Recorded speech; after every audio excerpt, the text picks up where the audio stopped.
Well, good morning, everybody. We are back one more time with Duality. We are streaming live on YouTube, Rumble, and Odyssey. And I am here once again with two gentlemen who have become stalwarts in this project. The first, of course, is Roger Hanson of Roger Hanson Live. Hey, Roger, how are you today? I'm doing all right, just trying to keep up. Yes, that can be that can be a challenge some days. And we also have Rush of Waves, who has been with us a couple of times now. Hey, Rush, welcome to the show. Yeah, hello, thank you for having me. Awesome. And today is episode 8. And we are looking back at the previous 7 episodes and trying to get some sense of where we've been and possibly where we're going with this series. And so let's just jump straight into it. We started off in episode 1 looking at masculinity, the great vertical axis that we have that, shall we say, supports all other types of dualities. And I remember specifically choosing that to try and talk about how love is the defining characteristic of masculinity, and how so many of our ideas around God and spirituality and honor and rectitude all come back to these ideas of a type of masculine energy that underpins everything that we see in the world. But you saw it a little bit differently from me, didn't you, Roger? Yeah, I with love, I see both the male and feminine aspects, just like I do with everything. Like everything all over the world has a male or a feminine and masculine aspect, and also I mentioned in the first episode, and I still agree with it even after all these episodes, that the worst mistake that we did was we connected the feminine and the masculine aspects of everything to gender. You know what I mean? I think that was Mm-hmm. one of the biggest mistakes we had.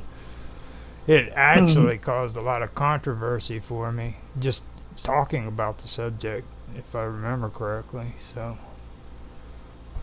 Yes, I remember you saying that, Roger, and how many people misunderstood this idea of the masculine and the feminine being joined. well, I don't think they misunderstood. I think that they are doing exactly what I think the mistake was, is Mm, connecting these two aspects to gender. You know what I mean? The right. male is the masculine, the female is the feminine, when the truth behind it all is we both have male or Mm, masculine, which I have a tendency of saying that male for masculine, feminine mm, for female, and everybody does it. I even have to catch myself like I just now did, and I did it in the last episode, I think, too.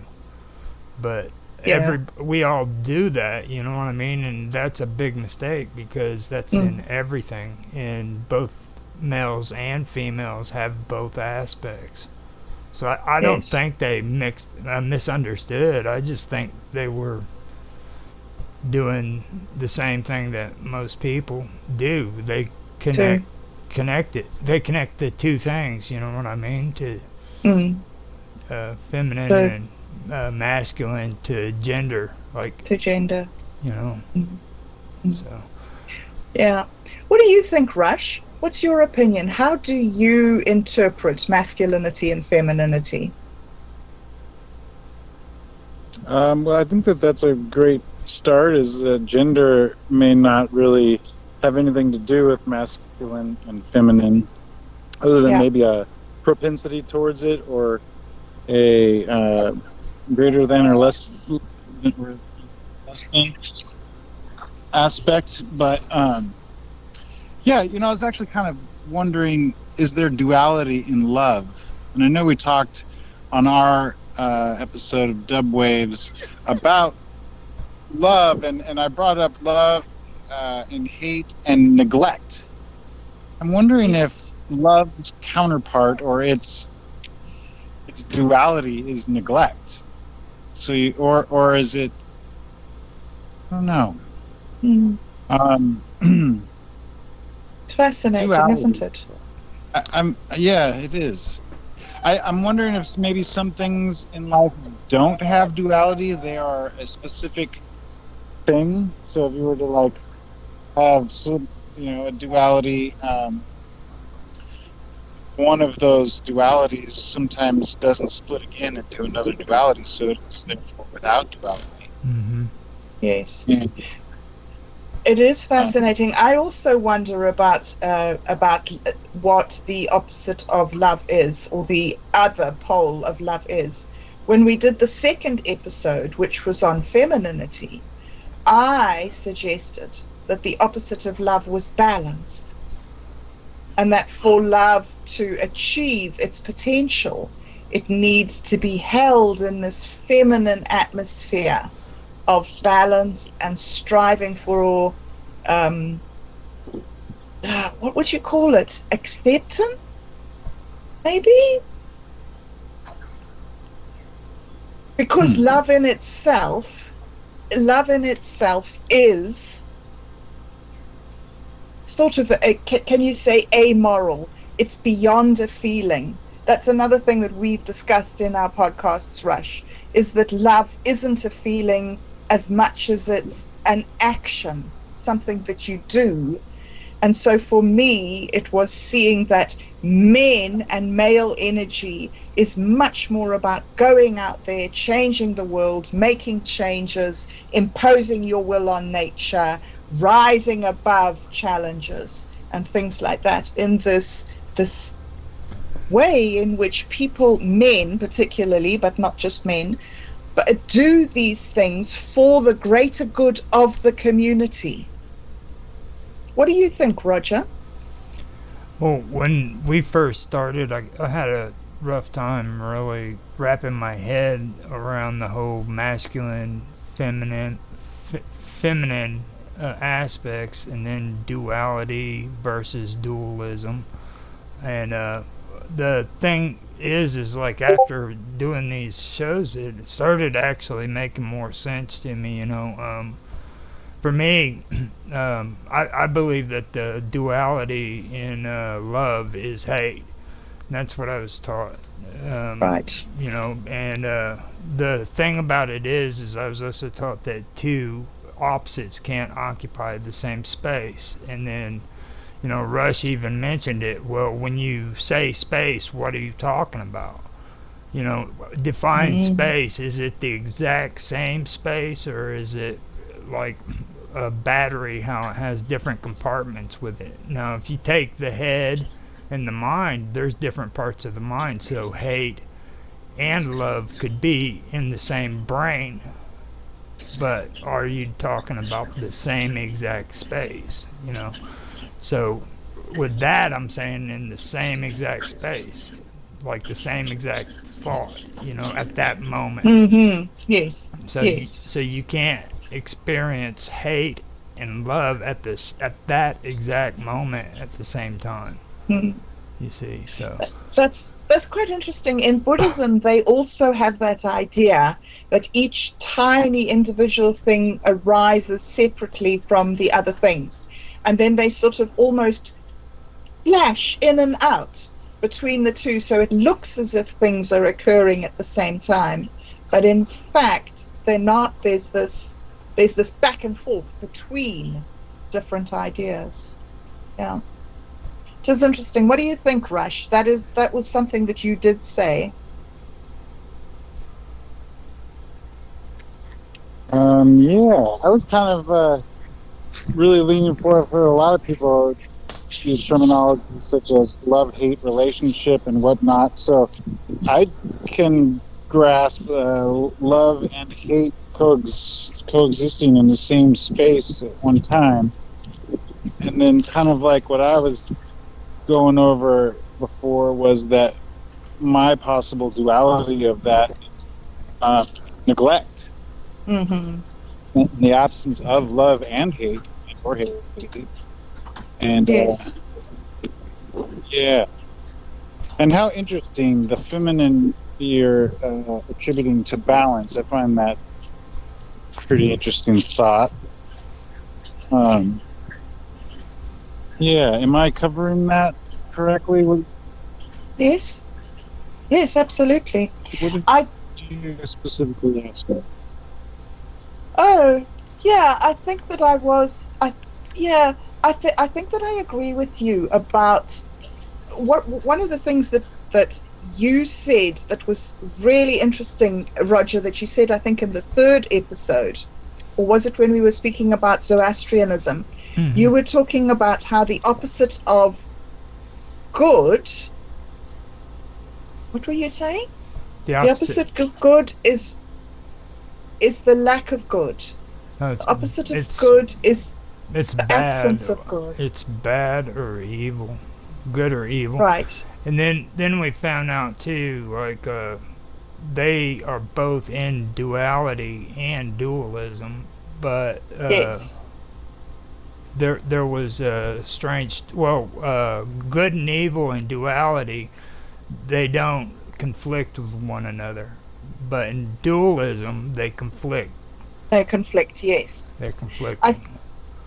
I think that I'm seeing this in what Rush is talking about with neglect. I've heard that called indifference before, is that Hmm. the opposite of love isn't hatred, the opposite of love is indifference, which I think is what you're calling neglect, Rush. And I see that. I really do see how, with love and hate, they are forces that you can feed and that will grow. But indifference is just like a sort of an empty nothingness, a void almost. Mm-hmm. And so it's quite interesting to see these forces of nature, love and hate, compared to the sort of indifference of death, maybe, of nothingness. Yeah, so I don't exactly know whether I was asking anything, just sort of commenting that it is quite a profound and deep and difficult concept. Yeah, yeah, it's definitely thought-provoking subject. I could see why you guys mentioned you're getting some comments in the beginning. Yeah. Uh, It was pretty. It was pretty. And the thing about it was, is we weren't like even bringing up the idea of gender whatsoever. It was a Yeah. conversation just like this, Mm. Mhm. you know. So it kind of It's got. very, Oh, go ahead. yeah, it's very interesting to me too, looking at this from a woman's point of view and seeing how I feel that I don't need to do masculine things. Like, I don't know where that's coming from or why I've got that feeling or what it's attached to, but I do have this idea somewhere in the back of my mind that I'm becoming aware of through doing this series, is that, but I'm a girl. Why should I do those things? You know, shouldn't men take care of that stuff?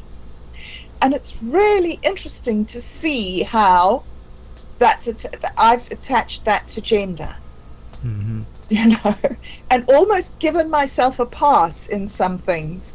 Is that like, do you find that for you, Roger, in what you were saying about the name calling and the comments, that people or the men that you were talking to were saying that you shouldn't do woman things? Is there that separation? I think what it really came down to, it wasn't the fact that it was doing women things.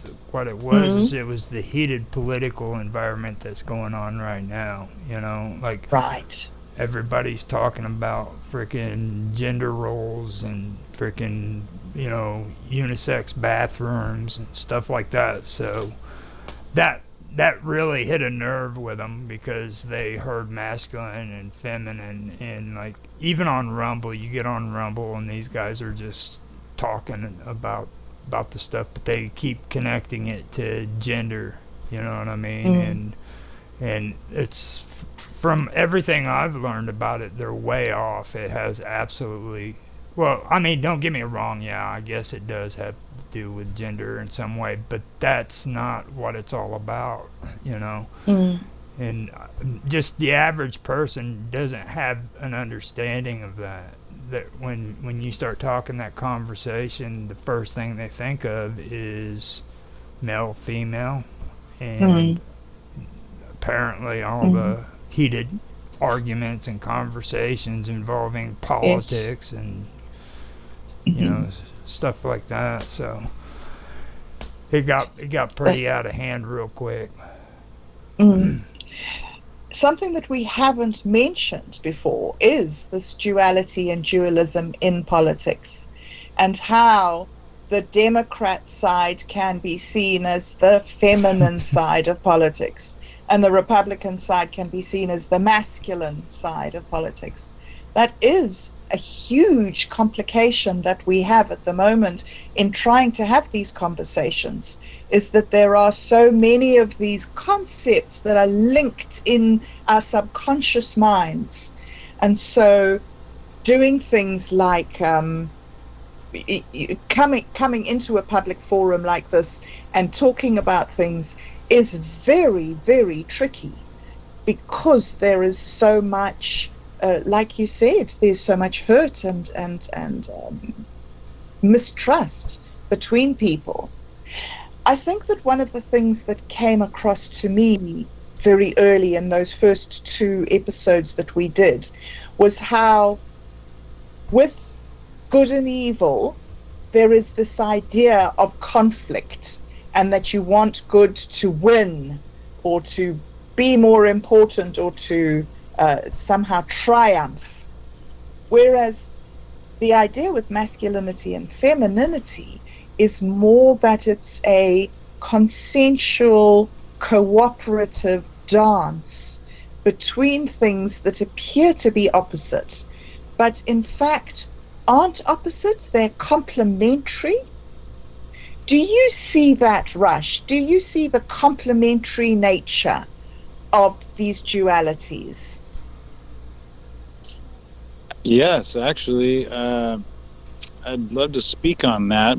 I have a mom that spent many years in the corporate world and in business and very political industry, in the auto industry. And she, growing up, had to learn very early, before being a teenager, how to take care of the family and do things and make choices. And she has this very masculine, very strong will to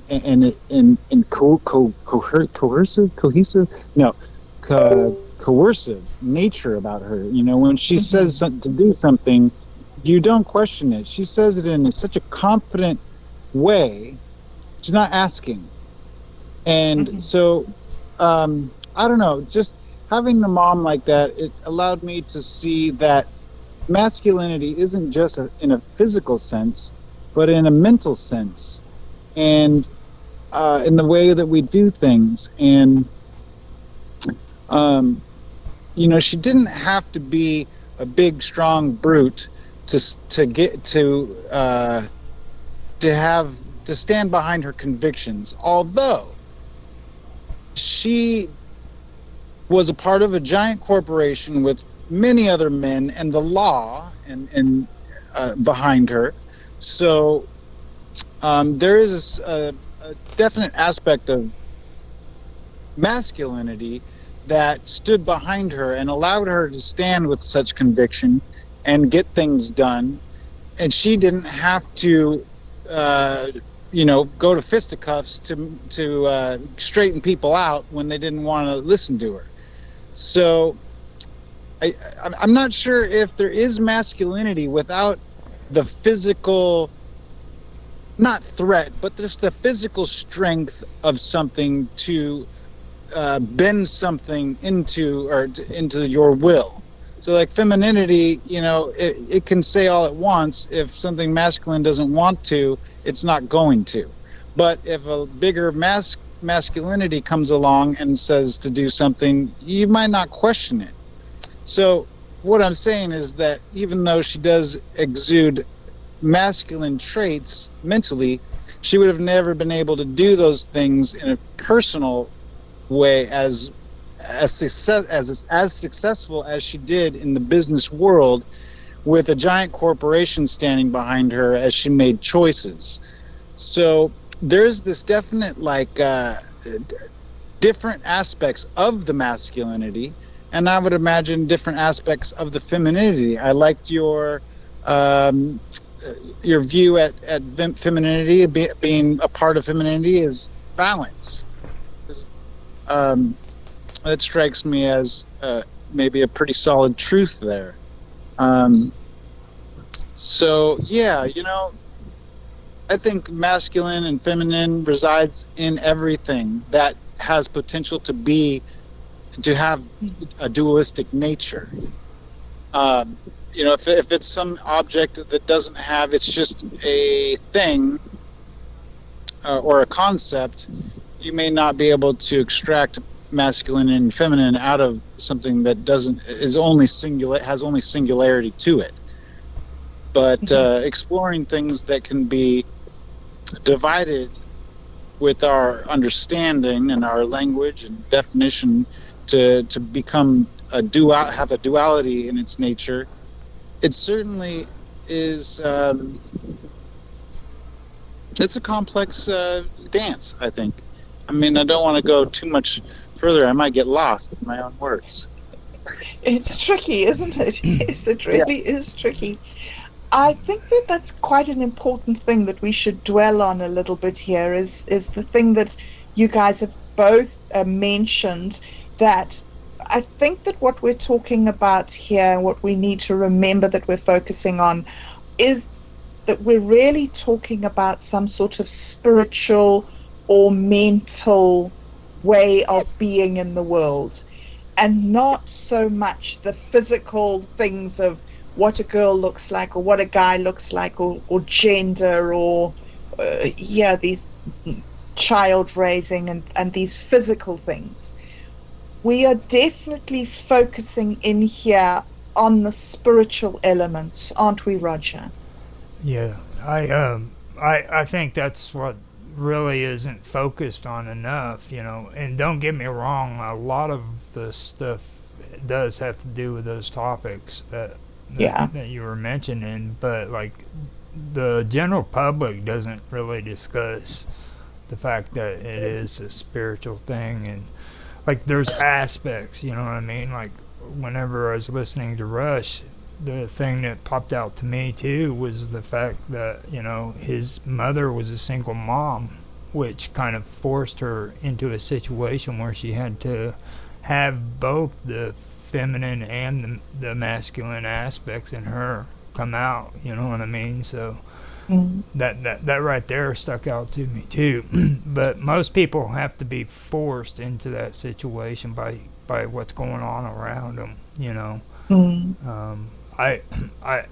that's the way it was with me with sobering up and talking, even learning about this stuff. I didn't say one day, I'm gonna learn about duality, because that just seems so cool, you know what I mean? I had to hit rock bottom in order to become desperate to where I wanted to something better for myself, because I knew the only direction I was going to go towards was death.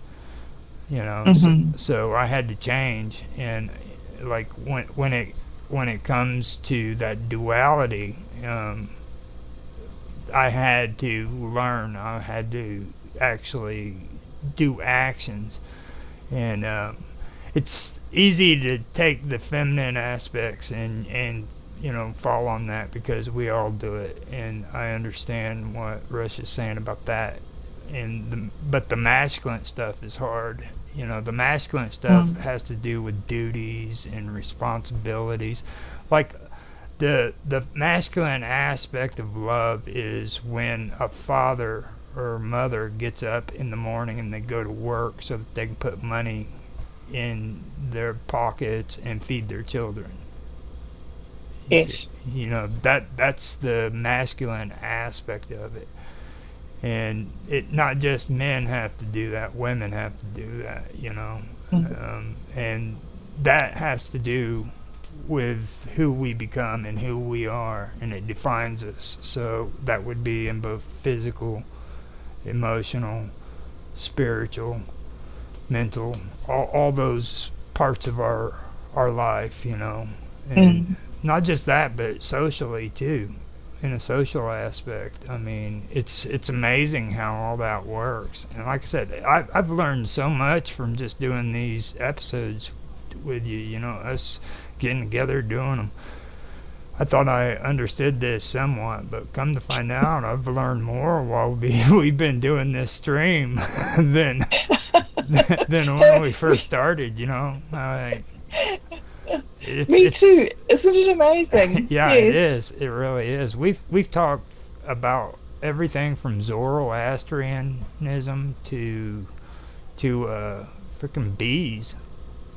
Yes, with the bees, awesome. I've been thinking about the bees, but let's not jump ahead. Okay, I'm just saying it's amazing. Yes. I mean, how much we've discussed. It is. We have. I know. Yes.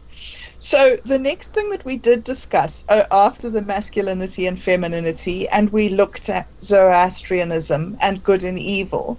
One of the things that we looked at in that was the good mind, which is this innate desire for us to reach for the highest ideals that we can. And that's quite interesting to me because that would imply a masculine energy, the reaching for the top. But the goodness needs to be balanced. You cannot just reach. You need to reach and achieve a sort of a unity and a balance between all the things that are going on around you. So after we looked at that, the good mind, I actually had a conversation with you, Rush, where we were talking about I think that you were telling me about the Akashic records, which is this store of all good energy. Do you think that the good mind is linked to the Akashic record in any way? Well, the well-trained mind can definitely explore the Akashic records without the ego and personal aspect of ourselves getting in the way of understanding that. Interestingly, I had a really profound dream last night, and it was a recurring dream, and I wasn't waking up in between, but I would just enter the beginning of the dream again. And I think by the third time I realized that I was in the dream, and I started filling in the blanks, the things that I had questions about in the dream. I started filling in the blanks. Just, it seemed like it was just happening, and all the, it was just an automatic. My brain was filling in those spaces, and the dream started to take a different shape, and I started to realize that I was no longer in the Akashic field, but rather in my own ego and understanding of it. So the dreams sort of started to stop developing, and I just kept kind of going through what I had already sensed. Now, I'm not sure if there's a female or male aspect of it, but it's certainly a more real thing than our own version of understanding personally, in our experience as individuals alive now, because the Akashic record is this expanse of time and possibly a third person perspective of it. So a singularity can be derived out of an information field. So we might be using an aspect of ourself and our own third person viewpoint to explore the Akashic records. Now, like I said, somewhere in there, if you don't allow it to be and you're just as a witness, I think we have a tendency to start filling in the spaces and the story starts changing and you're not actually viewing the record anymore. You're viewing your opinion of it and yeah. So it's definitely interesting to me. Sometimes I feel like I'm definitely in that space, and then as soon as I try and understand it or make sense of it, I'm quickly out of that space. It's an interesting point you make about the well-trained mind. Roger, I think that you talk about that too when you talked about Zoroastrianism, was about the training that was necessary to achieve this sort of state of goodness. Am I right? Yeah, with the Zoroastrianism, the Zoroastrians they discipline themselves a lot when it comes to the ideal mind is what they call it. It's Ahura Mazda creates the ideal world within his mind first, and that is the way they see it reflecting onto them. If Ahura Mazda creates the ideal world in his mind, then their thoughts would be on the ideal world as well. That's before it leaves the mind. So they have to discipline themselves to think that way and then understand that after it leaves their mind and it becomes a part of the material world, that's where the frustrations come from and the turmoils and the energies that are fighting against the ideal world, you know. So it's pretty interesting. And then we also discussed a little bit too of it, I think, in the second episode when I asked you about what was it? It was something that you and Otto always talk about. It's Dharma, the Dharma. Oh yes, the Dharma. Yes, the cosmic law. And I remember what you was telling me, and that was pretty disciplined too. It had like the Four Noble Truths and the Eightfold That's Path. right. The Eightfold Path. Yes, yes. Very highly structured. Another interesting thing that Otto told me was that at the very beginning, when the Buddha started to train people in this path that he had, his mother-in-law came. His mother-in-law? His stepmother? Anyway, some older woman came to him and said, "Please train me as well." And he said, "No, this training is for male minds, not for female minds." And she begged him until he relented and gave in. And there was always this tradition of women who, among the Buddhists, who were interested in the training. And that goes again, Roger, to what you were saying, is that this masculinity and femininity is something that's universal to all of us, regardless of our gender. Just like a spiritual life is important to everybody, as well as overcoming that tendency to get into your ego that Rush was mentioning just now. Yeah. What do you see as the opposite of ego, Well, Roger? I believe that there's it kind of splits up, and like I know a lot of people have an issue with alter egos, but I believe that that is a part of it. But opposite of the ego, because ego actually starts in pride. Okay, and I hear a lot of people say that pride is good to a certain extent. No, I mean, it really isn't, because even if you say that, and if you're a religious or spiritual person, you have to understand what humility is about. So when it comes to humility is giving credit to something else other than yourself.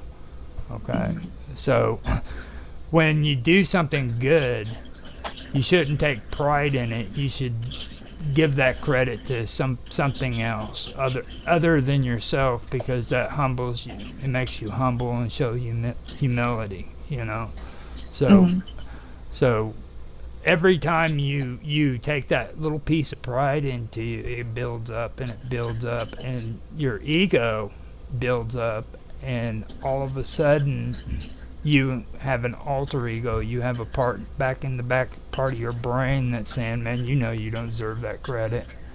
You know that you Mm. really didn't do that. And all the time you're waiting for the shoe to drop. You're waiting for something to go wrong. And Mhm. and usually you cause something to go wrong because you're waiting for it.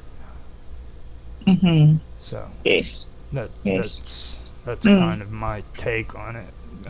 Yeah. But Yeah. I believe the opposite of it is humility. Right. Yes. Rush, you have quite a good take on pride. I know that you said some things before about what is the right sort of appropriate sort of pride, don't you? Yeah, well, I think like Roger was saying, it's not, you don't want self pride, Mm. but to make someone proud is not self centered. And that kind of, if someone was to be proud of you or have pride in knowing you or something, that pride is outside of yourself. And that's okay to be in that kind of relationship with pride, I suppose, if we can, if that is the word that we should be using right now. But like I think I said in that episode, is make your dad proud. Is that if you're just, you do something good and you're proud of yourself, you don't care about anybody, that's could be, ego based and possibly could cause a bit of disease in your field. Whereas if you're doing something to make someone else proud, then that could be a positive thing. Yes. So in that aspect, I guess the word pride or proud is not altogether an evil word to me, but if you're not looking outside yourself for the definition of that, or to gain that feeling, I suppose, of, like I said, making someone proud of you or Someone doing proud. something, then it's not good. It's not a humble Mm. state, and you could over time be feeding your ego, and it could cause destruction in your life. And every once in a Yes. while, you're a kid and you do something real cool, and you're proud of yourself. You take pride in things. It's not a bad thing, but to be anchored to it for the next movement of your life, you might find yourself getting into trouble, because this interconnected, woven nature of our society and our relationships, um, it certainly is driven by making other people happy, making your family happy, doing good things for people and making them feel good. And, if you happen to get the credit for it, and you're somebody's friend, you're making them proud to be your friend. And in that aspect, I think it's okay. Right. Yes. Yes. Okay. So we did those initial episodes, and then we came to the place where you joined us, Rush, and you joined us to talk to us about electricity. And the fascinating thing that I got from you in that episode was that electricity drives our cellular nature. I was wondering if you would be able to recap that a little bit for us, because that was a very fascinating step that we took in this whole exploration. You were explaining to us how all of life is driven by these differences, these differences in capacity between our cellular nature.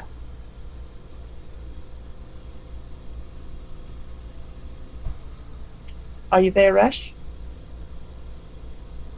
Hello, Rush? So here, I'm having a little bit of a difficulty here. Oh. Hold on. Okay. All right. So, Roger, that was quite an interesting episode, wasn't it? That Yeah. one where Rush explained to us about electricity. What do you remember? What struck you particularly from that episode? Well, it was the receptors in the brain that really stuck out to me. Like, I like to get into science and learning things, and like up in your brain you have receptors where electricity travels between them to relay information and stuff like that. I remember we were getting into the electrostatic elements of it too, and things of that nature, and that's a lot of the good stuff I remembered. Yeah, So- me too. Are you back, Rush? He's having, Yeah, I'm here. there he is. Yeah, that's that electromagnetic realm. That's something else. That's right. Yes, yes. Yeah, and it proves itself to create its own dualistic nature because the magnets repel each other, and electricity attracts. So it finds its way. So yeah, I think that's a really good definition or way to explore and study dualism in the world. And of course the old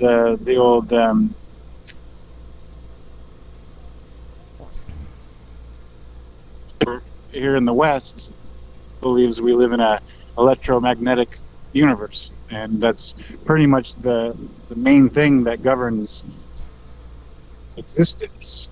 It's fascinating to me to explore those things.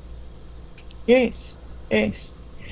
And really interesting, perhaps a better way of being able to talk about things than in terms of masculinity and femininity, to be able to talk about things in terms of maybe positive poles and negative poles, but also problematic, because like, what is negative? Is negative actually negative, or is it just another way of speaking? It's a lot. When we started getting into that too, there's another thing that happened to me. Like, I was having an issue with understanding the whole thing between dualism and duality, masculinity and femininity, femininity, the feminine. But Yes. I was having a hard time with that until we started talking about the electricity, and then after that, that's when Rush started talking about bees. And it's weird because, like, in the beginning, we were talking about nature, and nature being male or masculine and feminine, and the masculine was the stuff that works behind the scenes, and it didn't start making sense until we started talking about actual nature, which that's what electricity really is, even though it runs through our house, and Yes. but once we did that, things started making sense to me, and I found that interesting by itself. Like, that conversation actually helped me out. That's why I enjoyed it so much. Yeah, it was a brilliant that was interesting for me as well, because we were talking about the battery. I think that was the episode when we were talking about, can a negative and a positive exist in the same place? Right. Or if there's a negative, can you replace it with a positive? And I think an interesting thing that came out of that talk was that a battery contains the negative and the positive in the same space, even though inside the battery it's sort of split so there can be a flow. And that's the same with people, is that we contain these opposites within our own body and within our own mind. and that things flow because these opposites are part of us. Yeah. I like to use the term compartmentalization, and a lot of people have issues with it because when they hear the word compartmentalization, they think conspiracy theory, and a lot of people in conspiracy theory believe in that, and there's valid reasons for it too, but it's also the way that the human body and nature and everything works. I mean, we have this brain in our head and we compartmentalize things. We put it in little areas of our mind. This goes here, this goes here. It's like that Stephen King movie where the guy was sorting out information in his brain and he'd put it in filing cabinets. I forgot the name of it. It was a cool one about aliens and stuff. And Okay, cool. It was a Stephen King book that he made into a movie, but one of the guys was able to do that. He was real good at it, and that's basically kind of what we do. We compartmentalize information within our brain. It's not in the same space. It's like in the battery. It's in those different areas. It's compartmentalized. It's separate from each other inside the battery. You know. Yes. Yeah. That's pretty cool. And then when we talked about, that's so cool. You know, I'm just thinking about that as well while you're speaking, and I'm thinking that, do you know that the limbic system that sits between the two hemispheres of the brain is the structure that helps you communicate with each side of your brain? So you've got this very creative side of your brain and you've got this very rational side of your brain, and the limbic system are all the wires, if you like, that go between those two. And in a man's brain, the limbic system is very minimalist, very sparse, and so there are a few very strong connections, and that's why men are so very good at keeping things separate, because a woman's limbic system is very dense and everything is connected between the two parts, which is why women get things bleeding into each other all the time. So it's interesting that the gender differences that we have, the physical gender differences, change our ability to manipulate the spiritual differences. Anyway, I think that's fascinating. Yes. You're getting right into it. It's like the power of a magnet to repel itself or attract a metal or something that's magnetic, is this very masculine quality. And I think men are more capable in their mind and physically to hold things apart or to mash them together. And so in our mind, we can separate and whoops. Okay, your volume's gone completely, Rush. Sorry, we can't hear you. Hopefully he heard you, because that sounded like it was getting good. Maybe he'll remember what. Yeah. Oh, let's hope that he can jump back in. That was brilliant. I'm starting to feel like I'm back on Jaffe's show again. What in terms of the volume? The volume and everything is always going off on there. So. Really? Are you back yet, Rush? No, we can't hear you. Can't hear you at all. Okay, here he comes back again. Here. There he is. Are you back, Rush? You see, this is building suspense. We really want to hear what he has to say. Come back, Rush. Come back, Rush. It says that it's admitting him, but he's not appearing. Oh, goodness. Okay. There he is. Hello. Hi. Can we hear you? Hello, Rush? It's that phone. Oh, goodness me. The wind must be blowing. It's blown the signal away. Hello, Rush. Oh, this is such a pity. I mean, that was so exciting. What he was saying was so on the money. Yeah.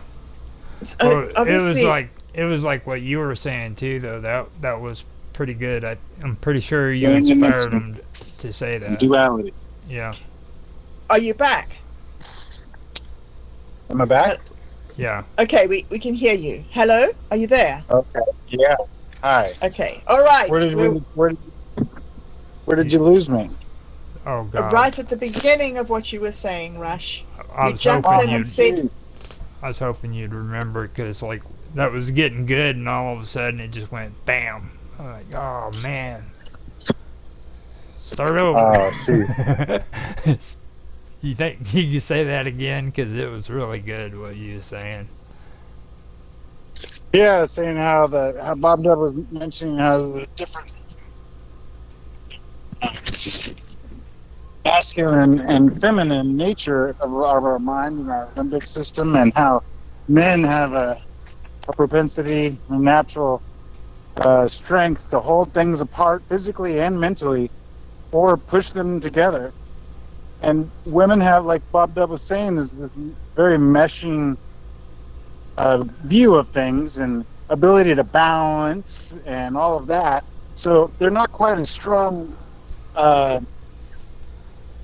energetically, yeah, but they do. I mean, they do have this magnetic aspect of them. I guess I should kind of.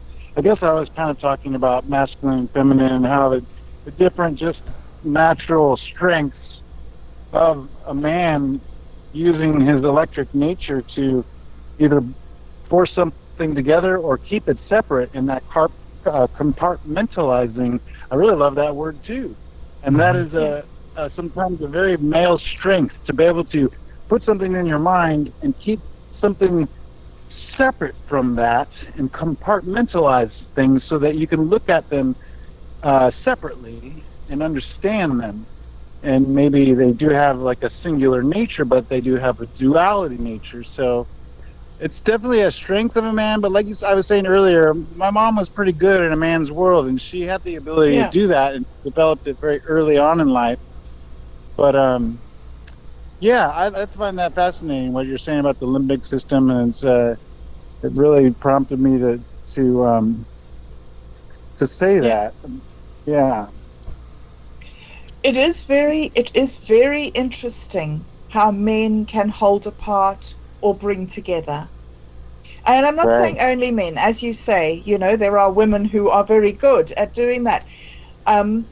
What an interesting thing about Jung's theories of development of men and women is that women develop a lot of relationship skills very early on in their life, whereas men develop a lot of achievement skills early in their life. And then when they get to around about 40 or 50 years old, they almost, you could say they were bored, if you like. They've done that. And the whole midlife crisis that comes about in our development is to resolve that successfully. We swap over to investigate the skills, the opposite sets of skills that we haven't. It sounds to me, from what you're saying about your mom, Rush, is that she very early in her life, much earlier than other women, started training herself to make that swap over, and so probably matured as a person at a much younger age, way before the classic midlife crisis, which is very interesting. I'm sure that men discover that too when they have children, that sort of crossover into the world of relationships. Can I say something real quick about that though? Since I'm an older man, what a lot of people call midlife crisis is it really isn't a good explanation of it. Like it's really not a midlife crisis. Like when you hit late part of your 40s, I'd say, you go through this thing where you take a look at all of these things that you did that you thought were responsible and you thought were great, and you look back on them and you see how at that age that you're at, it was really pointless. Like there were things that you could have done. There's things you could have said. There's a life that you could have actually done that would have been something you enjoyed in life. But instead, you chose to go this path, and you really didn't want to go it.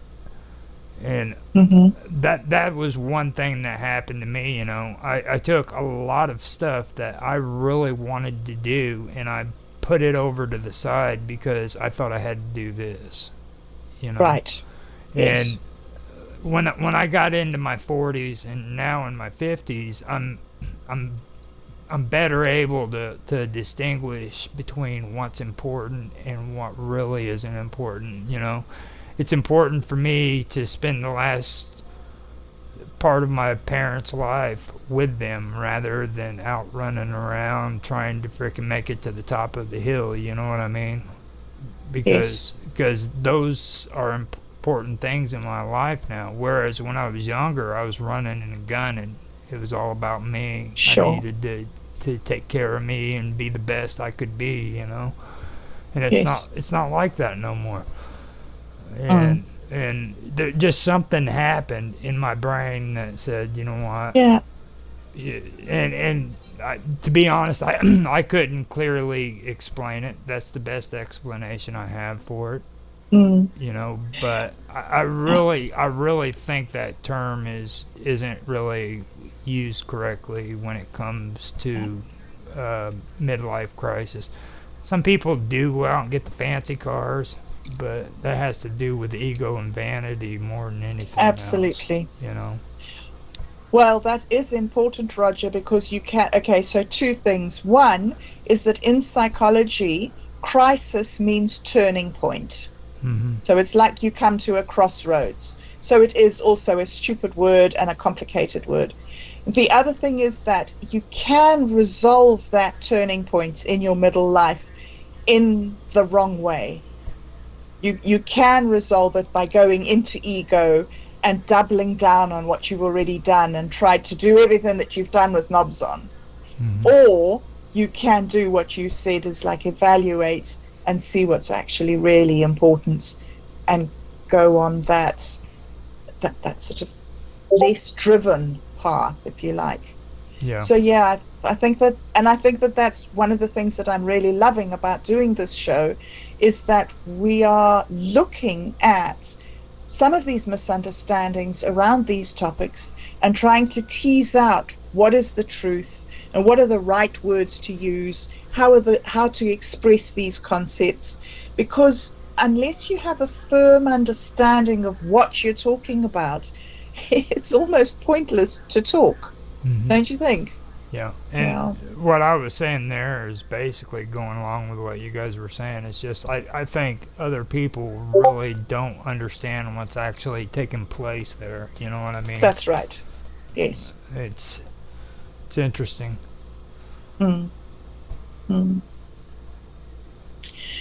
What do you think, Rush? What's your opinion?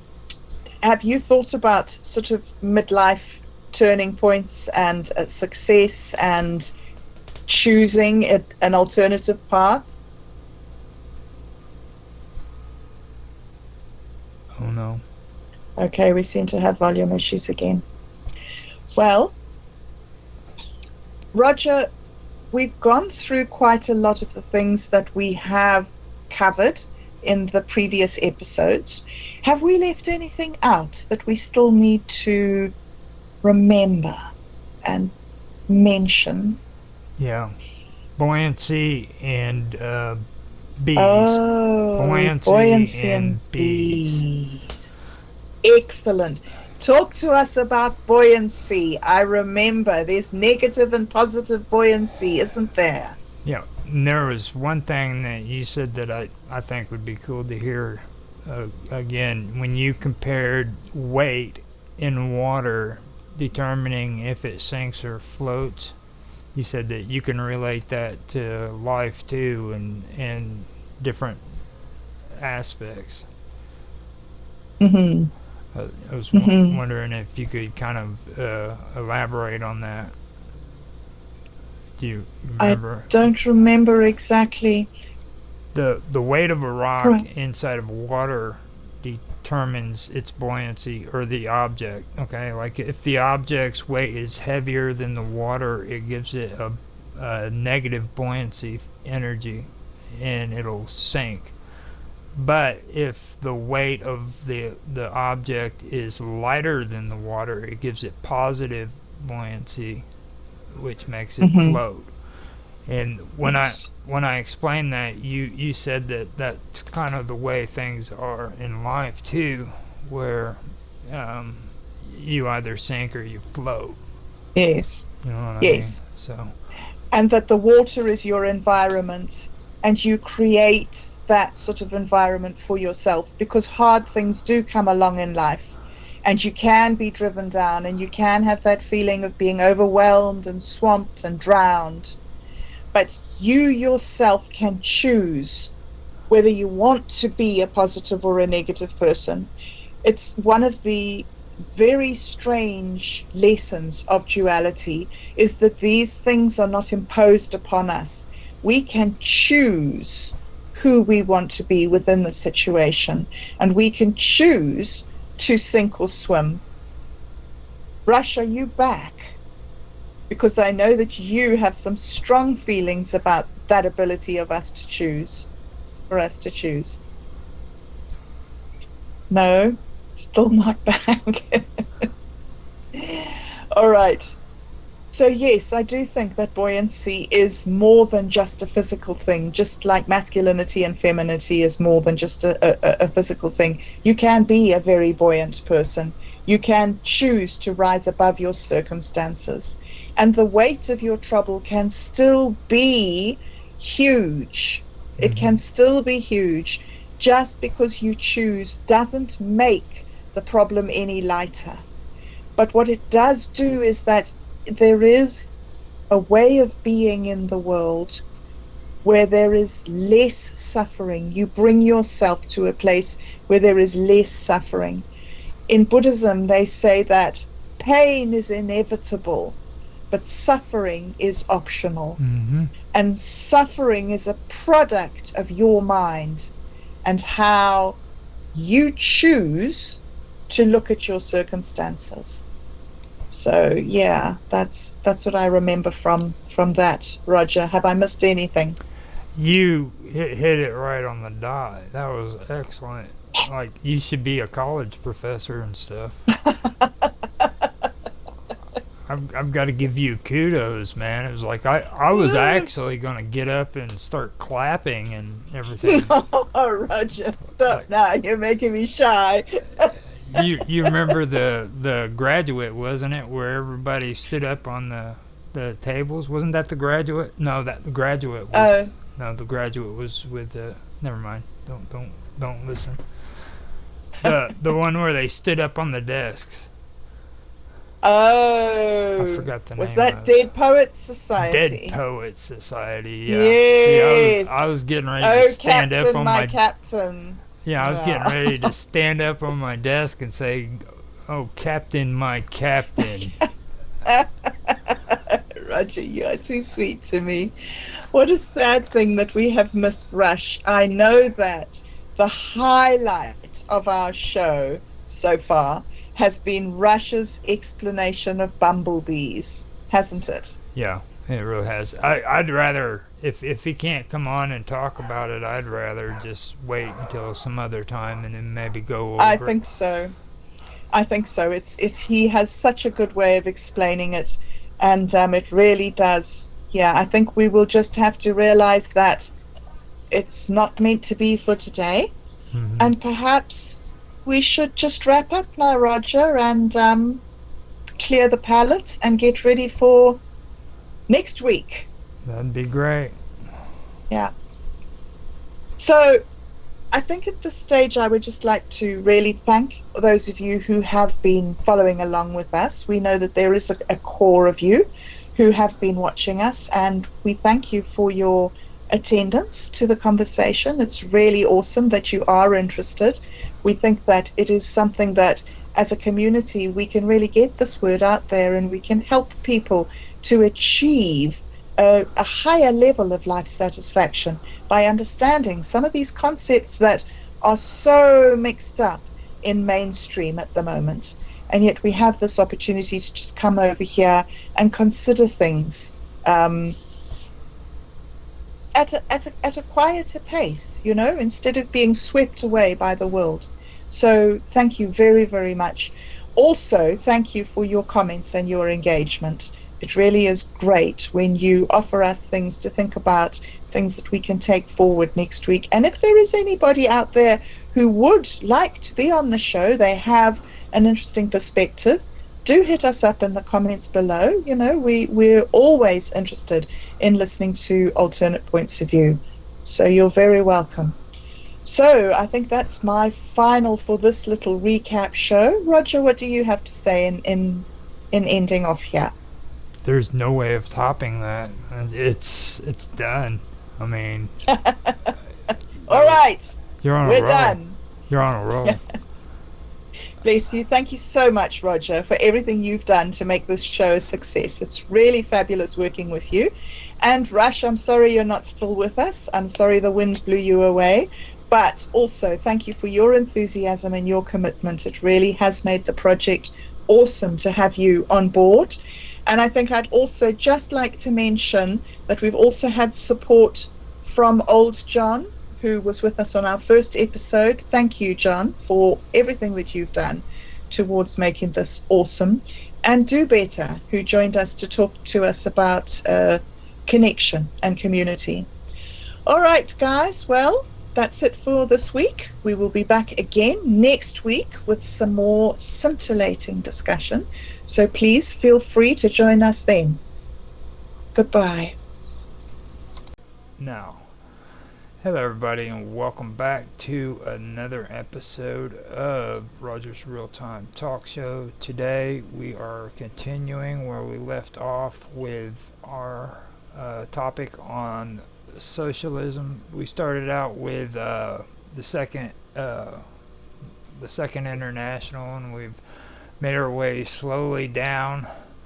We're now on the last part of about the SDF, I believe.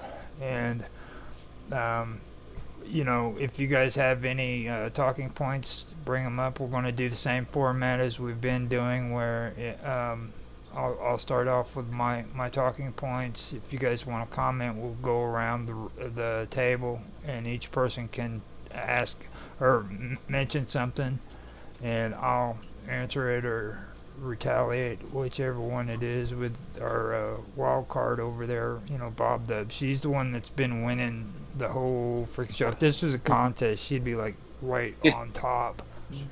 She's just on her game. I feel intimidated by being on the same chat with her, to be honest with you. She's a tiger.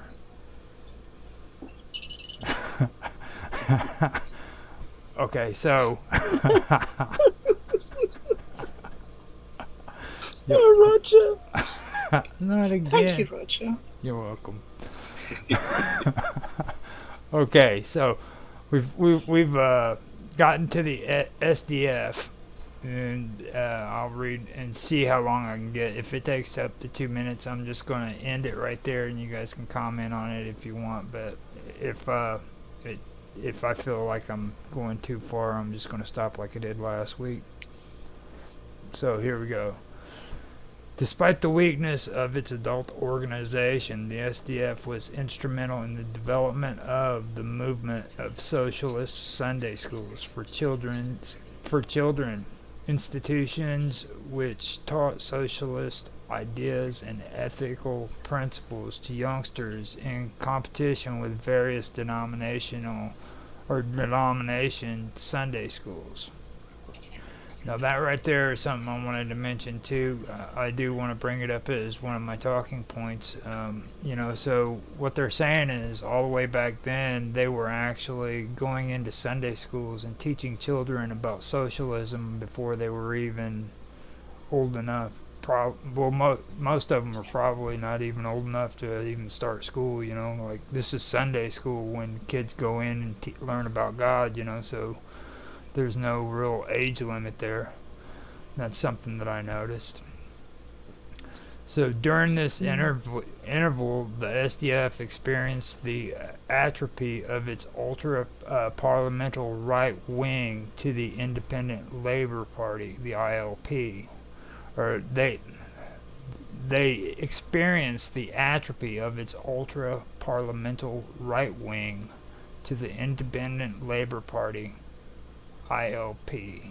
This party, led by Keir Hardie, was a big tent party of the left, more heavily influenced by Christian socialism than by the atheistic Marxism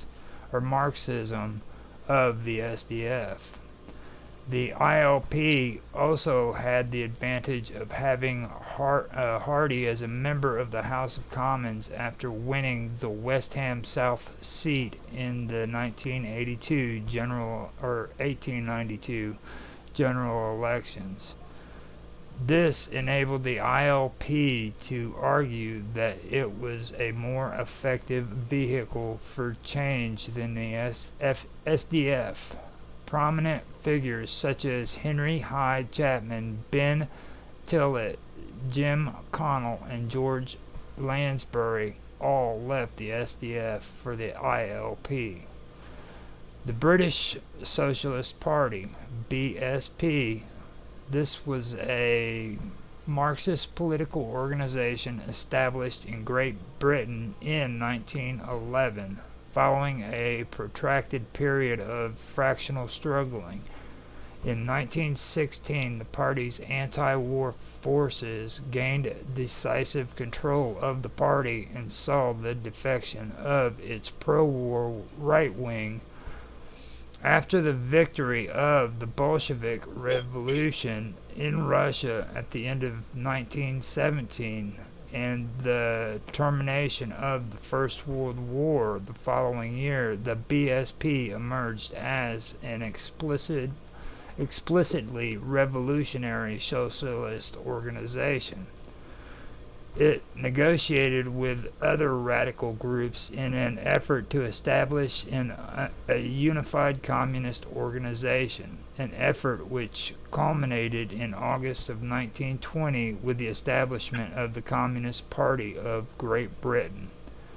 The young organization, the Young Socialist League, was affiliated with the party. Now, right there, I wanted to point out, too, if you notice what they're saying there, they're saying far right, they're saying left. And when I have conversations with people about socialism, that's the one thing I always bring up. It's not about the left and the right.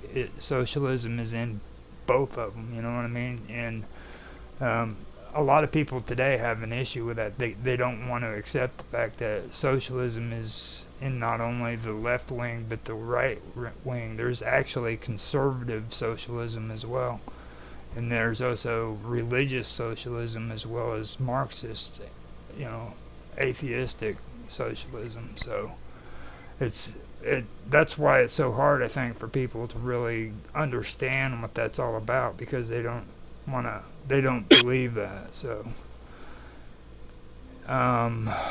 I know we have a lot to go there, so I'm going to stop it right there with the British Socialist Party and the end of SDF and what I talked about with the Sunday schools and stuff, because I think that's actually a pretty good topic to start out with. And plus, after that, it's the Independent Labour Party, and I know that's what Mark wants to hear about. He's been waiting all this time, so I'm just going to end my talking point bring that up next week, so he'll show up. So I'll open it up. We had we had Otto. You're the one that started out last week, right? Could very well be. We'll let Mark start out then this time. Yeah, that sounds good. Yeah. Okay. So It's interesting that you pointed out that the movement of the CF coming into education in or Sunday schools in what was it, 1892? When you consider that what we would know as the long march through the institutions, the Frankfurt School of philosophy, the Frankfurt School, these concepts were sort of, generally speaking, post-World War II ideas. Whenever we talk about the long march for the institutions, the sort of takeover of the conceptual takeover of civil service by these groups, we always consider post World War II, and especially within the last, 20, 30, 40 odd years. So I just find that quite interesting that you're taking it back to back to the late 19th century. Yeah, I think that is an interesting thing too, because I mean, the thing of it is a lot of people don't realize England, Germany, and France were all very important to the socialist movement. You know what I mean? And then everybody thinks of Russia and the Soviet Union, you know, when they think of communism, and they relate that to Marxism and stuff like that, and that's communism, don't get me wrong, but England, France, and Germany were the big players out of it, mostly Germany and England, to be honest with you. And France, from the sort of French Revolution onwards, and up to a point the US. It's also interesting that you made this distinction between left and right, or not a distinction, more of a merger sort of. And I hate this left and right sort of connotation personally, and I believe that extreme socialism is extreme socialism no matter what. You talk about socialism just as a sort of full thing, but there is a distinction between extreme socialism and socialism. Something that I was thinking about when you were talking about it was the of the Nazi Party of Germany between 1920 and 1945. Which was officially known as National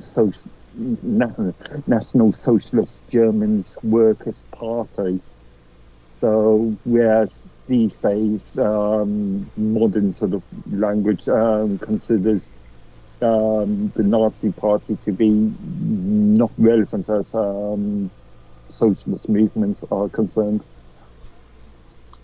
as in academia. Yeah, I agree. For me, my personal thing is, and I get a lot of crap from it for saying it, but like people always classify the Nazis as far right, extreme socialists, and for me, I mean, from what I've learned, especially when it comes to the Volk movement, you know, and groups like that, where they were conservative, but there were also other groups that were socialists within Germany that were brought into the Nazi Party as well, you know, which were also very left-wing. And I was talking to Bob Dove about this a while back, that it alarms me that in Germany they've got now from what I heard from Vincent, they have a far left wing nationalist, national socialist group in Germany, and that's exactly where I would place Hitler and the Third Reich. They would have been a far left national socialist group rather than a far right extreme. You know what I mean? Actually, I'm going to disagree with you on that. I always considered the term far left and far right to be related to the demographics. Far right, as far as I'm concerned, is national socialism, whereas far left or right-wing socialism is all about national socialism, and left-wing socialism is about a wider jurisdiction, worldwide sort of more of a globalist idea. Well, I've heard that, but the thing of it is I've never found any documentation that backs that up at all. None whatsoever. There is nothing that says National Socialist is a far right movement.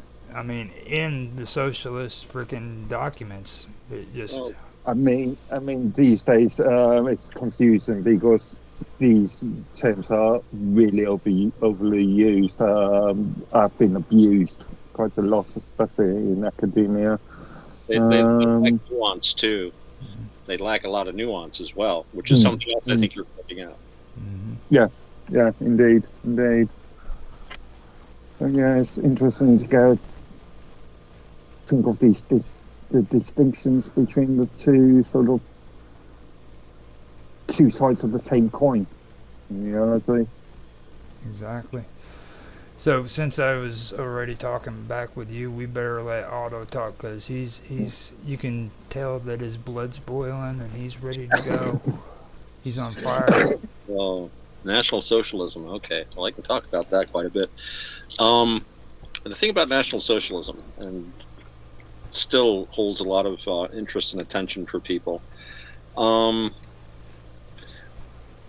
If we look at the time and place, the way to understand these ideologies is to look at the time and place that they were designed to function in, and also what the people at the time and place were saying about them. Now, National Socialism is what I would call a third position, neither left nor right, but a third position, along with other ideas like distributionism, phalangism.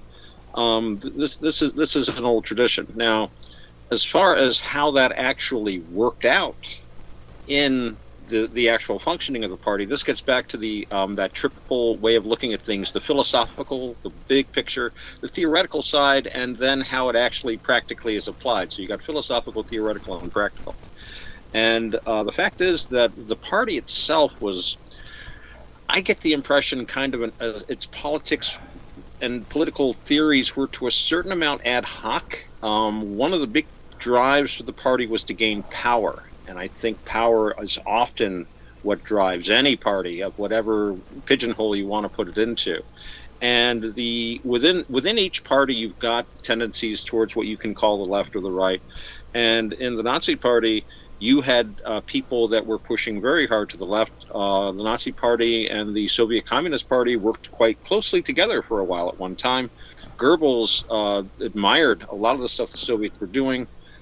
He was not speaking that way in the 1940s, but in the 1920s and 30s, if you read his diaries, they were very impressed. A lot of the early Luftwaffe training was done with the assistance of the Soviets.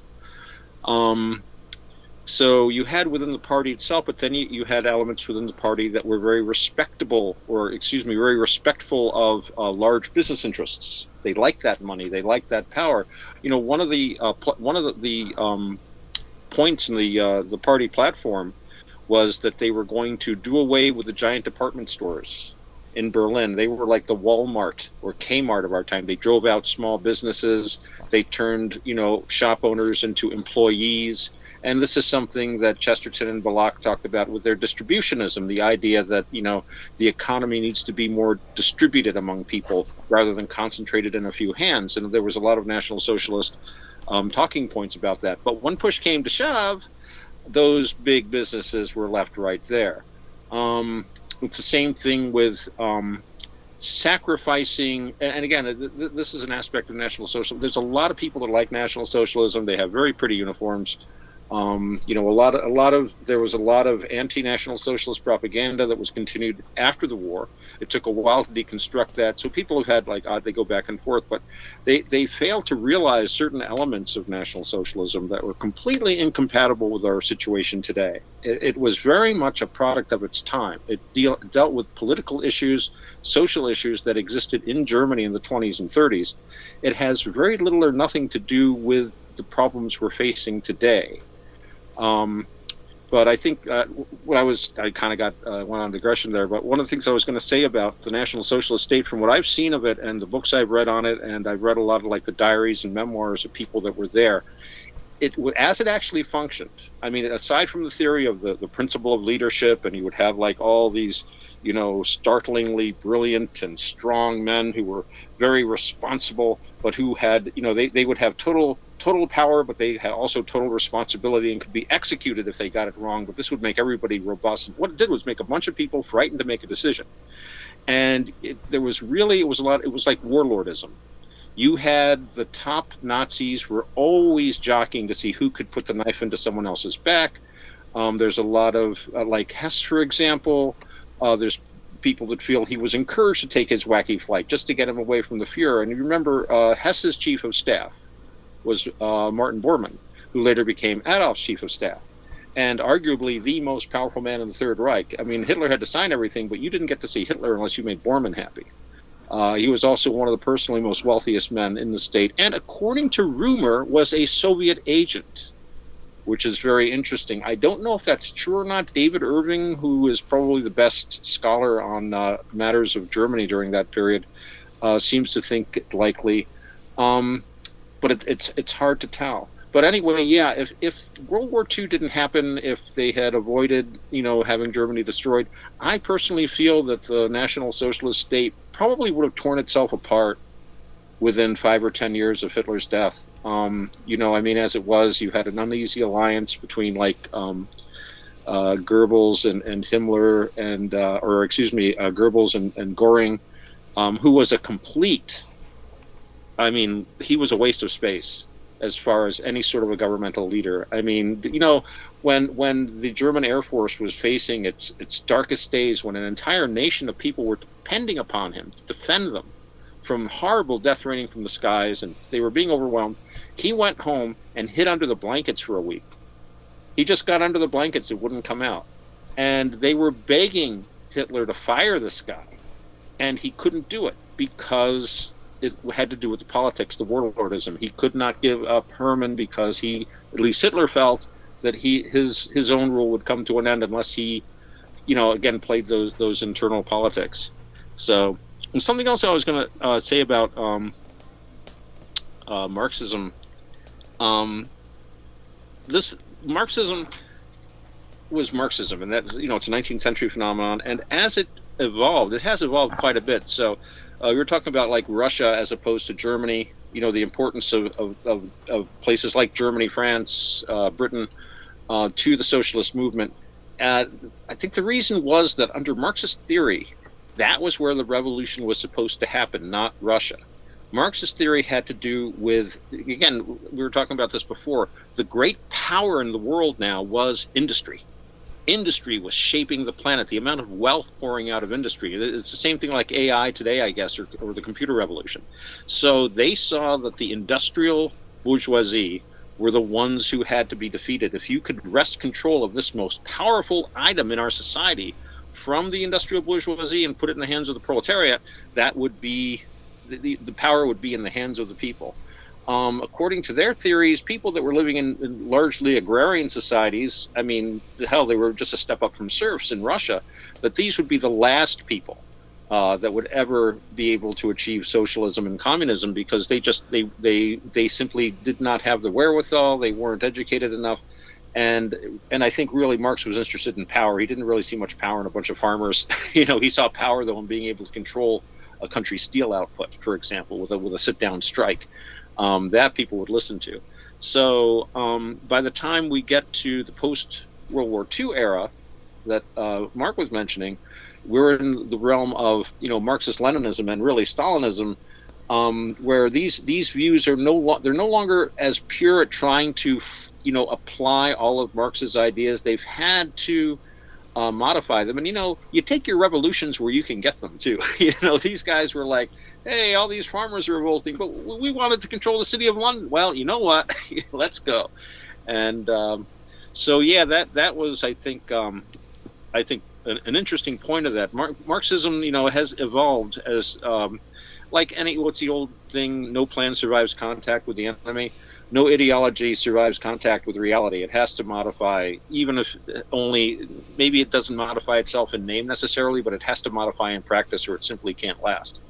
So, and these ideas have lasted. So, but the only other thing I'd talk about is, again, but I was saying this before, about we can talk about socialism as an ideology and as a technique. That's the big letter socialism. But then there is simply what is a human behavior which you can call socialistic, of just sharing, basically, which I think is intrinsic to us to a greater or lesser extent. And I don't think we here have any problem about that. But I have occasionally come across people that confuse the issue. When we're talking about socialism, we're talking about a political ideology or a politico-economic ideology. There we go. I love hyphenated words like that. So that's what I'm going to say. I think that's all my notes. That's pretty good.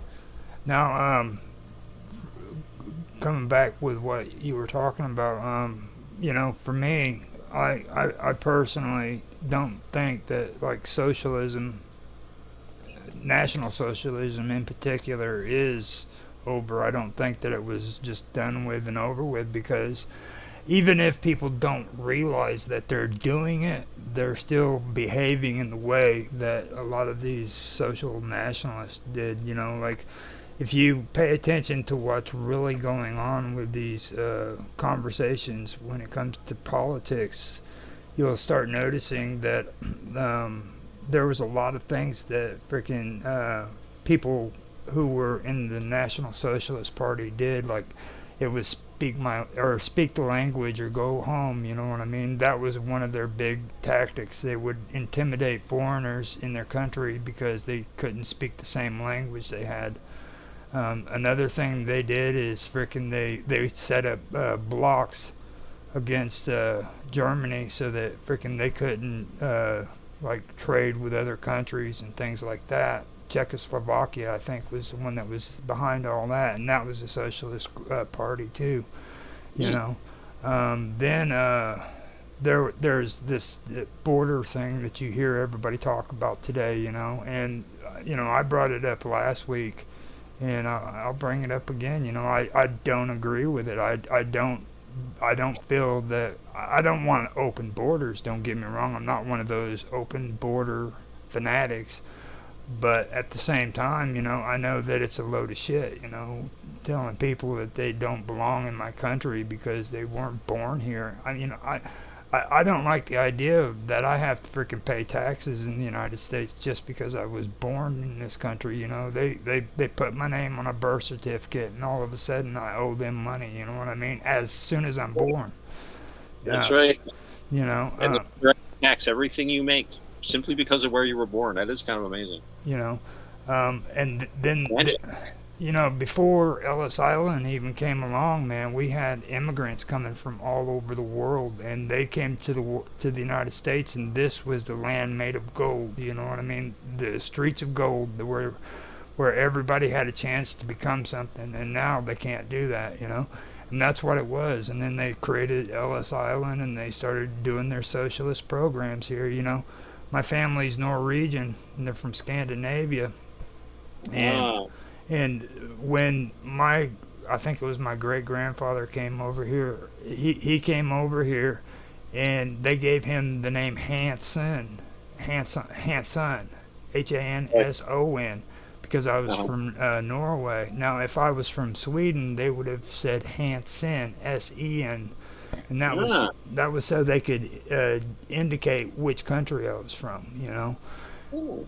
And that's all a part of it, you know. I mean, they want to make lists and find out, categorize you, find out where you're coming from, and and do it by your last name, you know. So for me, I don't feed into the whole, you know, You speak know our what year language or they, go home, huh? you know about what year they came over? Oh gosh, it was. I know that it was right during the 1940s. I'd say. Oh, I know they were. Actually, it was during the Russian Revolution because my family is also related to the Brozdas, and the Brozdas were Russians, and that's how my great. oh yeah. A lot of people were getting out of there at that time. That was Mhm. a good time to leave that area. Yeah, he had to flee Russia, and he actually met the boat that my great grandparents were on, and he married my great grandfather's sister. Interesting. Yeah. You One wonder point I about want to that. bring up. One point I want to bring up. Whilst I recognise the culture in itself is a ever-evolving thing, it's worth remembering that America is a mismatch of or the US is a mismatch of different cultures, which has been developed over what last 400 years or so. Whereas a country such as Britain is has a long-standing cultural sort of heritage, Well, and I would actually disagree with that too, though, because like everybody calls America American Kool-Aid, but like you got to also take into consideration how much of uh, influence England has. Like you guys have the Welsh, hmm, you've got the Scottish, you've got the Irish, who were all mixed in with the Scandinavians. When the Vikings invaded your country, they migrated and made Yorktown. You know, so yeah, but we've got a much more longer sort of viewpoint of culture rather than you guys are more what you may have. You, Kool Aid than we are, to be honest. but the cultures, I think what Mark's point is, though, you've got Welshmen, you've got Cornishmen, you've got Englishmen and Scotsmen, but they have been very distinct people for a very long time. And Hmm, this kind of gets back to the idea we were talking a little about last week. For most of human history, most people never traveled more than 10 miles from their house. hmm. That was one of the things that started making countries like America different, and not just America. That's when England started to go. All of a sudden, it's like, hey, let's go to India, woohoo! But people started traveling huge distances, and so even people that were living very close to each other for a very long time, they had a long history of being distinct, and that means you're going to have different dialects, different languages. We forget the United States is huge. I always say it's not one country; it's 50 little countries, and then each little country has all kinds of weird little variations of this and that. But everyone more or less speaks English, although there you could argue about the kind of English they speak.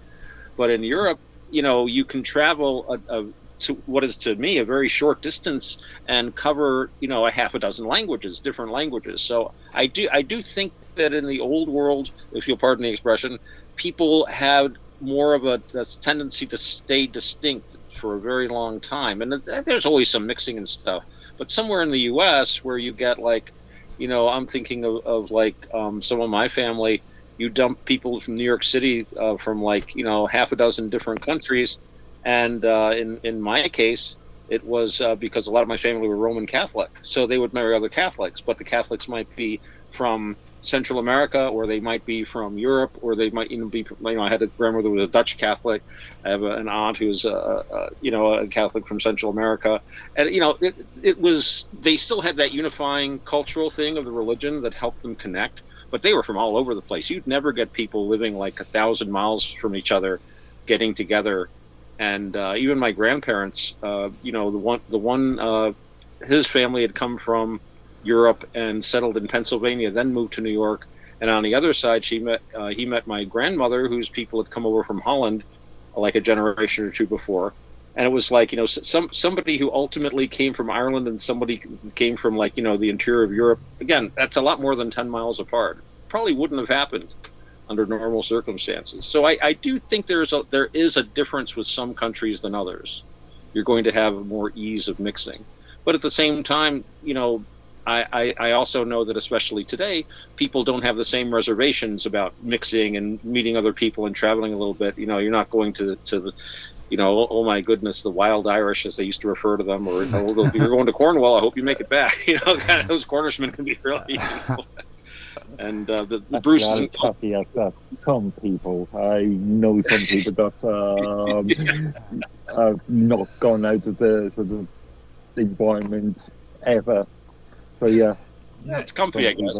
Now, one thing too, though, like especially when it comes to England, like a lot of people, Mark probably knows this. We've had this conversation before, but like there's a lot of things going on in England that people aren't really aware of. Like each town, okay, and this has to do with what I'm talking about. Like each town has their own special kind of games that they play. Like they'll have their pubs set up, and they play like different freaking kind of games, and you can go to different towns and play different kinds of like sporting games. Like here in the United States, how we play horseshoes, they got like 500 different kinds of games like that they play in their pubs. And Cool. and it's just different influences from different cultures, and all of this has been going on, like you said, over a long period of time, but it's coming from the Welsh, which span all the way over to Germany. You had them coming up out of France. You had them coming from Scandinavia.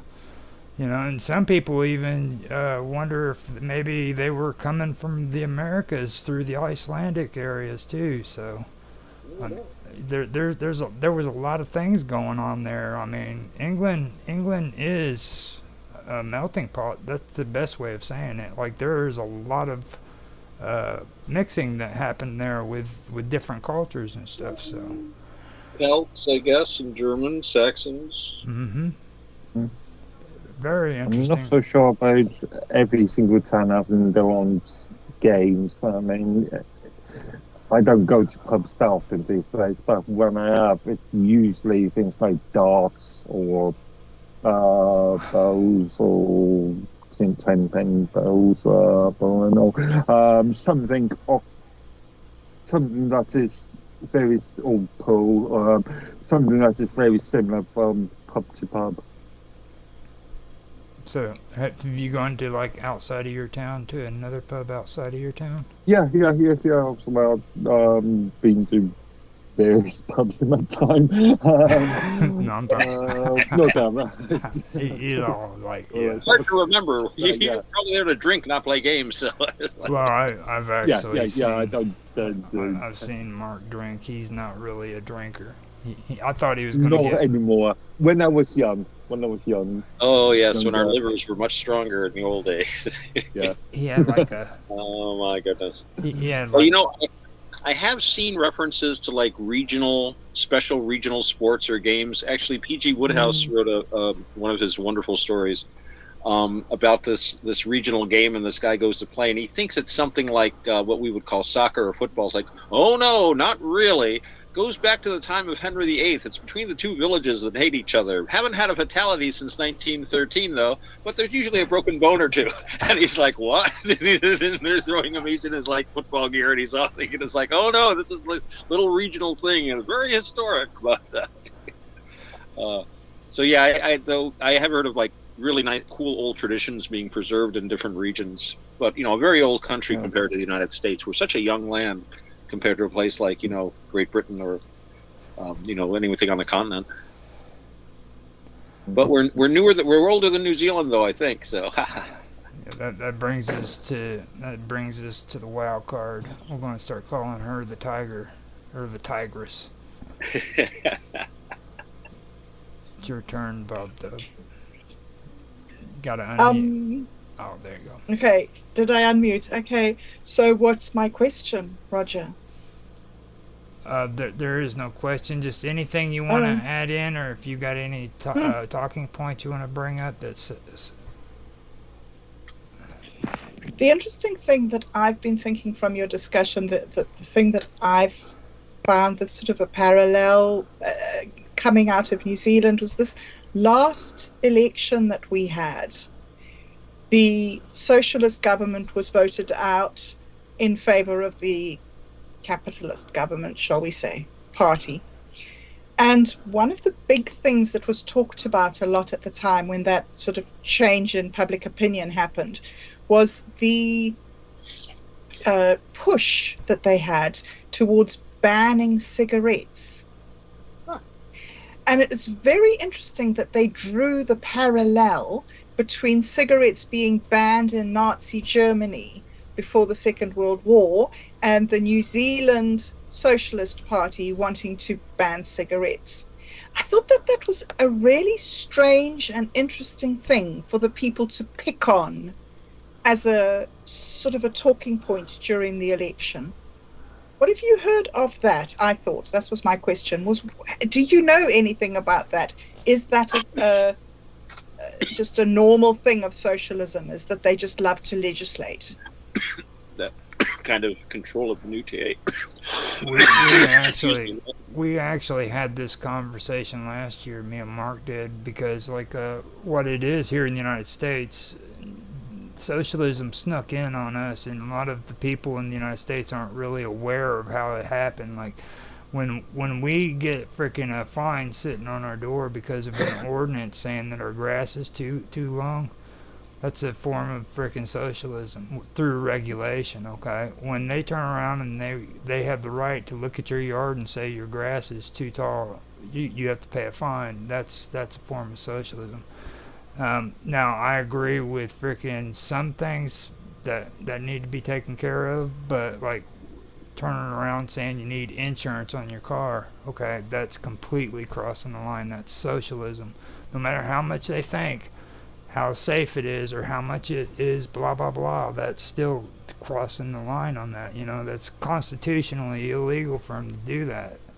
They turn around, and after they did that, okay, you look back even, okay? They turn around and tell me that I have to have a license, and then I have to have a freaking license plate on my vehicle so that freaking I can drive on the streets. All right? That's my personal possessions. Now, they can do that on the streets. They can get away with that on the streets because that's public area, all right? But when it comes to my private property, I can drive that car anywhere I want to, and they can't say nothing about it. Okay? Right. So when it comes to that, that's not socialism in that aspect. Now, like seat belts, when they turn around and tell me that I need to wear seat belts, freaking that right there, that's kind of touchy too. You know what I mean? I don't know if they're crossing the line there or not because you're driving down the road.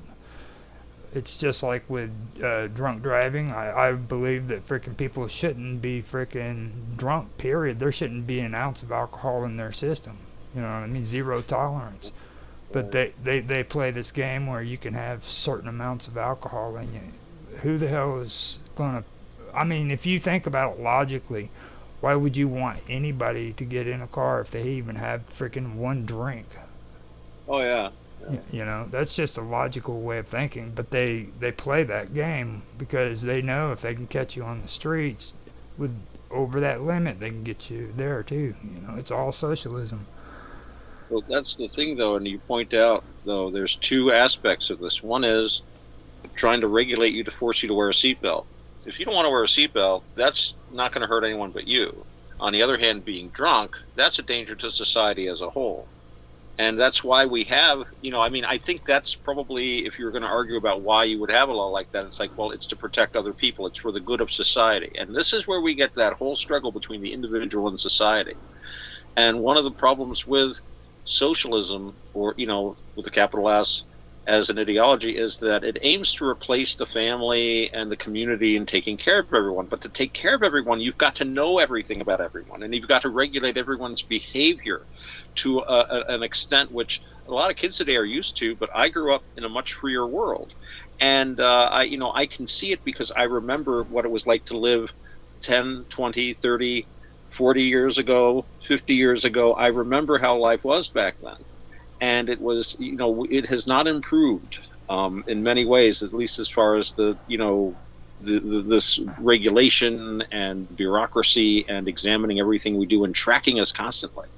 The argument is always about and the seatbelt. I think the argument probably goes something like, well, think of all the money that it costs society to treat you in the hospital if you injure yourself. And that's what they're doing with the anti-smoking stuff. And that gets back to Nazi Germany because, yes, Nazi Germany, everything that you see today with anti-smoking, anti-tobacco groups, all stem from Nazi Germany. That was the first Western country to do massive anti-smoking campaigns. It was centered around the fact that Adolf Hitler hated tobacco. He didn't like smoking, so he told German scientists, tell us what's wrong with tobacco. So German scientists, they had the top biochemists in the world at the time. They still got pretty damn good ones. And they're like, oh, geez, look at this, heart disease. Look at this, lung cancer, this and that and this and that. So that's all they needed. They took that and they banned smoking in public places. All the stuff that we're used to today. And this gets back to when I was talking earlier about these different states, third position, right, left, however you want to put it. The thing about the Nazi state that people often overlook is its basic philosophy that the individual was less important than the state. This is the basic philosophy. If you read the same thing, and this stems from, Hitler leaned a lot on Mussolini. And if you read Mussolini, one of the things that there's actually, it's in the public domain, he wrote an article often quoted for the Encyclopedia Italiana. I guess they were trying to compete with Britannica. I've never heard of the Encyclopedia Italiana since, but he points out in when he's writing and describing fascism, and of course all these wonderful things about ecology and art and aesthetics and a strong nation and this and that, but it's made clear throughout that the individual is meaningless. Indeed, the individual can only attain true self-actualization as an individual by subsuming himself into the state, into the society. And this is part and parcel with this kind of micro-management. And you've probably heard in Nazi Germany, the communities were all organized down to blocks, block leaders, like we'd have a city block. And you'd have a Nazi party official whose job was, one of them was to make sure everybody was listening to the Führer's speech on Saturday night. So he'd go past all the houses and all the apartment buildings and make sure the Führer's speech was on. There weren't any, beefsteak Nazis, brown on the outside but pink on the inside. So that's what they called them, beefsteak Nazis. So what people would tend to do was they would push the radios near the door so that the block leader could hear. It just fostered this whole culture of hypocrisy, But that's what happens when you've got that basic philosophy of the individual being subordinate to the state. And I stand on the other side of this. This is where all these things, all these wonderful things fall down. If part and parcel of it is destroying the individual for the sake of the group, well, A, who defines the group, and B, there's always somebody there who's doing well. That's think of Fidel Castro, who wonderful revolutionary, and I'm sure had his heart in the right place, but is a very wealthy guy. His children live the life of incredibly wealthy drunks on in the Mediterranean. It's not very socialistic. You'd think the kids would be there, volunteering in a clinic or something, or helping build houses in Africa or something like that. No, they're on the Riviera just getting a tan. And that's often what happens with these.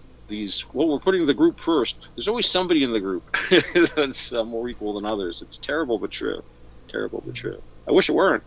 I really do. Now, a cynic is a disappointed optimist. Yeah. That's me. Now, before we go on to you, Mark, we want to see if Bob Dub wants to answer. Or, you got a response? Okay, I do. I have a response in the form of a question for you, Roger, and Mark as well. What do you think about the individual and the state? Do you think that the individual is more important than the group? Me? No, she was asking me and Mark. Yeah, right? yeah, because I think I pretty much said that. Yeah. Yes. Yes, you said that. I was just wondering what the other guys, if they agreed. Oh, right, right. Yeah. Okay, Yeah. so Thanks. since I already made my response and everything, I'm gonna let Mark take this, and then I'll follow up if you guys want me to. It's up to you. Go ahead, Mark. Depends on it depends on the aspects, really. Roger was talking about driving licenses and that sort of thing. And the thing I was thinking about when he was talking about license numbers um, is how do you identify a car or driver if an accident happens? So the idea of having everybody being forced to have a license, I argue, is an important factor. When it came to things like Otto's smoking analogy, that's an interesting one because in the UK, cigarettes are taxed at something like 60% or something, and a lot of that goes back to the NHS, the National Health Service, which is a national health service, and arguably, or well, in fact, the NHS, no, the state makes more money out of taxes on things like cigarettes compared to the sort of aiding smokers in or curing smoking related diseases. So when it comes to the sort of concept of, I'm in favour of free and open markets, so I'm in favour of people taking responsibility for themselves. But occasionally, it is necessary to create regulations to make sure that the state is protecting the individual. Again, it depends on the severity of the protection. Right. So, which do you think, when it comes to the individual and the greater good? Which is good. Yeah. Which do you find more important? Again, this is the individual preferably, but if it's a if you need a mechanism to protect everybody, again, it's just down to severity. It's both can coincide, coexist at the same time, I think. All right. Well, for me, I've already said that plenty of times. I think the individual is more important, and there are situations where we do have to have people worrying about the group as a whole. And when I say a group as a whole, I'm talking about government and our government. But that shouldn't be more important than the individual and the individual's rights. You know what I mean? The greater good basically means that you're going to sacrifice for the greater good. Well, what's the greater good? You know what I mean? Everybody says the greater good, but well, what is it? What is the greater good? How many people have to die for the frickin' greater good? And a lot of people do die because of that, because frickin' they think that you can just sacrifice any individuals you need as long as this amount of people frickin' survive. So they're counting who's going to die ahead of time. The World Health Organization has estimates of how many people are going to die from today 50 years from now. to 50 years from now. You know what I mean? They're actually making freaking estimates on how many people worldwide are going to be dead. And that's just completely amazing, you know? And you have to ask yourself, why are they doing that, you know? Because they're thinking of the greater good, you know?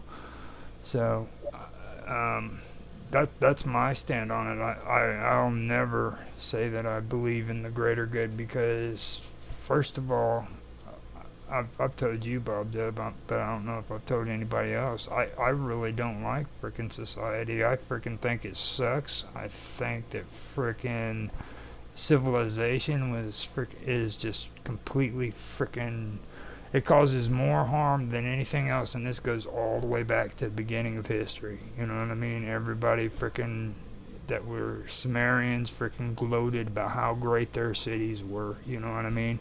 And there was always that argument between which is more important. Was it nature or was it living a civilized civilization in a city with walls, you know? And that's what it came down to. And it's like me, you, and Otto had a conversation about Shakespeare, and I brought up the thing about freaking Venice. Okay, Venice was one of those cities that did that, and all of Europe for the longest time did that, where they denied people the right to leave the town so that they could, quote unquote, protect their culture. You know what I mean? So people who had trades couldn't leave one town and go into another one, because then they would be giving trade secrets away to the other freaking town, you know. And that's the way they did it. They did it for a long time. So that's the kind of stuff that I don't agree with. So I hope that's a good enough answer. Those are brilliant answers. Thank you very much indeed. That's Let's, really interesting. I wanted to bring up something too, just in the interest of talking about something which is a positive way that the individual can, be surrendered to the good of a larger group. Is I'm thinking of something which the non-Americans here probably have never heard. Well, you might have heard of it, but aren't aware of or don't have the experience with. But here in the United States, the backbone of our firefighting for the entire country is something known as the Volunteer Fire Company. And a volunteer fire company is a very unique thing, and there are laws that protect them and protect the companies and give the individuals certain rights and protections, because these people are the only way we could have firefighting service in most of the country for most of its history. It's just local people getting together, and they do their training together, and they provide all their own equipment and stuff like that. Nowadays, of course, there are grants and things, but it started off with just like the community chipping in. I think the community can act as a whole, but I think part of the way, and this is the way I look at it, there's that keyword volunteer fire company. It's people aren't coerced into it. Nobody forces you to go be a firefighter. They're not getting you on a bucket brigade at the point of a bayonet or anything. But that people can come together and take action collectively. It can be done without coercion, or more than the social pressure of, oh, come on, let's all help the community. Okay, we'll do this, sort of thing. And that is a time when the individual kind of says to him or herself, okay, well, I don't really want to get up at 6 a.m. to help build the new firehouse, but come on, let's go do it, kind of deal. There are times to sacrifice, and there are times when you can come together for a greater good. But I think a key is, I don't like the idea of people being, again, at the point of bayonets, being pushed towards the front line. Oh, it's for the greater good, comrade. Here's a rifle and 3 bullets. You won't need more than that. And next wave, you don't get guns. You'll pick up theirs. Okay, which is, I believe, how the Chinese army did it in Korea. So I used to know a guy that made a machine gun there. That's another story. But yeah, so there's greater good and greater good. But there are times, I think, when the community can act together, and even you can even look at laws about things.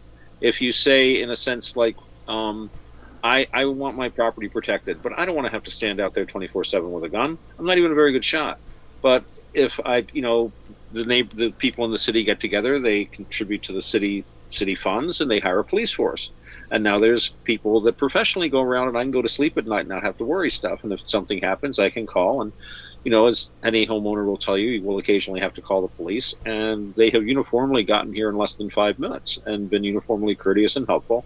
So I don't mind making that contribution to my city taxes, my property taxes and stuff, because I am getting services back. It's convenient for me and my neighbors not to have to organize our own police, because if you think about it, if we didn't have a police, we'd have to organize our own police, and basically we would create a police force. Well, we've got one, so it's just a way. So this can be, although in this case, yeah, if I don't pay my taxes, I get in trouble. I've tried that. It doesn't work not paying your taxes. But yeah, I've had some very sharp arguments with the city about it over the years, but we're on good terms now. But anyway, so there are ways, I think, where it's, because much as I would, I love that show, The Prisoner, with Patrick McGowan. I don't know if anyone here has watched it. I will not be pushed, filed, stamped, indexed, briefed, debriefed, or numbered. And that was a great show, but you couldn't really have a whole society like that. And society, it would be such an intensive, exhausting way to live really all the time. We need to have cozy in our lives. And we need to be able to create new generations of people. We need a certain amount of relaxed coziness. And that means, humdrum civilization. Much as I know, Roger, it's not my favorite thing either. But we need to try to use the good bits of it if we can. And, that... Whenever you talk about that, Roger, I think about Jack Vance.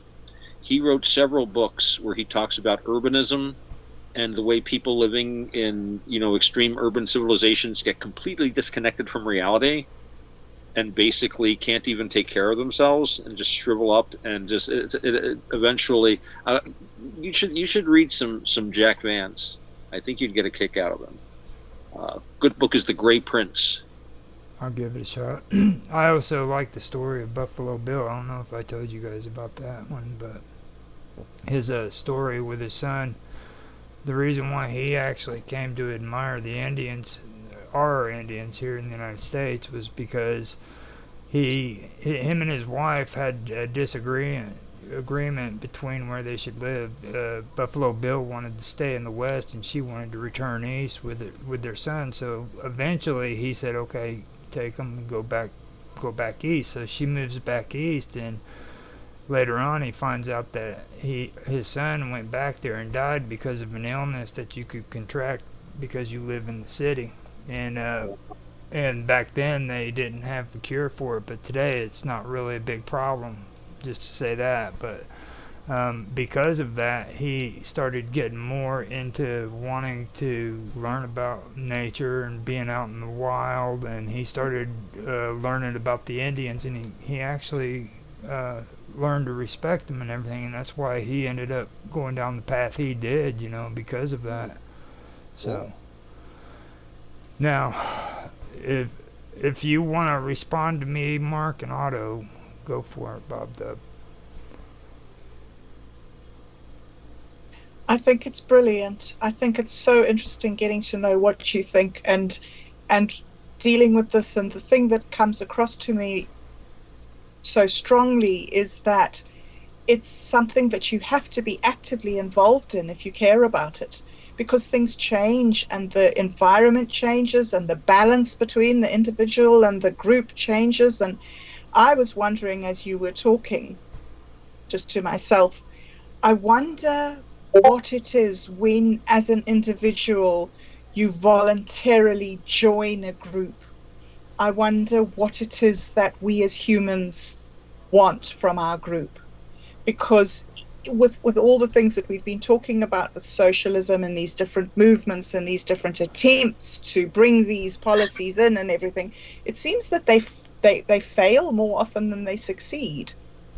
So it's really fascinating to me this way that individuals and groups, like they're the same thing, but they're not the same thing. Yeah, so just very interesting to hear what you guys think.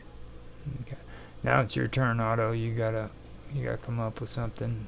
Hopefully you didn't speak about everything and you held something back, because it's it's your turn.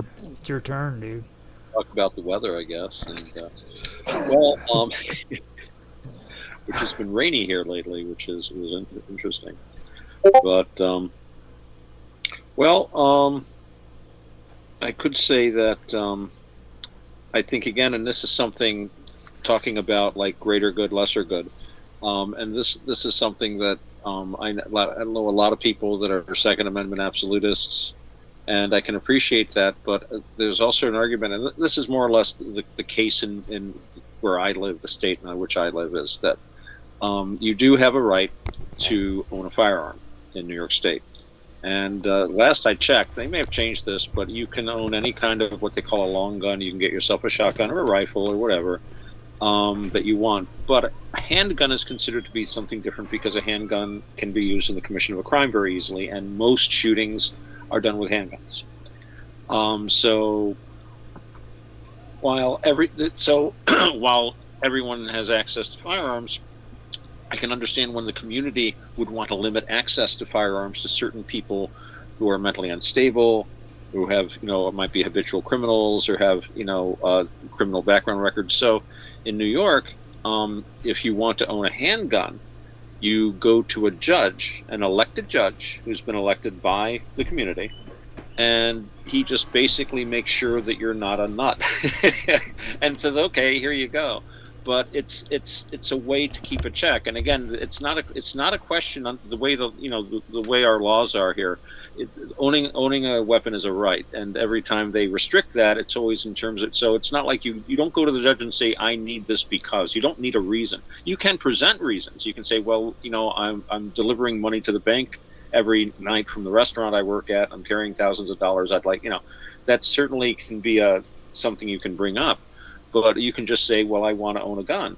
And usually they want a couple of, it's almost like a job application. You get like, I think 2 or 3 people in the community to, give you a what do you call, reference. And you go to the judge, and it can be very routine actually. But it is a way for the community to also have a say, because I know people that I'm glad they don't have handguns because they're, people that are too drunk or on the wrong kind of drugs or who are just violent people. And I can know, okay, if this guy's going to just decide to go crazy, well, if he's walking down the street with a rifle, he's going to be stopped pretty quickly. It's hard to hide somebody, but you can walk, with a handgun is very concealable. So that's a case where people do have the right to bear arms, but at the same time, the community feels like it wants to restrict access to firearms, certain kinds of firearms to certain kinds of people. And so I kind of look at that as a way of people, because again, the judges are elected. And I've talked about this with other people. New York State has a reputation of being a very blue, which is odd because here that means left-wing state. But really, it's very, very red. The blue areas are like New York City, Albany, which is the state capital, and Buffalo, and probably like Utica or something. So it's all concentrated in the cities. The rest of this place is solid red, and in fact, we've sent Elise Stefanik, who was seen as one of President Trump's long shot VP picks. She's very red, and she's the incumbent, and she's been reelected here like crazy. Last election, they imported some Democrat from New York City, who's like mom and pop have like a vacation cabin up here, so that you could say he's from the district. And the one, she's actually from Schuylerville. She's from around here. So they brought him up, and he was like, "Well, you got to vote for me because she likes Trump, and I'm good, and I'm a Democrat, and I'm a gay man. So if you don't vote for me, it's homophobia." And they pulled out all the stops, and he didn't really do that much better than anyone else that ran up against her. Maybe slightly better, but like we're talking a percentage point or two. So she's very solidly in. So you've got a very, very conservative, very red upstate area in New York. It's very interesting. And unfortunately, though, the governor is elected by direct vote, and so New York City basically elects the governor.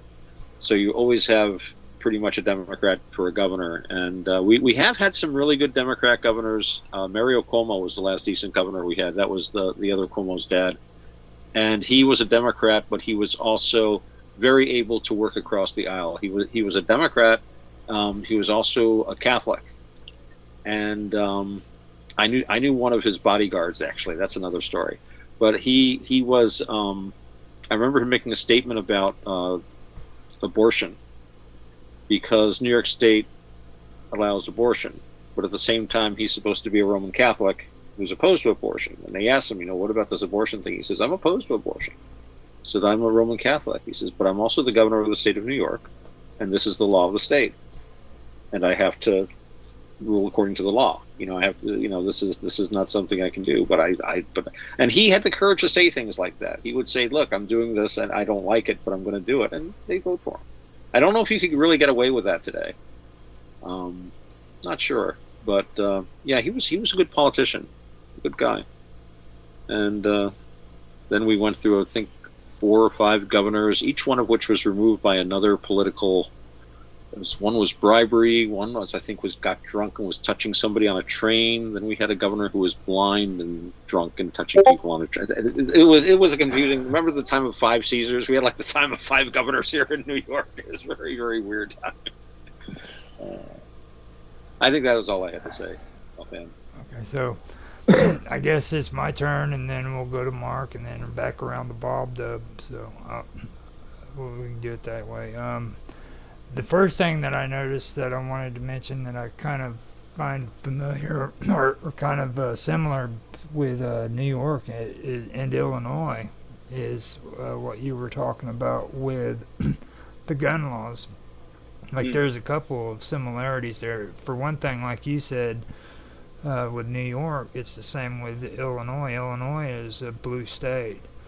And the thing is that I found kind of odd is, and I've noticed it too when I listen to other people talking about blue states and red states, is a lot of these Democrat states have people in it who are really, really big gun rights activists. They're real big on guns, and you think that would be more in the conservative states, but it isn't. Here in Illinois, there's a huge gun rights movement going on right here in the states, but it's a Democrat anti-gun government. I mean, like they're the ones that don't approve of gun rights. Not even all Democrats, though, are against it. I saw something where it said something like 20 or 30% of Democrats actually do favor the Second Amendment. Same here. And they toe the party line. Yeah, same here. Democrats actually are gun owners, and the thing of it is with me on guns, I agree with it. I agree that freaking every person should have a gun, and one thing I always keep forgetting to mention every time I say that is I'm not a gun owner. I haven't owned a gun freaking at all in my life. I used to have a gun, but that was back when I was shifty and holding other people's shit, you know what I mean? So technically it wasn't my gun, you know what I mean? But so. The only time I've owned guns is when I've lived out in the country. I haven't owned a gun probably in almost 30 years, but when I lived out on actually it was like in the middle of a cabbage farm. I had like a quarter of an acre in the middle of a cabbage farm. That's another story. But I'd had one neighbor who'd had a dog killed by wild dogs, and there had been a bear attack. So I had a couple of guns in the house. I had a rifle and a shotgun, but that's, I'm not a hunter. I'm not particularly fond of target shooting. I always said, I once had a job where I had to be armed. That's another story. And I said, I'm not really a very good shot, so I just want something that just like, no matter where I hit with it, it'll stay hit, because I'm not going to hit very well. So I had a 12 gauge shotgun with double-aught buckshot, and I told people, like, if I ever have to use this thing, just hit the floor, because I'm just going to aim in the general direction. I am not a good shot. But no, I never really liked guns a whole lot. I'm not scared of them, and I've owned them at times when I thought it was necessary, but I've never really felt like I needed a gun here where I live. Feels pretty safe, actually. But if I lived out in the country, where there are wild animals, and especially around here in upstate New York, we've had these coy dogs, which are apparently coyote and dog. They're basically getting really big and filling like the wolf niche they've been talking about reintroducing wolves around here for a while, and I think some people might have tried, but actually nature abhors a vacuum, and I've heard and seen some really big dogs up in the woods. And yeah, so yeah, there are certain situations where I think, yeah, I feel better if I have a firearm. So that's simply what Darwin has given me. That bear has 800 pounds and giant claws, and I've got Mr. Mossberg with alternate 12 buck and buckshot and slugs, which ought to discourage, I figure, any bear. Warning shot first, of course. I don't want to actually injure anything as a good Buddhist, but I figure just the loud. Mm-hmm. Well, the thing about the guns, though, a lot of people get a misconception of that here in the United States, too, because they don't really understand why it's so important for the individual to have gun rights, okay? It's cool to go out hunting and everything and, to defend yourself, but the whole reason why the Second Amendment is even in or not the Constitution, but in the Bill of Rights, is because freaking we have to have arms so that if we end up having a tyrannical government, us as individuals have to be the ones who overthrow our own government, and you know what I mean. And I think people forget that fact. That's one of the only reasons why I support guns, because that was sort of kind of implied in some of the writings of the fathers, and more than implied. Yeah, I don't think it was ever spelled out too directly, but I think also there was a tradition coming from our British, actually more English than not, origins of the free man being armed. That's why everybody walked around with a rapier, in Elizabethan and Jacobean England, and that's when a lot of the New World started.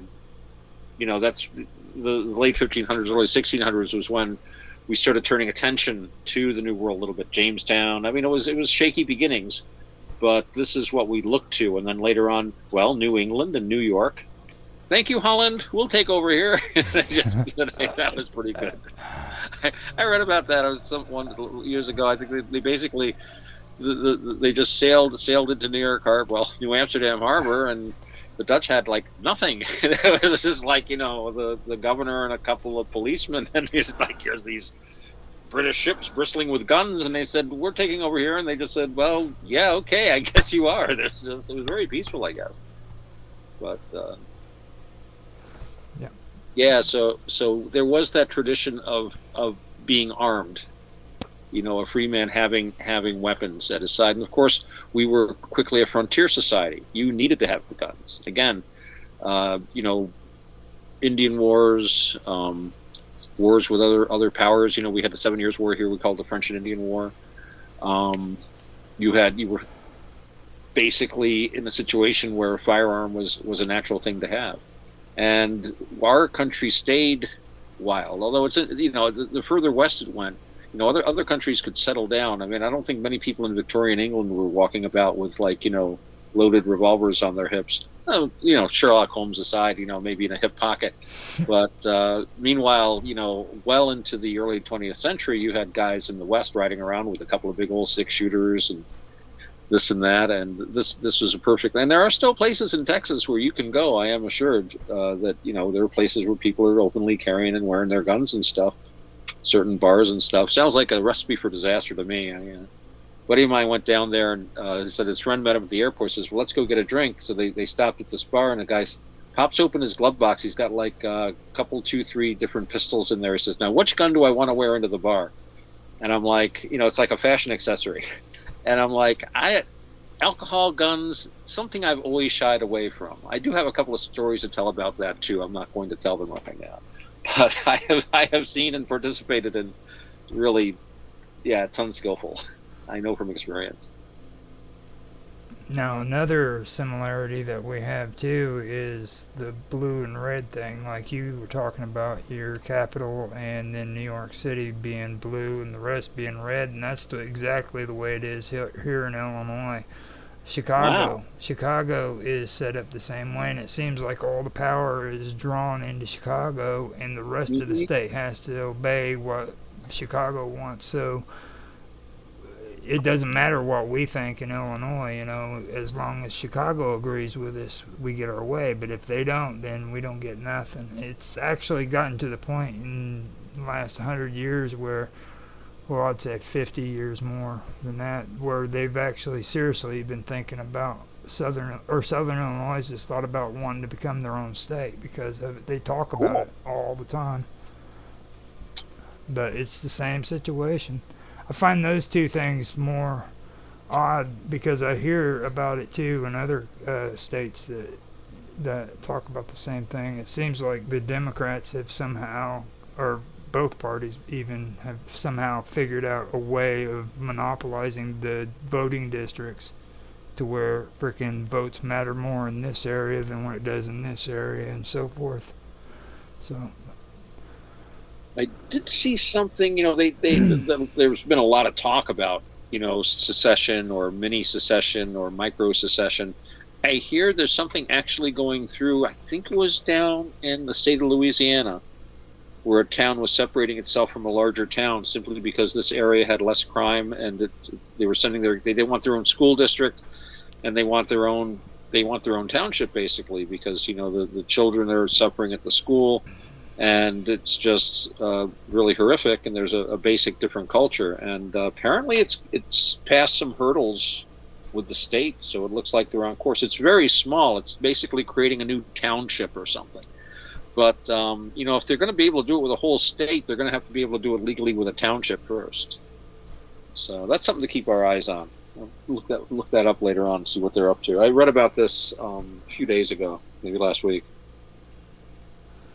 okay, Mark, you got anything you want to say about what Otto is talking about? Really, my talking point is related to the idea of the sort of greater good and the sort of creation of default states. In the US, each state acts as its own sort of independent government, up to a point anyway.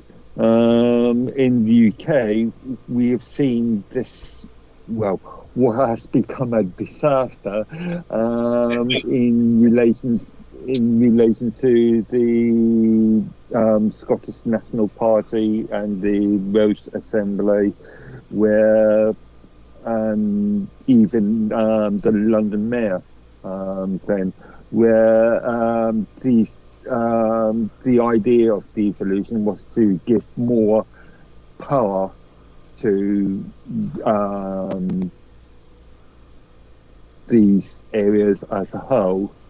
But in reality, what's happening is more centralisation within those areas. So in Scotland, you'll have more power going to Hollywood.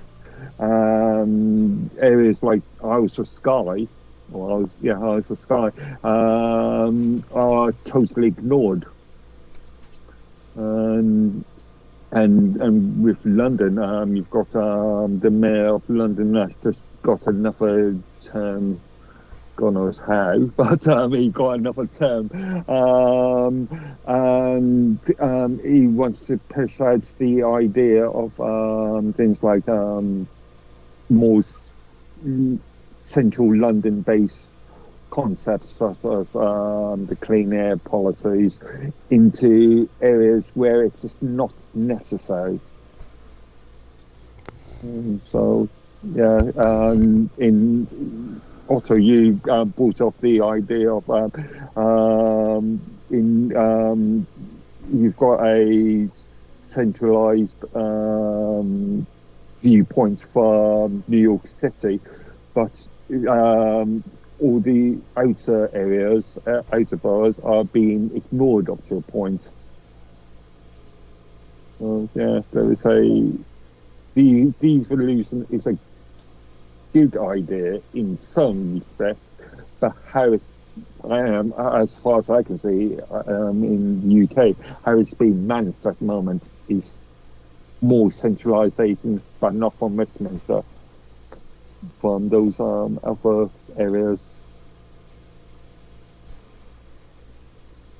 Yeah, we're ignored and taxed. They do tax us, but otherwise they ignore us, and it's very frustrating because you feel like all of the wealth of upstate. I mean, yeah, some money does come back from the state, but it goes down to the state coffers, and so much of it is spent in New York City. Mostly, it's always been talked about, never going to get done. Just removing New York City, just making it its own state. It's practically a state. You know, the New York City Police Department is larger than the United States Coast Guard. They have like anti-terrorism units. They probably have jet fighter. It's an amazingly huge place. And yeah, it's just it's.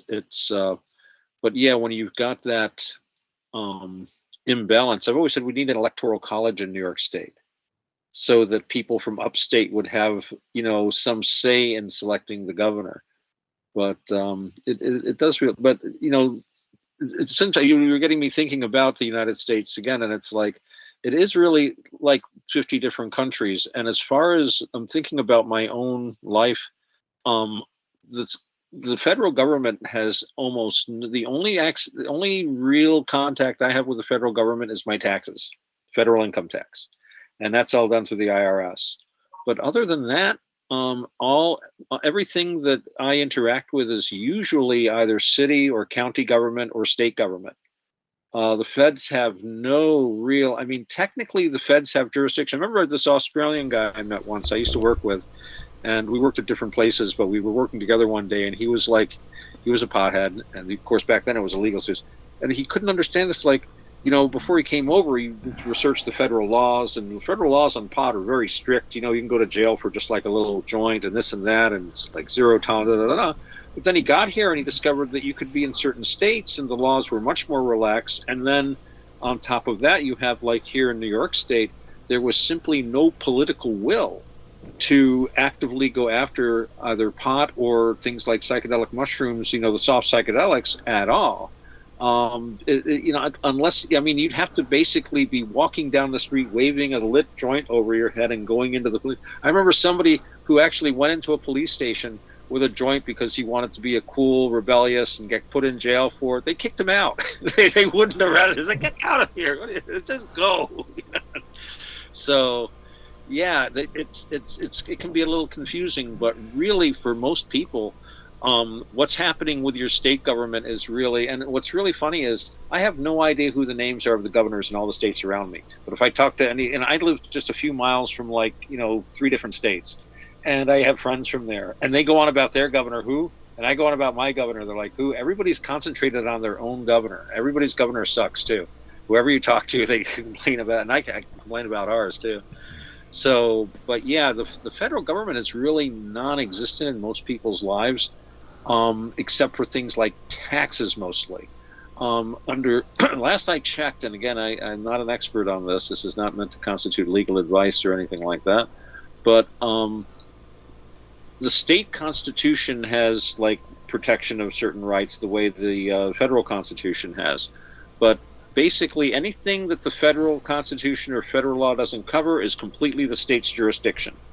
And also, if the state constitution and the federal constitution come into conflict about like something about a person's rights, the benefit of the state constitution is given. Basically, you have more privacy, for example, under New York state law, it's in the constitution, than you do under the federal constitution. So that trumps the federal constitution for a New York state citizen in New York state. So as long as I'm in New York, I am under the jurisdiction of the New York state constitution more than I am the federal constitution. It'll trump the federal constitution. On things like that. You can't do things like introduce slavery in the state constitution. Although it'd be interesting to see them do that. I wonder what the reaction would be. But no, that would be, because it would go against federal law, it would be invalid. It wouldn't work. They would just laugh if you tried to. So yeah. So but it's interesting. The federal government isn't really a factor in your life for the most part, except for things like taxes or regulations that, you know. I mean, even like seatbelt laws, we were talking about seatbelt laws. 49 out of 50 states have seatbelt laws. 1 state does not. That's New Hampshire. And the federal government could not make a law covering all 50 states for seatbelts. So what they did was the federal government does provide a lot of money to states for highways. So they basically did something which tied highway funds to passing a seatbelt law. So each state legislature was told, if you want the money this year, you got to pass the law. Every state except New Hampshire lined right up because some of them get a lot of money, hundreds of millions of dollars. So yeah, seatbelt law, and plus all the arguments. Hey, it saves lives. The insurance industry loves it. Blah blah blah blah. So, but New Hampshire wouldn't do it. They keep your money. We're living free or dying. Their roads are pretty bad there, but still, they don't need to wear seatbelts on increasingly bad roads. I don't know. Every so often you read about accidents in New Hampshire, but yeah. So the federal government is really created by the states. And that's something, we lose track of that because the federal government is very full of itself. And of course, it's the thing that negotiates with foreign governments. It directs the national armed forces and stuff like that. But each state also does have its own armed forces, which are directly under the control of the governor. And actually, I read an interesting article, even though they've tried to reform this. Basically, if like the president says, send your National Guard troops here, there, they do. But they don't have to. A governor could get up on his hind legs and say, no, you can't have them. So each state does have a reserve military force, and they're usually equipped about as well as cognate forces, especially nowadays where they rotate them throughout into foreign service all the time. That was never the case. National Guard troops only operated in their own state 99% of the time, and it was usually disaster relief, occasionally riots and stuff.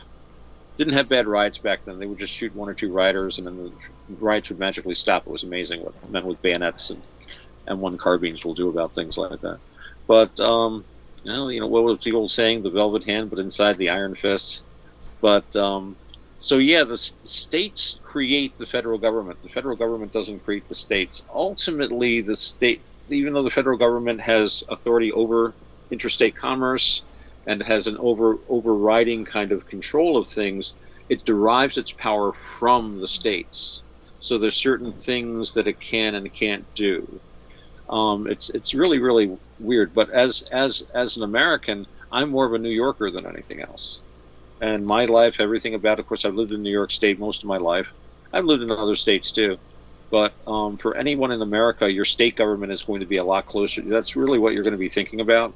And even more, your county government and your, like in my case, city government, or who you're going to be really interacting with. The Fed, I never see a Fed. There's a federal building down in Albany, I think.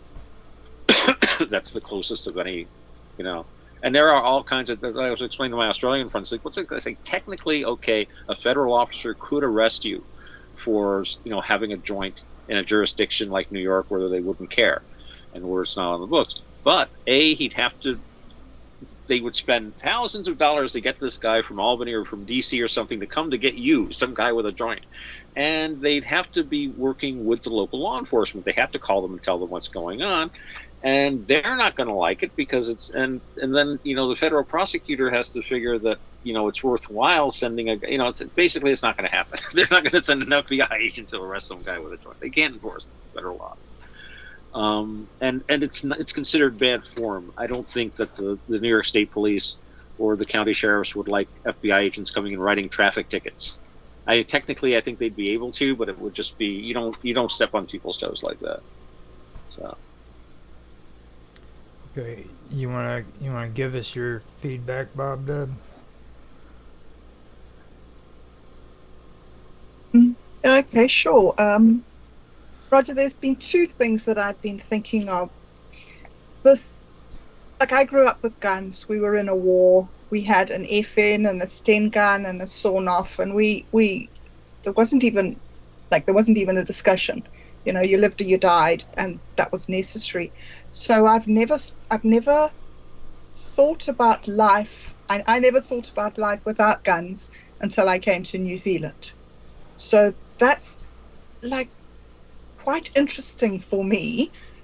But the main argument that seems to be about guns at the moment is what you mentioned earlier. Was it you, Otto, who said that the main reason to have guns is against a tyrannical government?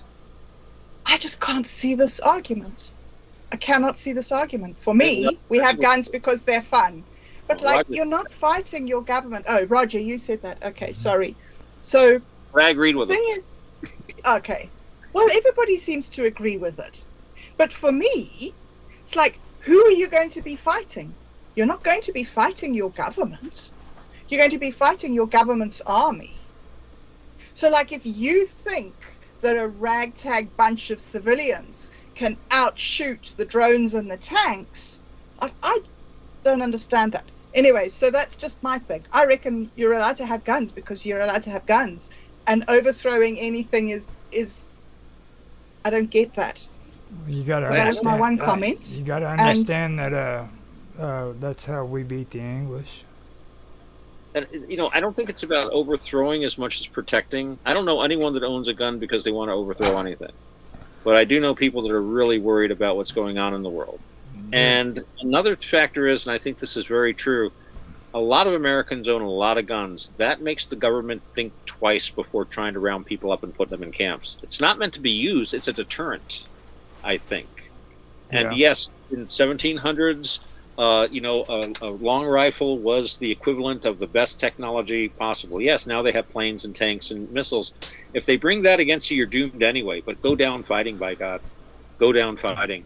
By all accounts, English should have won that revolution. Sorry. By all accounts, the English should have won that war. It was only tactics and great soldiers and poor equipment that won the Civil War between us and England. That was it. Well, also I think that by that stage, we had stopped painting ourselves blue. I reckon if we were still painting ourselves blue, we would have taken you. But that had stopped. And I think that the guys, this is my argument, I think, is that the guys who were fighting the Americans actually were thinking, good on you, Americans, go for it, go for freedom, have your life. Why would those people be committed to the war? The people who win the war are the soldiers. And if the soldier's heart isn't in it, then you've got a chance against those soldiers. So for me, if there was to come up a situation where people needed to go against the government, I would want to know where my soldiers stood with that. Are you guys wanting a coup? Do you generals want to overthrow this? Because, I don't know, it just doesn't make sense to me that the untrained people of the country have got more of a chance. And yes, I've heard the thing about the deterrent too. But if you are a tyrannical government, and if you are going to be tyrannical, you are going to send in your mosquito drones with poisons and nerve gases and your tanks. You're not going to send a little brigade to march through your town for a show of force, rah-de-rah-de-rah. If you're tyrannical, you're actually really evil. So I think the argument is, I don't think that there is an argument. I think that's the problem. I think that you either believe this way or you believe that way, and justifying yourself either way is merely justifying yourself either way. But, that's kind of my anarchism showing through there. Mm-hmm. Well, but the other point I'd like to make, okay, sorry, Otto, carry on. Oh, well, I was going to point out that, it's on record of police agencies hesitating to get into certain situations because they know that the people involved are armed. Having a large armed populace, I don't think there are absolutes of evil. I think any tyrant is going to, even the most, what Hitler spent a lot of his time doing? Worrying about public opinion. That was the Gestapo's main job. They weren't going around looking for Russian spies. They were very, very carefully trying to figure out what German people were thinking about and about what Hitler was doing. And he didn't go to war production until 1944, 43, 44, when it was way too late to do anything to save the German war machine. He did that because he was afraid of the people. He was afraid that if the women couldn't get nylons and chocolate, that the people would riot and turn against him. He refused to come out when the bombings got really bad. Goebbels. Now Goebbels, he was out there every time. Actually Goebbels was the hero of the Reich at the end. Again, people don't know much about this. He was one of the leaders of the civil defense, and at that time, the air belonged to the Allied bombers, and they were using napalm, and they were using things people had never seen before. And Goebbels would get out there right after a bombing, talk to people. The party hierarchy took over, and I mean, you didn't pull your weight, you were shot. And they got those guys out there building air raid shelters, doing stuff. But Hitler wouldn't go out. He was scared of the people. He's like, no, they'll turn on me. And Goebbels is like, no, they want to talk to you. They want to see us out there. He understood propaganda. He called this the ultimate, he thought propaganda and real life were the same thing. He kind of lived it by the end of his life. He's a weird guy. But, yeah, so it was, I don't know where I was going with that. I was just ranting, actually. But, it's true that the people do scare these guys. Okay, it's not it's not Klaus Schwab going, I have you all. It's more like people that are very unsure of themselves, and they really do worry. I mean, I don't really think that the German people would have rioted and overthrown Hitler, but he thought they might. He thought they might, and so yeah, these guys sometimes can be more careful than we think. But I didn't mean to interrupt. You were going on about that.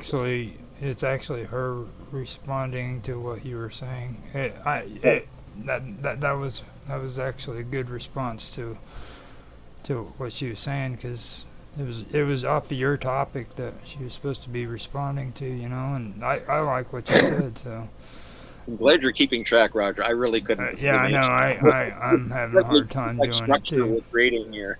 Today, you guys are like in rare form. You're on fire. So I'm having a hard time keeping up. So I believe that it's Mark's turn to respond to what you said. I'm not quite sure, isn't it, Mark? Actually, I've got no comments. I think Otto said everything that I've been thinking about. In fact, both of you, and Otto has said everything I've been thinking about. No, I'm sorry, I've got no response. See, that last part was actually pretty good comments too, because I'm like, you see, the reason why I'm pro-gun no matter what about this situation is the fact that, yeah, you look at like what Otto said about Adolf Hitler. Adolf Hitler was able to go into these towns, and he was able to intimidate the citizens with his SS troops because they didn't have guns. Okay, if you know anything about the stories, they would frickin' antagonize the Jews. They would antagonize the frickin' gypsies. They'd round them up in trucks, take them out to a field, and then they would mass execute them and bury them in frickin' huge holes. And nobody would ever know. And the reason why is because they were able to manipulate and make it to where they could take away the guns, they could take away everything that these people frickin' thought, hey, we don't need these. We live in a civilized civilization. We're civilized people. We don't need this stuff. Next thing you know, Adolf Hitler's taking power and people are dying. I mean, that could easily happen today. And I find it insane that people have that mentality, that they think that we are so civilized we don't need guns. We don't need to uprise against a stronger power than ourselves, When these soldiers have to go up against their brothers and their sisters and their nephews and their nieces and look them in the eyes and shoot them in the face because their frickin' president told them to, that's when shit hits the fan. Is this stronger, more powerful military going to turn against their people for their government? And that's what it comes down to. Are you willing to frickin' put yourself out on the line with a weapon that is far, far more inferior than what's against you, so that those troops can look at you and say, I don't want to kill you? Because it's not other people from another country, it's our people in military fatigues. Will they frickin' turn against their people for their government? That's the thing you got to think of too. Well, also, Roger, the Jews on October the 7th were all disarmed. The people who came in against them were people who hated them at an individual level, and they weren't able to defend themselves against an invading group of people who came to do them harm, because the government had taken their guns, and then the government hadn't provided protection in the place of that. For me, looking at your situation in America, and looking at the way your country is being infiltrated by hundreds of millions of working age, military age people from other cultures who aren't finding jobs in America, for me, that would be who I would need to be armed against. Who knows who they are? There's no documentation, there's no background checks. Who knows what's happening? I mean, the government is complicit in it with their incompetence. Who's going to do the shooting at you? And who do you really have to protect yourself against? Sorry, I don't even know if it was my The scary part is take a look at the video footage from our last two presidents when they made it into office, okay? The first one was a bunch of people freaking standing in the middle of Washington, D.C., attacking freaking conservatives because they believed in Trump. Those were the liberals. Then the second time was when freaking a bunch of conservatives were freaking standing outside of freaking I believe it was Congress. They and raiding into Congress, and rioting. Then these I'm not gonna call them freaking what the government calls them, because I know it's not freaking what they are their riots. Okay, this is what I call them. They're riots. I'm not gonna say that these were people that were freaking doing something tyrannical against, or not tyrannical, but against the government or anything, because I don't believe that. But what I believe is the aggression is getting so big that freaking people aren't recognizing that. These are our people that are doing that, and there's a reason for it. There's a growing discontent for the government and what the government's doing. It doesn't matter if you're on the left or you're on the right. Every single person in this country has a problem with the way our government's doing things, and our government they're not wanting to listen. Okay? And the reason why they're not wanting to listen is because there's big money in government now. There's big money. People are getting payoffs, and that's what it comes down to. They want the money and they don't care about the people. And that's what I personally feel, that there's going to be something take place in this country, and it's not going to be good. Well, something's taking place in the whole world.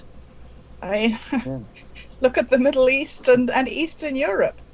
It's just rampant violence, and we don't have, like when we had violence back in the sort of the 70s and back in those days before the fall of the Berlin Wall. Anytime any little group of individuals picked up their guns and started making trouble, world leaders would stand up all over the world and demand peace talks and negotiations and a return to the status quo. Where are they? Where are those people? Why is there no call for peace?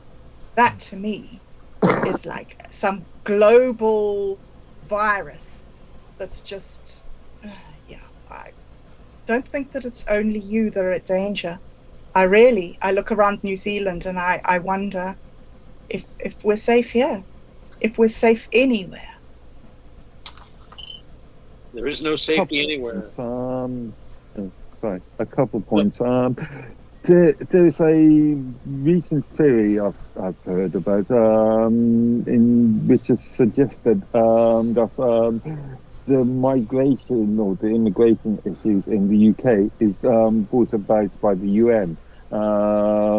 These individuals will be being sponsored by the UN, They are tomorrow's blue helmets to enforce laws if anything goes extremely wrong. Another point, I don't personally subscribe to that point idea myself, but it's an interesting argument nevertheless. Another point is sure, you can arm a nation, you can arm a territory, you can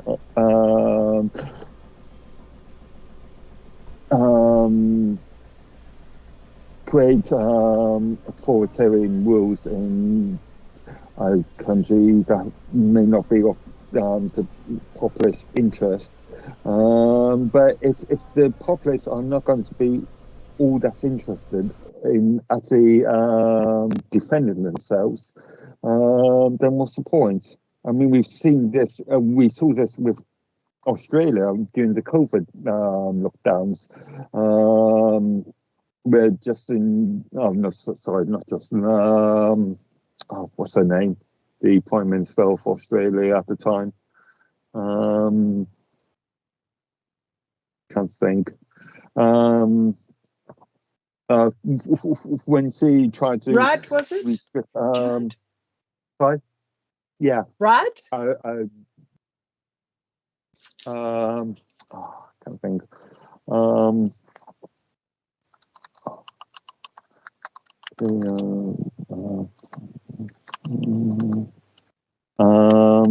Anyway, but yeah. Morrison? No, that was the old one. Sorry. No, it was Morrison. No. Ardenne. Oh, that was Australia. That wasn't Australia. That's New Zealand. That was New Zealand. Jacinda sorry. Ardern. New Sorry. Zealand. Yeah. Okay. Yeah. And the populace in the whole just went with the idea of the restrictions of free press. We've seen that in Canada at the moment. You saw a subset of protesters with the truck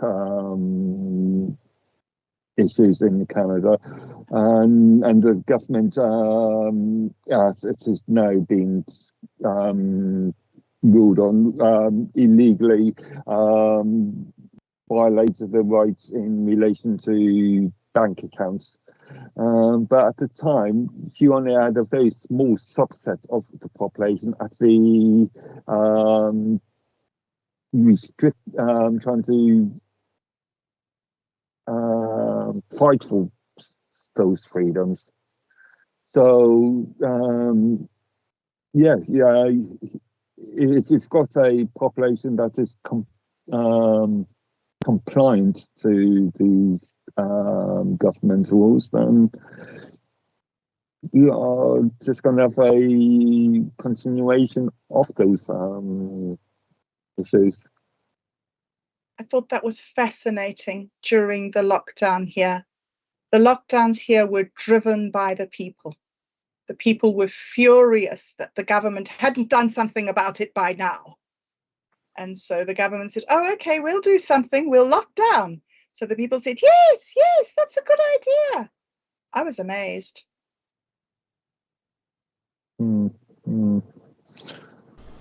Yeah, it's surprising what a little bit of fear tactics does to a population. Well, there's no army here, Mark. I don't know, there's some sort of army, but there isn't like an army. There's a small amount of sort of military people who do search and rescue and a bit of training over Ukraine and stuff like that. But if we were invaded by China, that would be over. It would be done. The people here say, that's okay, Australia will rescue us because we're really close to Australia. But yeah, there isn't, they don't have a fighting spirit. They don't stand up on their own recognizance. It's a very interesting society. Frightening, but interesting. Same as the UK, I think. No, We need the blue. We need the woad back. That's what we need. Otto, do you have anything to say about any of that stuff? Well, it's just it occurs to me what I've often thought of when I hear Bob going on about the life in New Zealand and these New Zealanders, and we've talked before about that there is the pleasant side of being in a very civil, pleasant, very soft and marshmallowy kind of a society. It's nice and cozy, but then for somebody that's seen the wider world, and as we've said, something like a 20-year civil war would make them sit up and take notice. That might, just you'd be able to talk to them a little more sanely or something, just to give them a little. When, especially when I heard that they don't like you to even have candles, much less campfires. And I burn a fire It's in the backyard. intense. Everywhere around here, you can look out, and there's probably a dozen fires inside of people have campfires. They cook out here. All it's very. I've got a little metal fireplace thingy myself that I use. I use it to clean my clay pipes, which is interesting. I learned a lot about clay pipes. They used to tell us that they would break off the tips so you could have like a fresh smoke each time. Like nonsense. They never did that. What they do is they put them in a special rack in the fireplace every night, and it just cooks all the tobacco resins and stuff out of it, and you've got a nice clean smoke the next day. So yeah, I bet that'd be probably illegal to clean your clay tobacco pipes on an open fire in your backyard in New Zealand. Well, they were trying to make it illegal to have cigarettes at all. So yeah. Anyway, it's fascinating, the balance between the coziness and you're right. The marshmallowiness.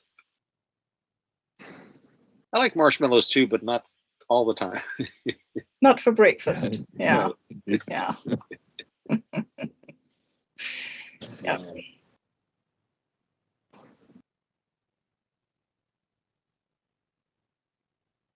Roger, have you Yeah. got any talking points? Or have you got any feedback on that one? He's maybe had to step out. We should just carry on, hey? Maybe. So, yeah. There was another point that I was going to make a little bit earlier that it sort of slipped my mind. And that was when you were talking about the federal government in America. And I was thinking about how, for my understanding of it, is that it's just extreme centralization. And that by having these extremely centralized power structures, you remove the responsibility so far from the individual groups of people that the people no longer control the money of their country. And this is where the taxes become rampant. And I was thinking that's another one of my arguments towards decentralization, is make communities more responsible for what's going on and have government do your admin for you. Right. I just feel there's a really important place for government in the world.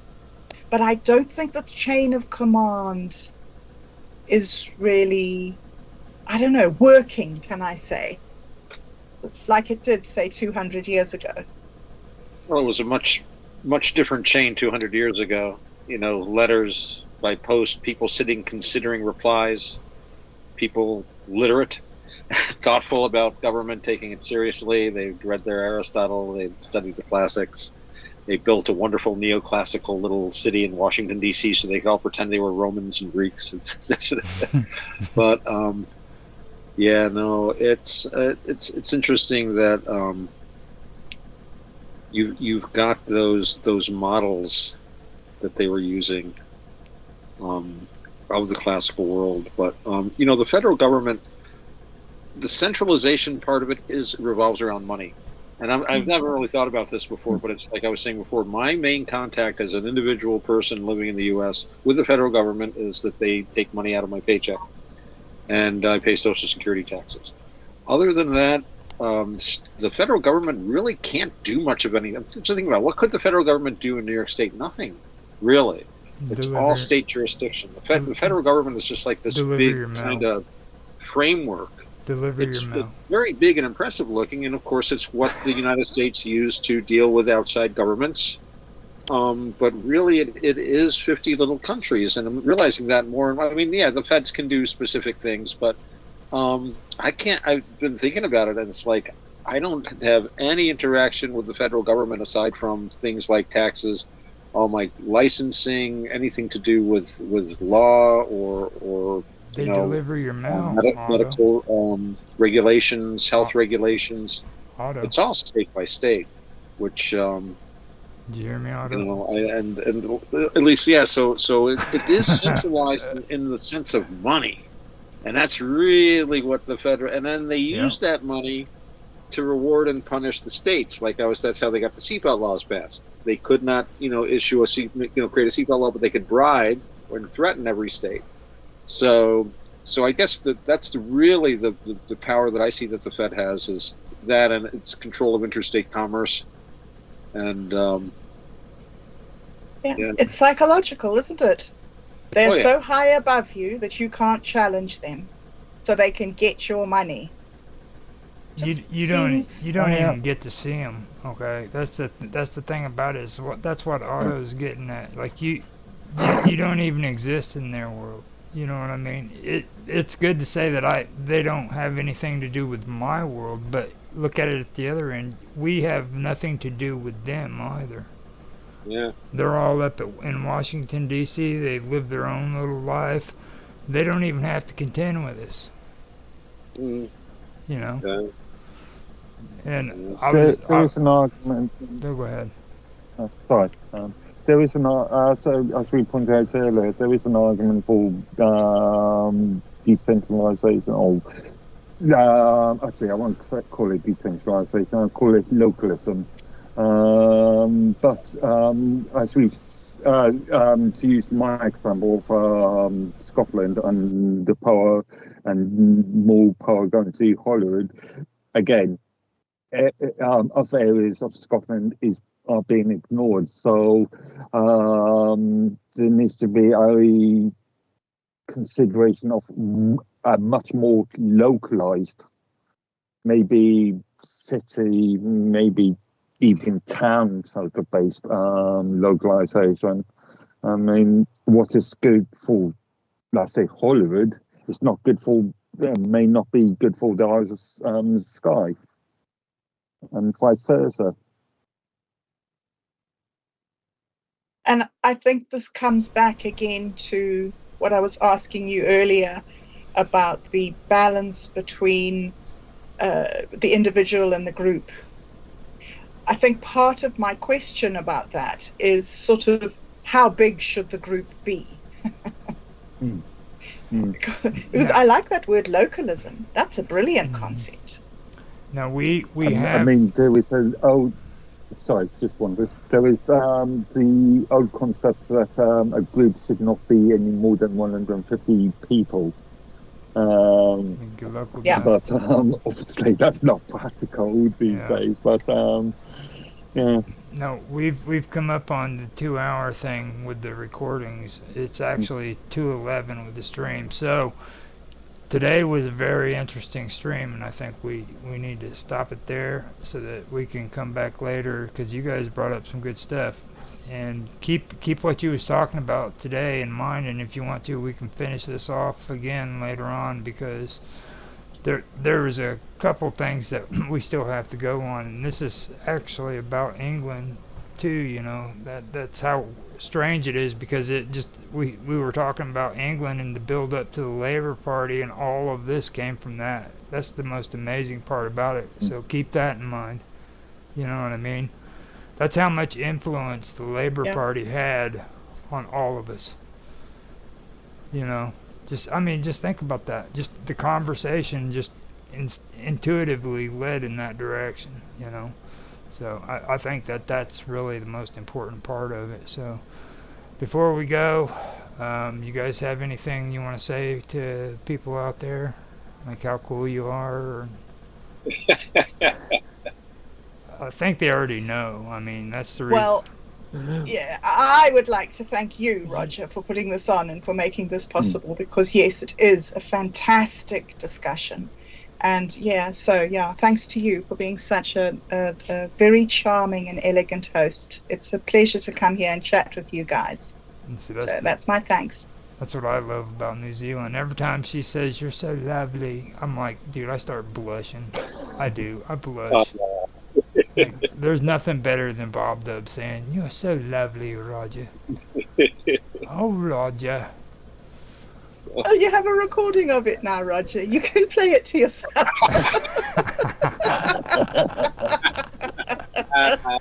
What about oh you? my What about you two? You okay?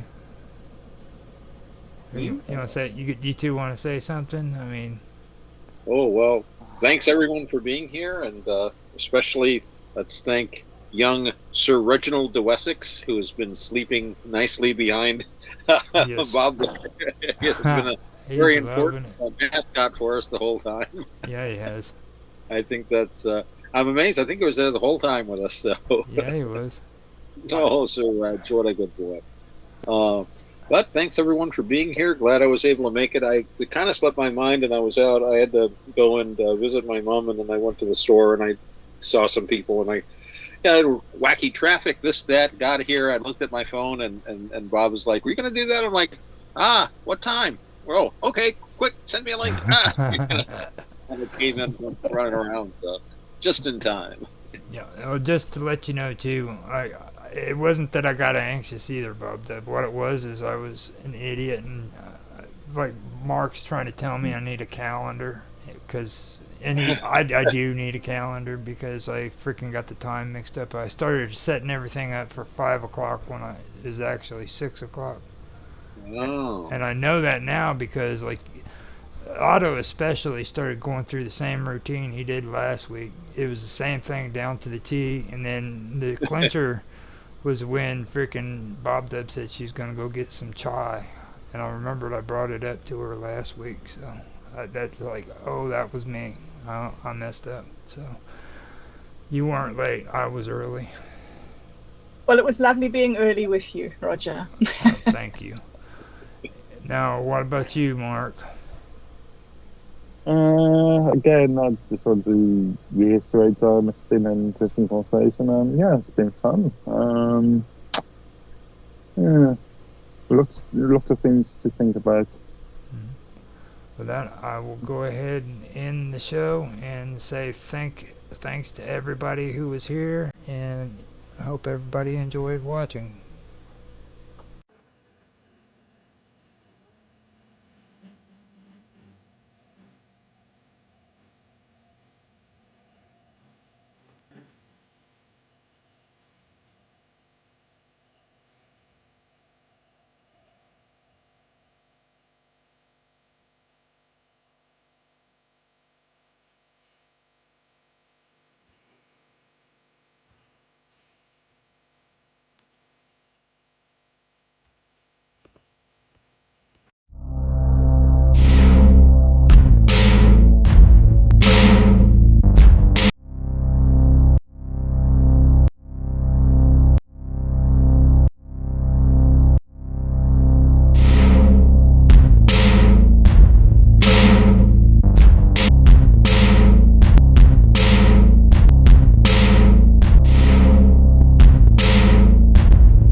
China, get back freaking Hong Kong. China, get back freaking Hong Kong. China has their information. China has their information.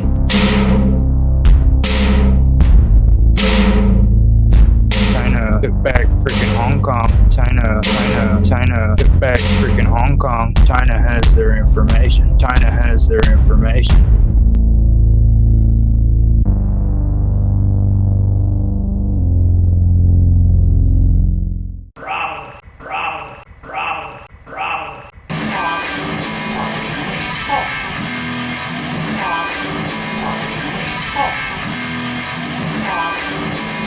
China, get back freaking Hong Kong. China, get back freaking Hong Kong. China has their information. China has their information.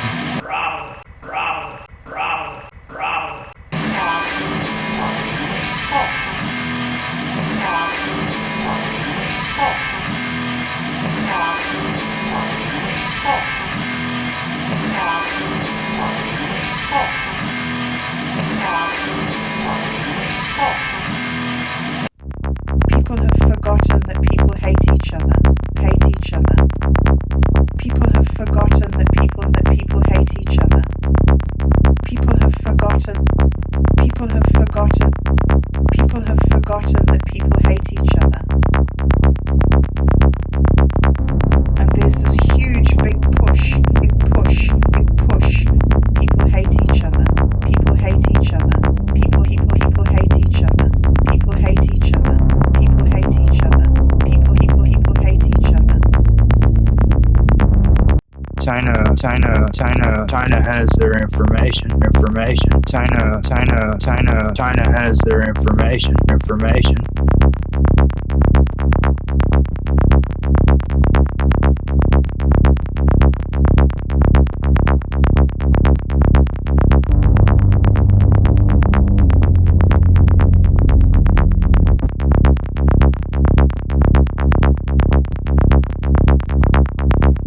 We're the most powerful nation that's ever been. Most powerful nation that's ever been. China has their information.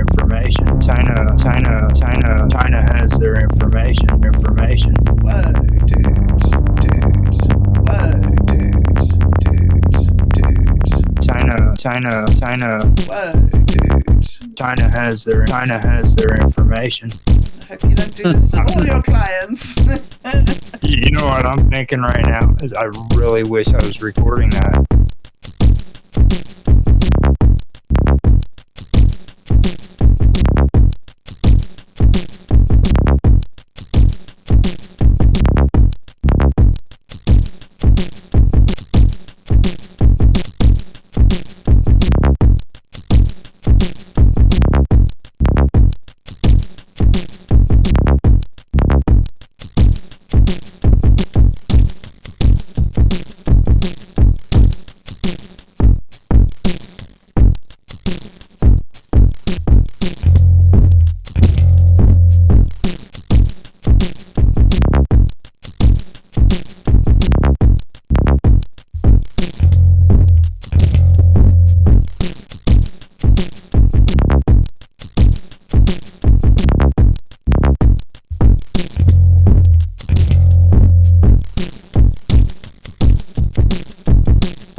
friend. He's gonna get it. This is male friendship, is it? Do I have This to is learn the good this? stuff, man. This This is is what how guys. boys This is do what guys. friends. This is what guys love to do. Like freaking give them a good butt reaming. You know what I mean? So it's all good in Hollywood. All right, so So the rescue team. Now we can have Dan go up to the spaceship if we want to, but we'd have to have somebody else who is courageous enough to send out a rescue team. well, Vinny would have to be Vinny.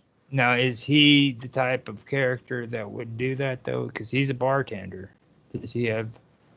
Do better. How would Do Better organize a rescue team? The bar patrons, I guess, maybe. Ah, interesting. So listen, where are we up to? We've only just got to the mushrooms in the wood. Have you written the rest of the script there? Not yet. No. What I've done is eyeing the fungi. Made it to Mike and Dan feeling triumphant, eluding the dreaded two blades, his three sidekicks, and the alien menace. Begin to what is swagging Swagger. Swagger, yeah, there it is. Swagger onward with a nocturnal jaunt into the woods. Yes. And suddenly. Okay, go ahead. Oh no, I don't know. Suddenly they come across psychedelic mushrooms. What?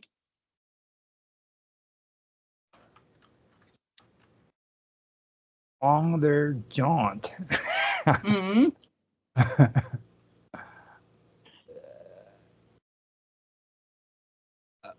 Okay, so we would say suddenly they come across. Mm-hmm. And what was it you said that this was? It was a patch of psychedelic mushrooms, was it? Growing innocently. They come across a patch of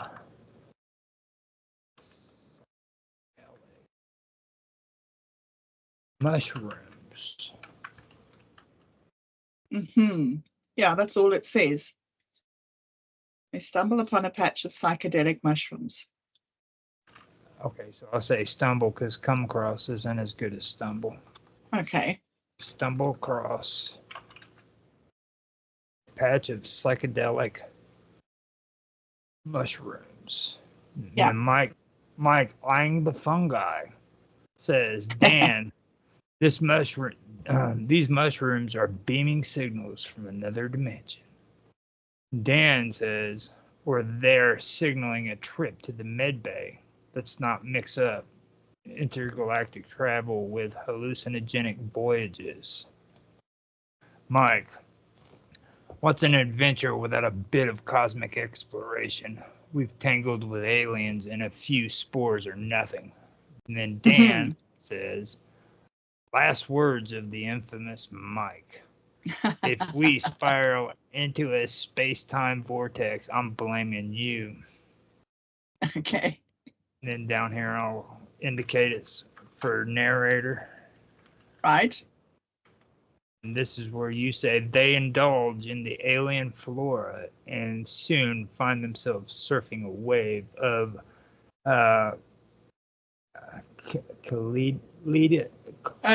kaleidoscope thing. Kaleidoscopic visions. Kaleidoscopic visions. Their chuckles resonate through the cosmos.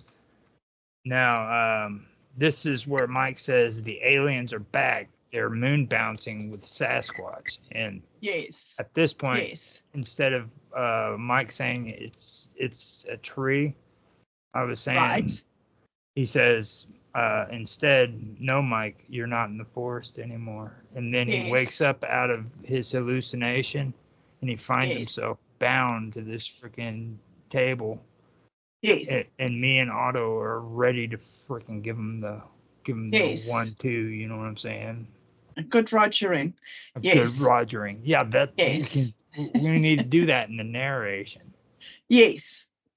Well, I think that you need a narration now because you need to explain that that has happened. Now, first he has to have the vision of the aliens with the Right. Sasquatch. After Sasquatch. Yes. Right, and then Dan says, "No, Mike, you're no longer in the forest." And that's when he wakes up, and the narration starts out, and you start explaining what's going on. Yes. Yes. You're no longer in the forest. Okay. So.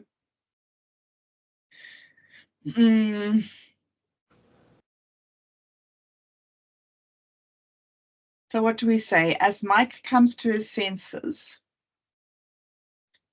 he notices that he is pinned down. He said on a med bay couch. Is it a couch? And you said that Dan is on the other side of the glass. You're no longer.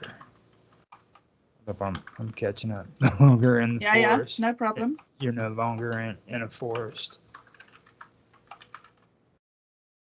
Okay, so start again what you were saying. No longer in the forest. So then I say, as Mike slowly returns to is it normality or reality? As Mike returns to reality, he notices that he is lying face downwards in the alien med bay. He is laying face down in the alien med bay. On the edge of the bed are two strange-looking handles.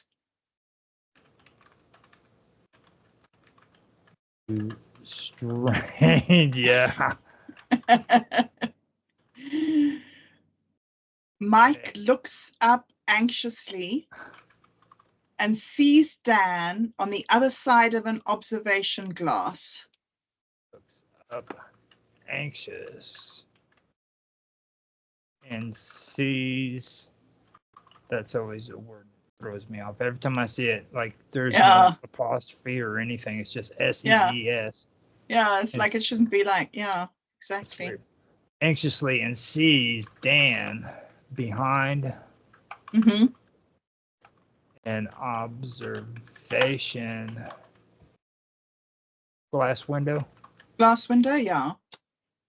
Behind observation. I liked how you said it just now. How did you say that? Yeah.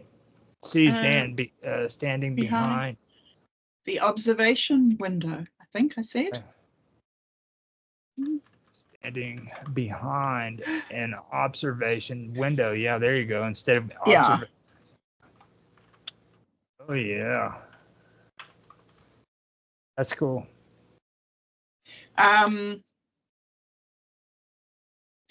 Then this is where Dan yells, "Cling on, Mike! Cling on!" in anxiety and frustration. Yes. Mike yells at the top of his head. Dan. Okay, yeah, there we go. Or Dan, yeah. With anxiety and frustration, Dan yells behind the glass. The glass, or behind the window. Yeah. And then we'll put, what are those, the little, not the apostrophes, but the two bars or two dots. Yep. We'll end it on that one. Or we could do the freaking, I forget, I hate that. I can't remember that. what is that? The two bars. The 2 bars. yeah. When you write, you have like Dan and then freaking the 2 little dots. Oh, right. What is that? Colon. Yeah, the colon. Yeah. Isn't that cool? The colon, by the colon. Like Klingon.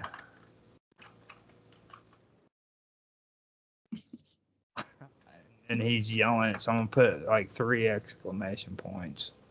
Yes. Okay. Now listen, this is you. This is all you. You have got this whole picture in your mind of this scene. Okay, so I get to do this. I think No. you have the honors. But we can still get some little bit out of you here because, like, freaking after he yells "cling on," Yes. does Mike hear it? And when he hears it, freaking, how does he actually understand what he's saying? Yeah, you see, that's also scary. So maybe Dan's pointing to at the handles. Yeah, Dan gestures wildly towards the handles. And Mike, his mind still reeling from the mushrooms, tentatively reaches out and clasps the handles.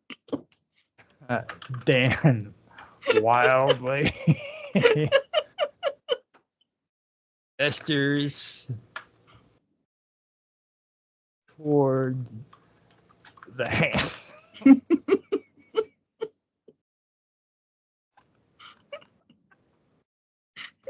This is so wrong. I don't know how you get me to get involved in these things, Roger. It's one step at a time, isn't it? Closer and closer. Come, Bob Dub, we're having fun. Okay, so Dan is wildly gesturing towards the handles. Okay, what's next?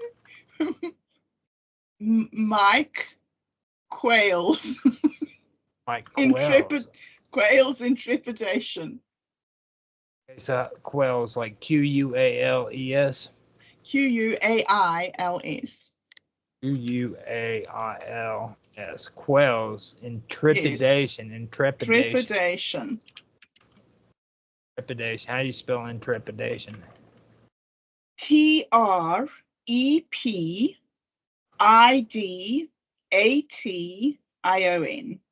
TRPD.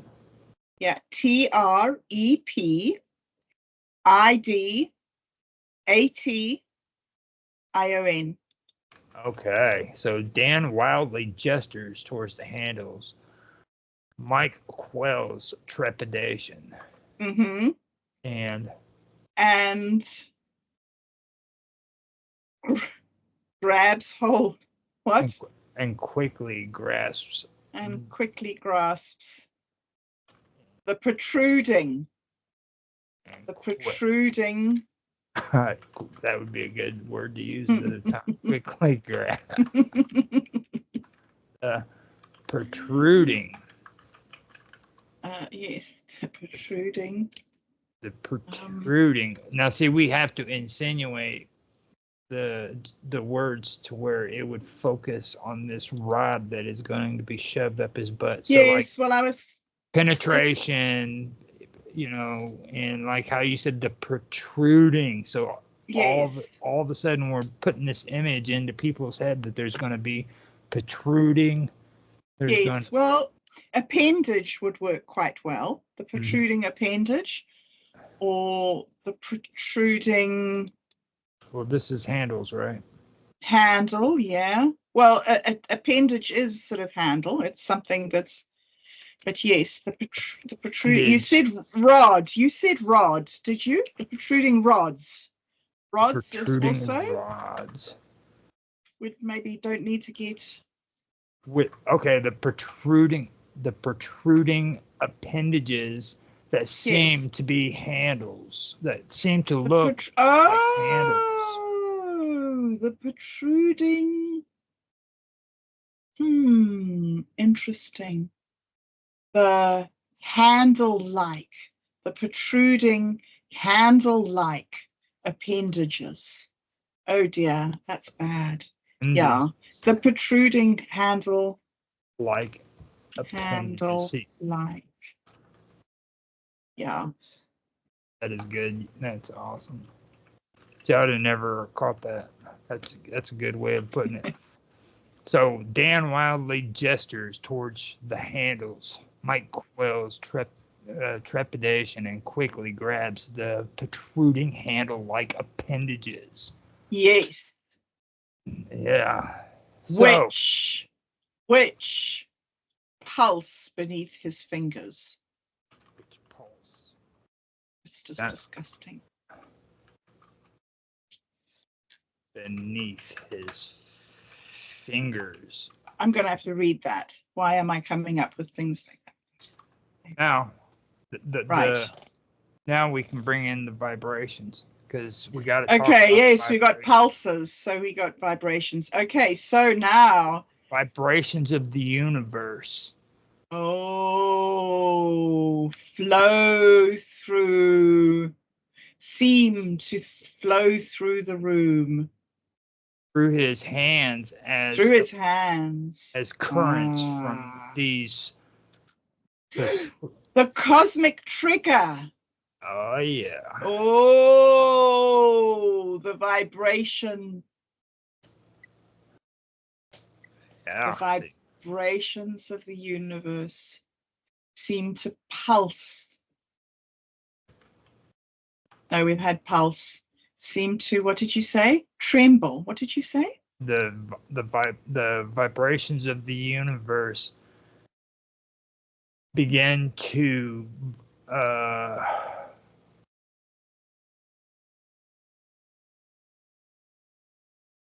that is a good question.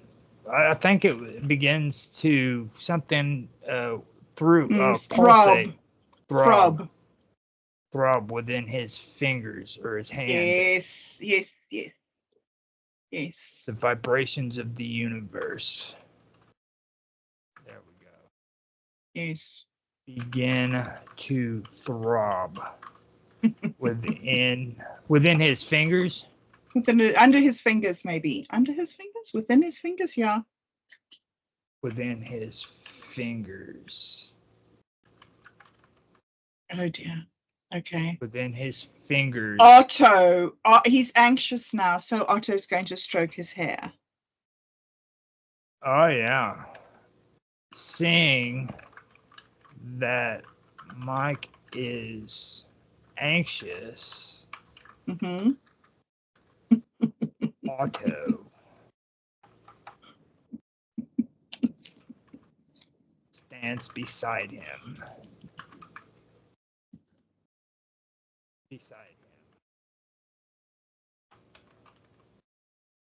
Now he would have to be worried that something is going to happen, that maybe Mike's heart will explode or something. You know what I mean? Oh yes. Okay. So yes, this is Otto is worried now. Yeah, he's worried that maybe he needs to do something to calm this human down, because if they continue and they insert this rod into Mike's butthole, it could cause him to have a heart attack. Yes. And spoil all the fun. Right. Yes. Well, so we need to say, this is all scientific for Otto. It's fun. Absolutely. It's fun for Chocolate Thunder. You know what I'm saying? Yes. But for Otto, this is science. Yes. So this is maybe where we can bring the screen with the graph in it. Maybe we can have the heart monitor. Well, so is Otto stroking his hair? But see, this is, yeah, actually, that's what we need to get in there. Seeing that Mike is anxious, Otto stands beside him while stroking his hair. while Mhm. stroking Mike's hair. Stroking Mike's hair. Stroking Mike's hair passionately. Right. Otto eyes the heart monitor. Otto is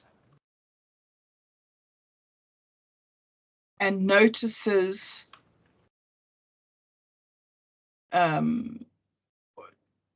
danger signals. danger. Danger. As Mike's heart, what does Mike's heart do? Notices Mike's pulse rising. Right. Yes. Notices that Mike's pulse is rising.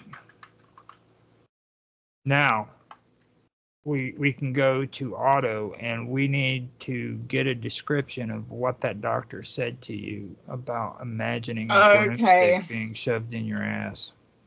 Right. Okay. So now we go to Otto. Yes. Okay. Tell me. In a gentle, reassuring voice, Otto begins to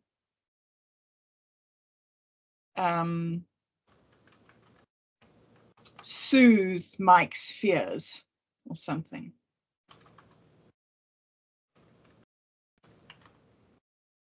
Yeah. No, begins to soothe Mike's, what was it? Fears. Mm-hmm. Okay, so now now Otto's going to say something. Otto's going to say something. Now you tell me what the doctor said to you. Okay, so the easiest way to do this, Mike, is if you imagine your friend has a broomstick and is about to shove the handle up your ass.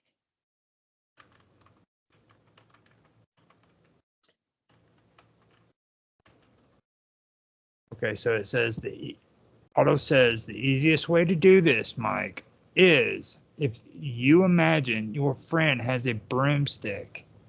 Yes. And is about to shove it up your ass. Yes.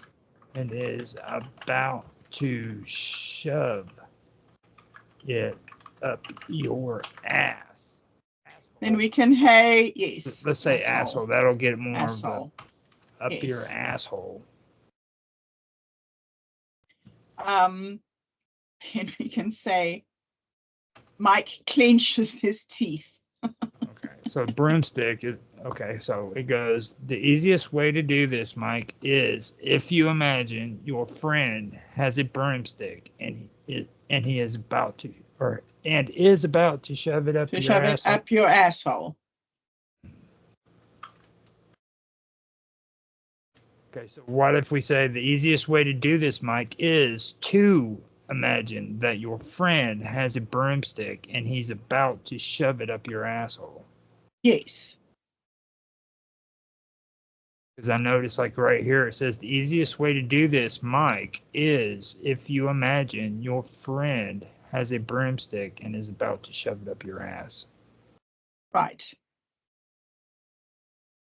The easiest way to do this, Mike, is to imagine that your friend has a broomstick and is about to shove it up your asshole. Okay. That's friends for you, hey? Now, what else did he say? Well, no, I think the narrator says, Mike clenches his teeth. Mike clenches his teeth. And glance nervously towards Dan. Nervously towards Dan. And then we've got Otto speaking again. I don't know if Otto will even do this. I don't know if he would read such a rude script. Anyway, so Otto then says, relax those clenched muscles. Now relax those clenched muscles. Now relax those clenched muscles. Mike. There we go. Okay, now this is where Chocolate Thunder needs to come in with some good comment here. Chocolate Thunder. Oh, wait. You say Chocolate Thunder standing by the lever. Oh, right. Okay. Or standing at the end of the bed holding a lever. Proceeds to say, or something like that. What would be the best way of saying That's that? perfect. That's perfect. Standing at the bottom of the bed, or the what bed, of the or the table. the table, maybe. Yeah. At the bottom of the table.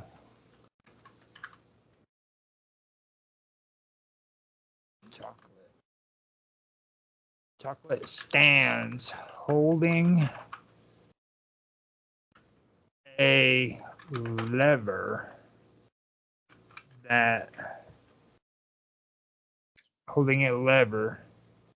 and prepared,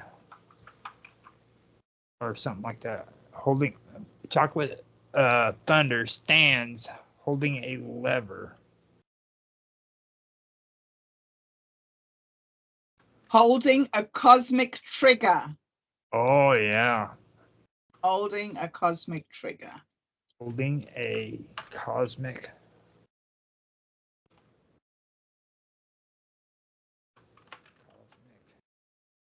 trigger. Awaiting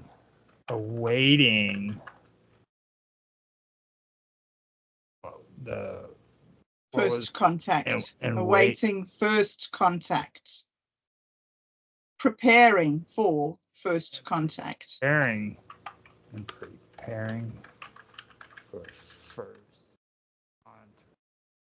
contact. Penetration is inevitable. Oh me, oh my. Is inevitable. How do you spell inevitable? Let me find it. I-N-E-V-I-T-A-B-L-E.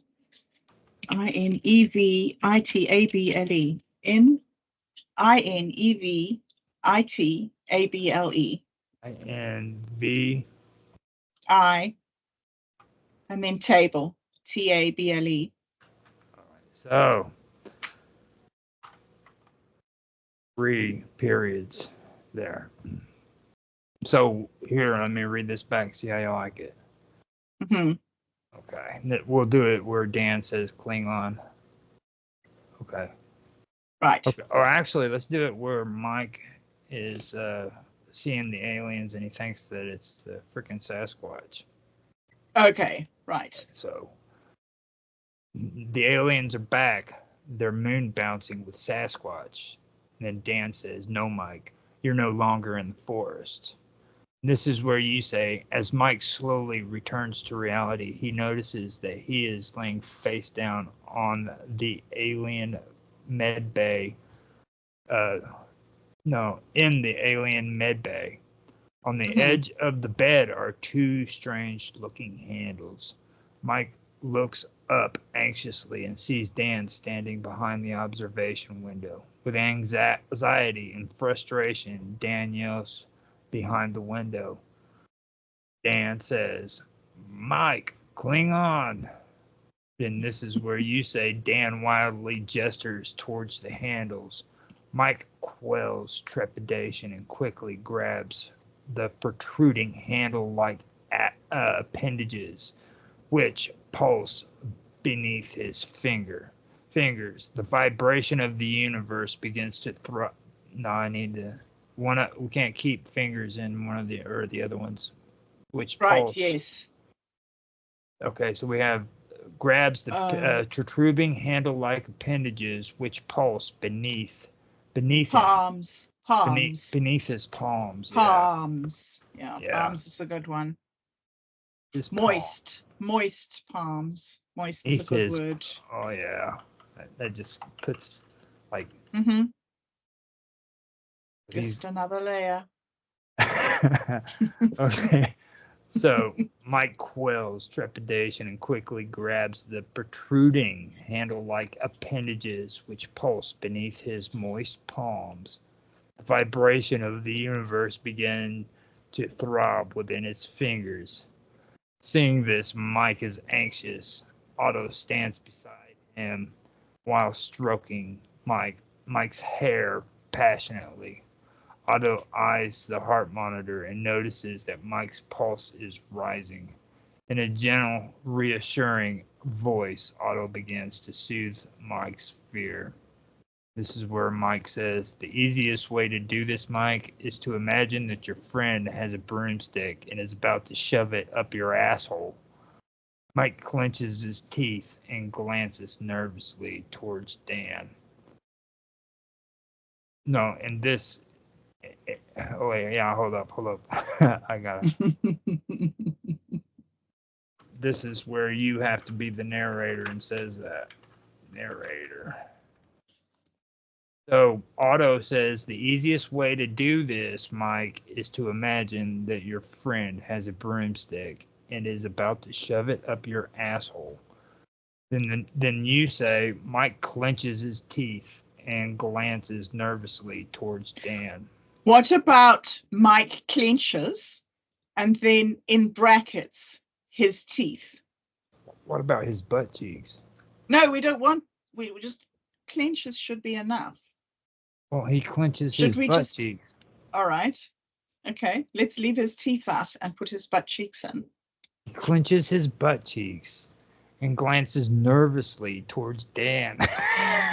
He was just told. Freaking imagine his friend shoving a broomstick. I know. So now he's looking at his friend and he's like, "Really?" Yeah. All right. But also, the process of clenching your butt cheeks should be there. Should be there.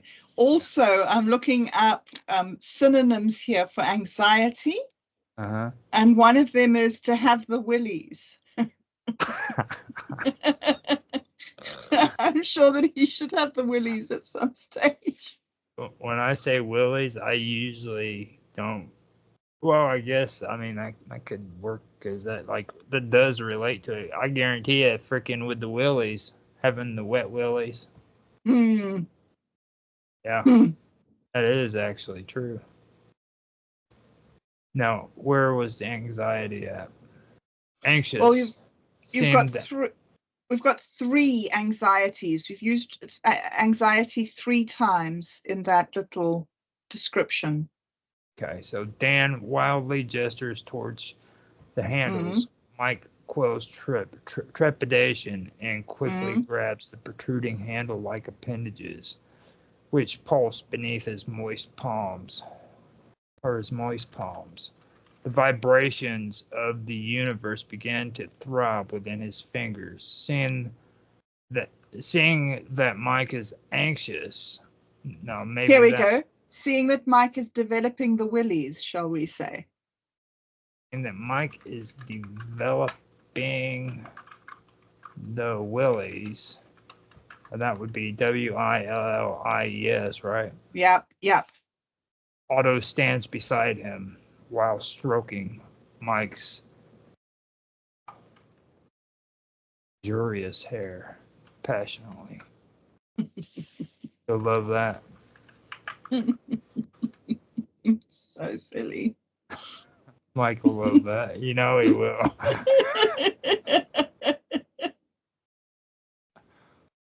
Stroking Mike's luxurious hair passionately. Otto eyes the heart monitor and notices that Mike's pulse is rising. gentle, reassuring voice, Otto begins to soothe Mike's fear. And then this is where Otto says, the easiest way to do this, Mike, is to imagine that your friend has a broomstick and is about to shove it up your asshole.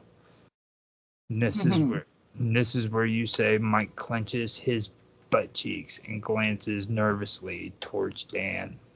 Mm-hmm. And butt cheeks would probably be 2 words with the slash in between them. Yeah. So Mike clenches his butt cheeks and glances nervously towards Dan. And then Otto says, now relax those clenched muscles, Mike.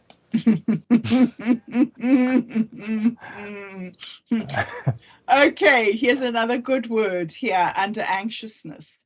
Perturbation. So we could have Otto saying enough perturbation. Yeah. Okay, so perturbation, it's a bad word. Enough perturbation. Now where does that go?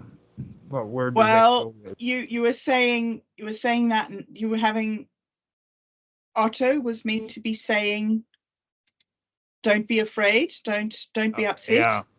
So instead of don't be afraid, say Otto eyes the monitor and notices, the easiest way to do this is to imagine you Mike clenches his butt cheeks and glances nervously towards Dan, and then Otto says, yes, now relax. Yes. Those he says no need for perturbation. Just relax. No need for, spell that for me. PERTURBATION. Okay, so perturbation. Relax those clenched muscles, Mike.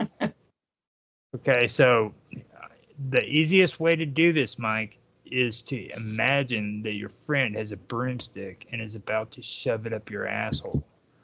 And this is where you say Mike clenches his butt cheeks and glances nervously towards Dan. And then Otto says, no need for perturbation. Relax those clenched muscles, Mike. Standing and now we go into narration where you say, standing at the bottom of the table, Chocolate Thunder stands holding a cosmic trigger and preparing for first contact. Penetration is inevitable. And then Chocolate Thunder says,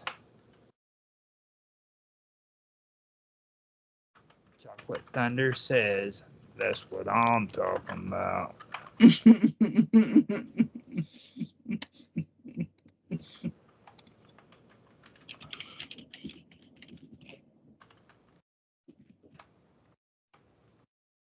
Now,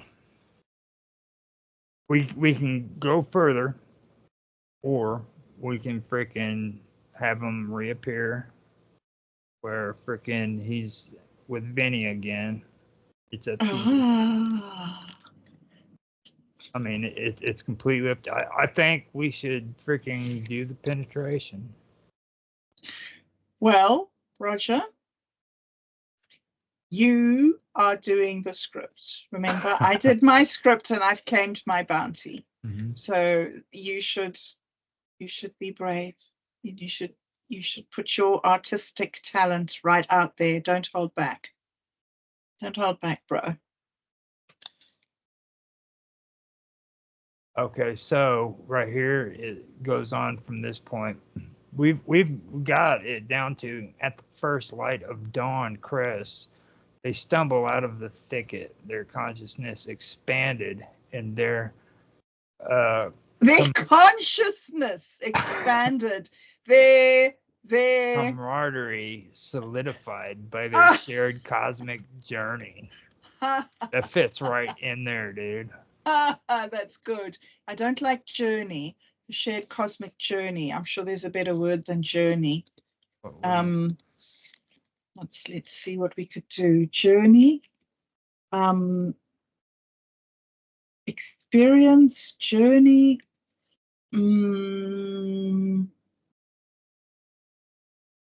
Trek, voyage. There's shared cosmic voyage. Passage. What do you call sodomy? Come on, think of a good word for Sodomy.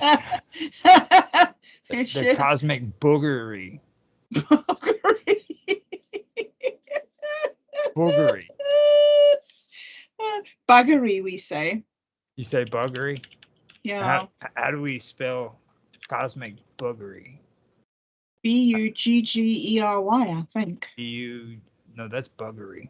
Yeah, isn't that boogery? I think there's like an English spelling for that. Like they really take pride in their boogery over in English. It says in sodomy, also called buggery in British English, refers to buggery. It says buggery.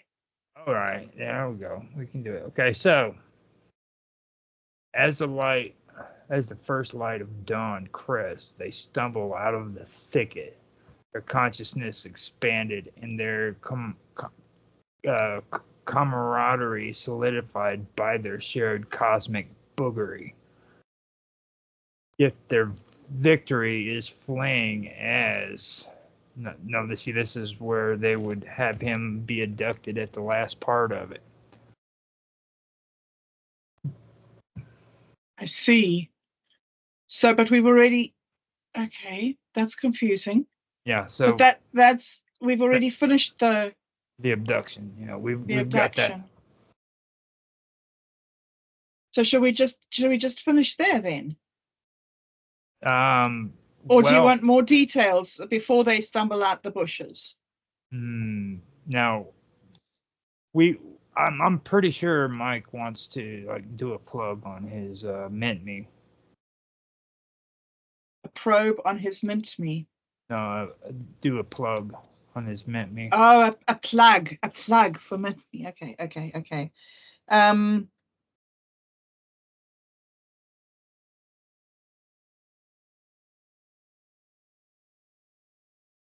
Oh, wait. Okay, yeah, I've got an idea. Yeah. Yes. Okay, they go back to the lounge, okay? And this is where they say the lounge regulars unite around Dan.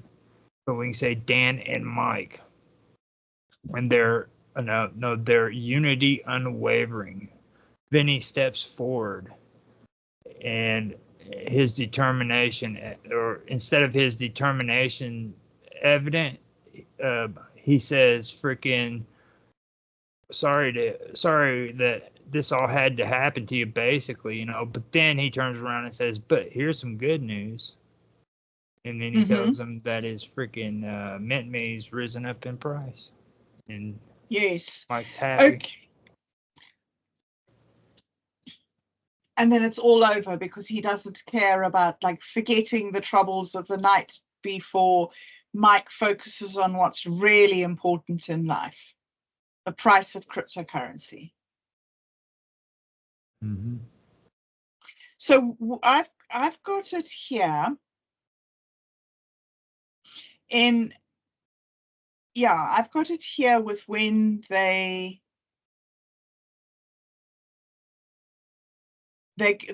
Otto pauses at the bottom of the gangplank and looks back sadly, reluctant to leave his prize.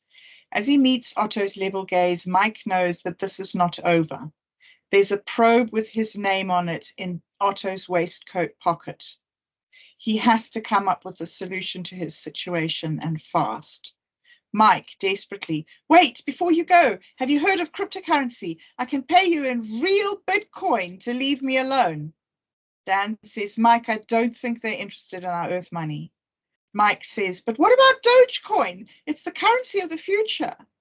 A disturbing sense of disbelief fills the bar. Mike says, hopefully in a small voice, shitcoin? Okay, so What if we put that in, like, next in our script? Is that like penetration is inevitable, and then we put Mike saying desperately, wait, before you have a go, maybe not before you go, but before you have a go, have you heard of cryptocurrency? I could pay you in real Bitcoin to leave me alone. Well, I mean, he won't do it like that. actually, I got an idea. Yeah, Now, okay. He's got in here. He's got kind of the same thing. He says, "Hold on, how about some mint me? It's the universal currency, right?" And I then, could pay you in mint me to leave me alone. Yes. but what if he doesn't give him the mint me to freaking pay him to leave him alone? He says, "Man, thanks, that was great." Oh, what the freak? Yeah. Mike says, dude, that was so good. I could pay you in mint me. Or he says, "Thank you." I can tip you. You know, he just like, Yeah. dude, that was awesome. Here, and he gives him freaking mint me. How do we do that? You can claim the bounty on mint me. Yeah. He likes it. You know what I mean? Like after he was anally probed. Yes. Okay, so like you wanted to describe this anal probing in great detail. We have the appendages under the hand, but you haven't done much with the, like, what was your, like, Well, do you I was thinking like we should at least talk about like how the rod thrusted into his butthole, and he clenched the handles and gripped his teeth. And as he gripped his teeth and he clenched the handle, he looked on to see Dan behind the glass window, just scrolling through the phone. And as he's scrolling through the phone, he notices that Mint Me has gone up in price. So penetration is inevitable.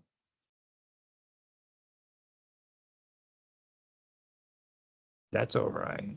Have you heard That's about good. Mint Me? Now, right there, we could do kind of like a left field thing and just like say the rod. You want to do the rod. You want to do the thrusting rod. No, let me see here. That's what I'm talking about. At the first light of dawn, okay? Now, instead of doing that, I can say that's what I'm talking about. And then you come on and you said at this point we would describe to you in detail how freaking a rod is shoved up Mike's butthole or asshole. But instead of that, we would just like to say, have you heard of Mint Me? And then just go into a freaking advertisement for freaking Mike's freaking Mint Me coin. So good. Yes, that's perfect. An advert there, right, is perfect. Right at that moment. I was thinking, yeah. So what you said was so good. Can't you just write that down? There's something about the thrusting something. What was that? Yeah. It was so good. You'll have to say it though. Oh yeah, it's fine. Okay. So what I can do is okay, shit. You do know that I don't have any boundaries. You're not going to get me into trouble. Come on, huh? Okay. Be careful. I just wanted to double check, make sure you're willing to do it. Oh, go ahead. I'm willing. Okay, so we can take out vanishes. Shit, that sounded bad. Did you hear what I just said? What'd you just say? Go ahead. I'm willing. Oh, shit. Fucking hell. Some things you say. Yeah. All right. Yeah. Okay, so let's see here. Oh, wow. Hold up. The Klingon thing's down here. That's what threw me off. Okay, so Chocolate Thunder says, that's what I'm talking about. Right. And then we just get rid of the part where he talks about, or it talks about first light and the dawn crest. Yeah. No, we can leave that out. Now Dan shouting, Mike Klingon, the loud. Yeah. That was already done too, right? Right. Yes. We did that at the beginning. Yes. No, the lounge regulars that we Oh, said I we're going to. see. Yeah, we don't need right lounge regulars, do we? Yeah, and we don't need the rescue either. No. We're not going to rescue them. Poor buggers. Okay, so Dan nods his resonant resolve hardens. Okay, yeah, all of that. We can still His do that. resolve hardens. His Mhm. resolve hardens. I can Now- do a. Now we have the narrator, Yes. Or narrator.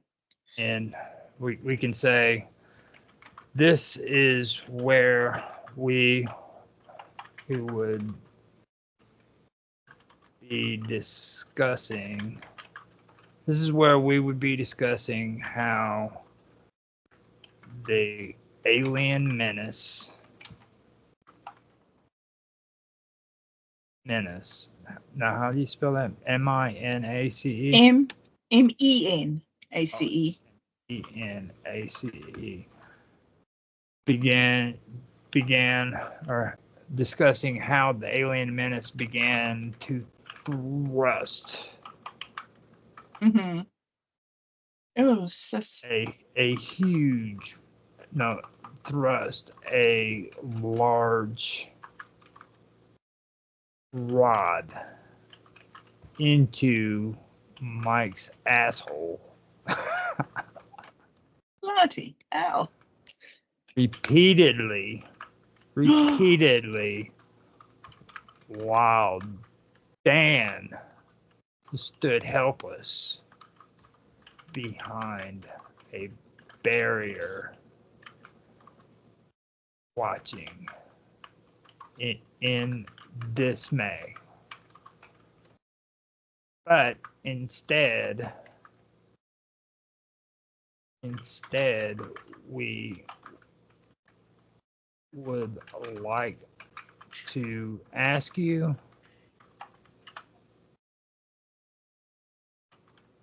and then that's where we'd go in to the sales pitch. Yes. Very nice. So how do you move into that? This is where. Yeah, this is where Mike actually yes. tries to bring up the topic of the freaking cryptocurrency and yes. Dan. No, I just meant that the beginning of your sentence, when you started that sentence, did you start it with this is where? Oh no, I don't know if I did. Let me. What's the first? This is where we would describe or something. Mm-hmm.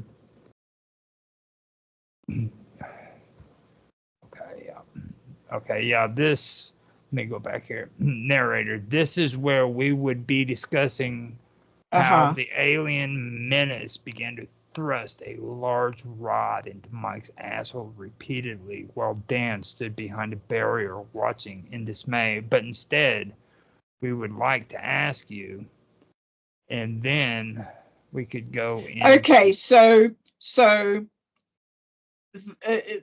this is where we would describe this with Dan. Can you read me that line about with Dan watching on? With Dan? Yeah. Because I think what should happen there, yeah? Okay, this is where we would be discussing how the alien menace began to thrust a large rod into Mike's asshole repeatedly while Dan stood behind a barrier watching in dismay. Okay. So what I was thinking was that, yeah. No, I don't quite know how I would be able to do it. I was going to say that something about,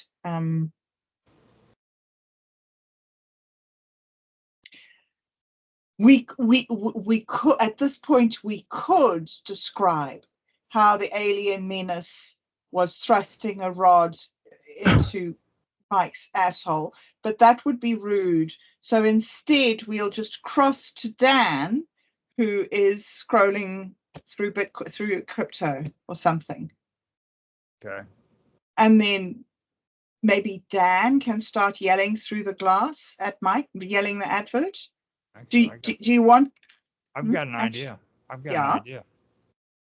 This is kind of cool. Now, what we do is you start out by saying this is where we would be discussing how the alien menace began to thrust a large rod through Mike's asshole repeatedly while Dan stood behind the barrier watching in dismay. But instead, we would like to ask you, and then Mike comes in right at that point. Okay. He says, hold on. How about some mint me? Yes. It's the universal currency, right? And then Dan would come in behind him and say, Mike, this isn't the time for a crypto crash course. And then Mike would say, but it's the money of tomorrow. Maybe they'll take it. They'll take a liking to mint me, and bam. Yes. And bam, that's a good one. It'd be good to end on and bam. Mm-hmm. You like that? Yes, I do. I think that would be good. So what we do is I'll come in after. Yep. Okay, let me read this. No need for perturbation. Relax those clenched muscles, Mike. Narration. Standing at the bottom of the table, Chocolate Thunder stands holding a cosmic trigger and preparing for first contact. Penetration is inevitable. And this is where Chocolate Thunder will say, that's what I'm talking about. And then you'll come in and you'll say, this is where we would be discussing how the alien menace began to thrust a large rod into Mike's asshole repeatedly while Dan stood behind a barrier watching in dismay. But instead, we would like to ask you, and then Mike would come in and say, hold on, how about cement me? It's the universal currency, right? Yes. And then Dan will pop in on top of him and say, Mike, this isn't the time for a cryptocurrency crash course. And then Mike will respond by saying, but it's the money of tomorrow. Maybe they'll take a liking to it to mint me. Yes. And that'd be the end. Yes. And we have it fade out. Yes. Yes. Totally good. You like that? Yes. Let me send a copy and let you look at it. Okay. Because I think that will do it. And there might be some extra parts in there that I accidentally left out. You want me just to read it? What would you prefer? I can read it and send you the copy. Yeah, read it. Yeah, do that both. That would be good. Thank you. Okay. Select all. Copy. Paste. Bam. Okay. There it is, right there.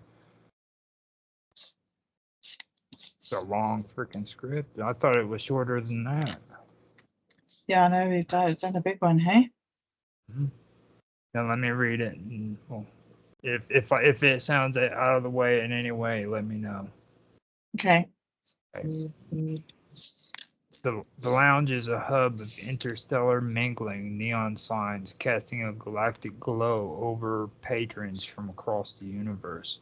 Mark and Dan beam in, their suits crinkled like space foil, eyes wide with cosmic wonder. They float over to the bar and signal the bartender. Vinny, what's the tale, Star Voyagers? You two look very like you've just dodged a black hole. And then this is actually the part that I was talking about where we should take it out because it says, you're close, Vinny. We've been through a wormhole of weirdness. Mm-hmm. A figure at the end of the bar, Xylox, alien incognito, observes them with eyes that could outshine supernovas. How about that should be me. We're ready for a worm. You're close, Vinny. We've been so busy, or we've done so much. I don't know, something, but we're ready, instead of we've been through a wormhole of weirdness, say we're ready for a worm. How could we do that? We're ready for a wormhole of weirdness. You two look like you've just dodged a black hole. You're close, Vinny. And say, it's been hectic. We need to relax. Let's open a wormhole of weirdness, or you're close, Vinny. We've been through the ringer, and we're expecting a wormhole of weirdness ahead. Indeed. That'll be good. Because that, we've been through a lot, I'd say. Yep.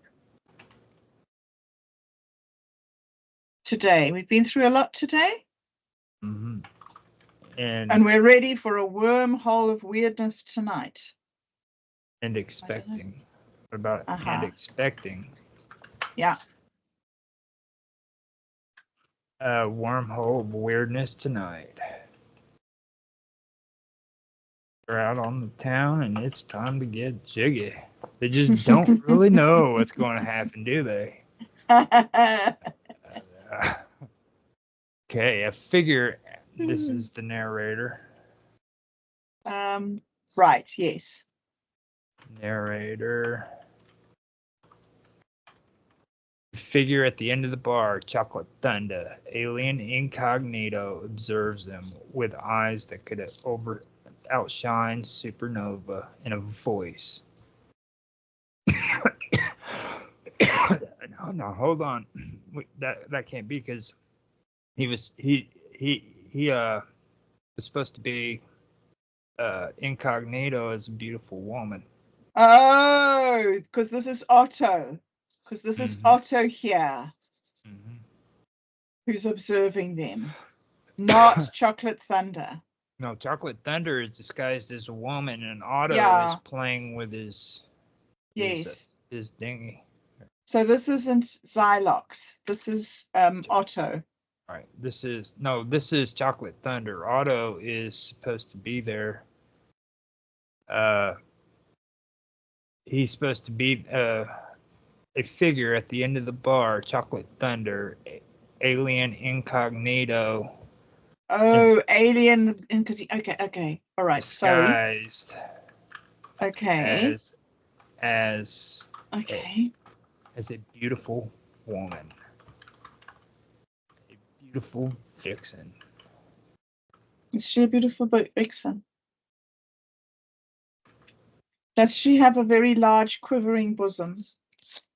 No, we can't observes them with eyes that could outshine supernovas, and a bosom. How do you spell bosom? B-O-S-O-M. S-S-O-M? B-O-S-O-M. Bosom. B-O-S-O-M.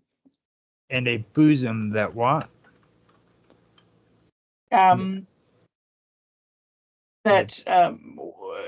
jiggles. Was it jiggles that you said? Or is getting jiggy with it? No, I never said that. You're the one that brought bosom. I did I? Yeah. Oh, well, maybe we should leave it. And I don't know what the word was meant to be. And a bosom that hypnotize. Well, I gotta think here. It gotta be something good. Yeah. A figure at the end of the bar, Chocolate Thunder. Alien incognito, disguised as a beautiful vixen, observes them with eyes that could outshine supernovas, and a bosom that hypnotizes.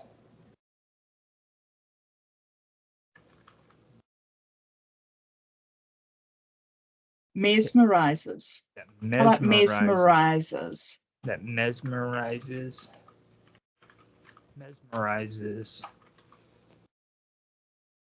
her victims. Yeah. Right. Now, Xylox says to himself, Chocolate Thunder.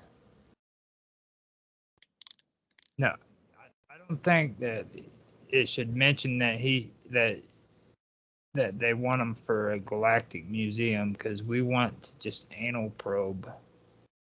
Yes, yes. So These Earthlings would be stellar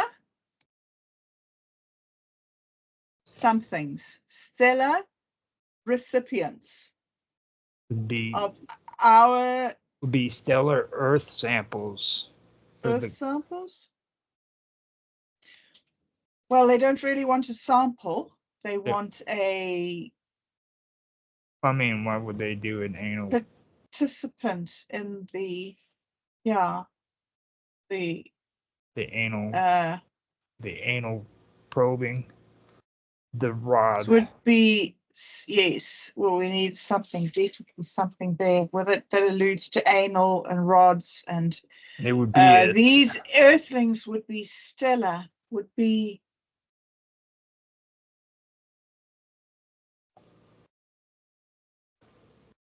okay. So like, if we could probe these humans, it would go down in the annals of history. Isn't annals is quite close to annals? yeah.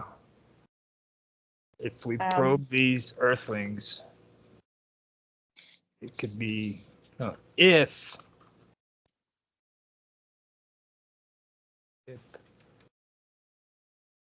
we probe these humans, it could possibly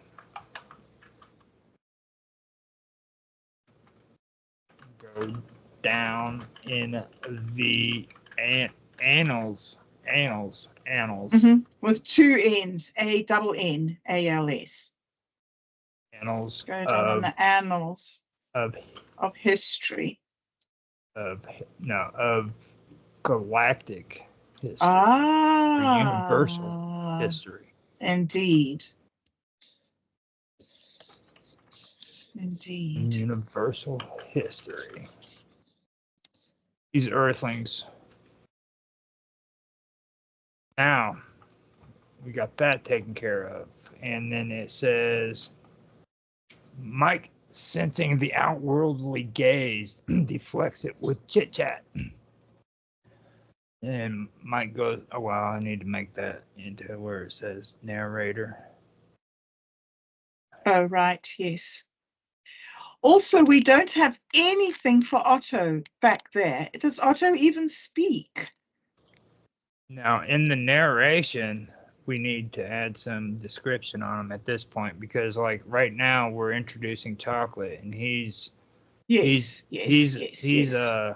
scanning out Mike, so he's being brought into it as himself, and he's saying if we probe these humans, it could possibly go down in the annals of universal history. Yes. Now we go to narrator. Now it's where you would say, Mike, sensing the outworldly gaze, deflects it with chit chat. Mm-hmm. And that's where Mike would say, so Vinny, picked up any cosmic chatter in this sector? And Vinny would say, the usual asteroid belts and the occasional UFO flybys, but keep your antennas up. You never know when the next anomaly will pop up. That's cool. So can we say something? Can we make this worse? Yes, I mean, because we've got belts here, so if we could do below the belt. Now you said something though earlier. Mm-hmm. You said something about freaking Chocolate Thunder is disguised as a beautiful woman, and freaking Otto is over beside him, freaking not paying attention to him, and he's getting jealous, or he's getting upset about it. Oh yeah, we did. Hey, yeah. So, yeah. Well, there's this conversation that's coming up now where we're doing this chit chat. Mm-hmm. All right, so we've got chit chat going here. So maybe this is where Otto can jump in and start talking. No. Mike, sensing the otherworldly gaze, deflects it with chit-chat. So, have you picked up any cosmic chatter in this?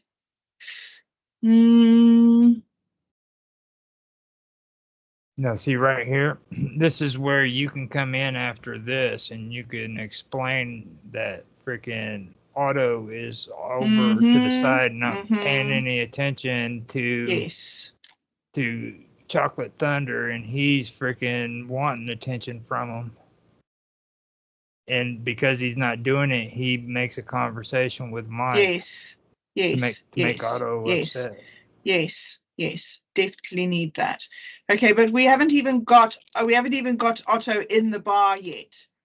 So no, he's we've got supposed a to figure be at the end of the bar. Now, hold up a minute.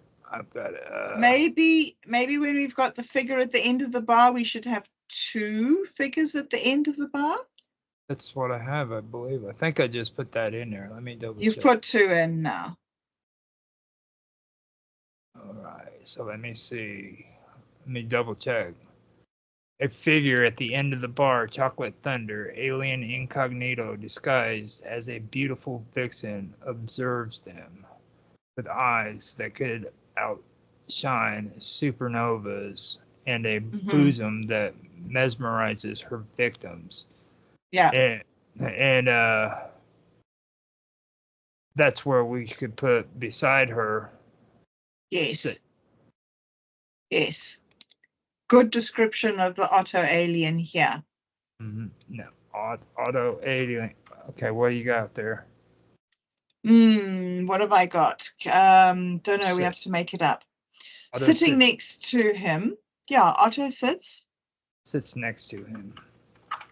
Now, what is he doing? He's fondling a small intergalactic. It looks like a thermometer. It's a small rod that looks like an intergalactic thermometer. A small rod that looks like an intergalactic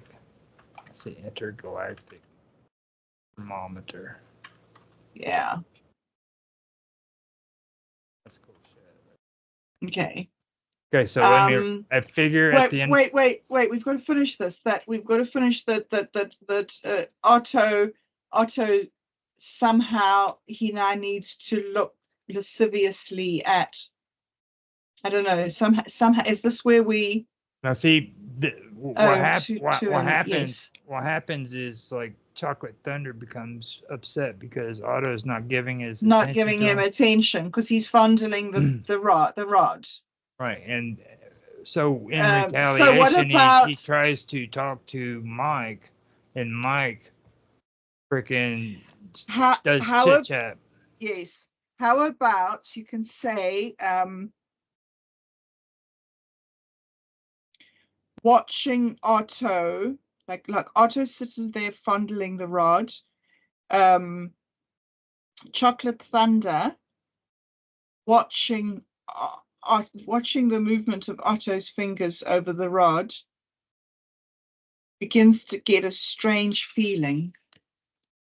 Oh shit. Okay, so this is where Chocolate Thunder's getting. So watching Otto fondling the rod, Chocolate Thunder begins to feel an odd. What was it? Yeah, an odd sensation. Begins to feel an odd sensation. Had balls, it would be as if his balls were tingling with electricity. Ooh. If he had balls. If he had balls. It would be as though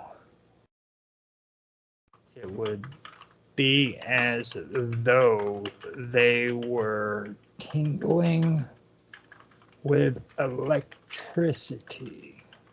Yes. Very nice. Okay, so let me read this back to you.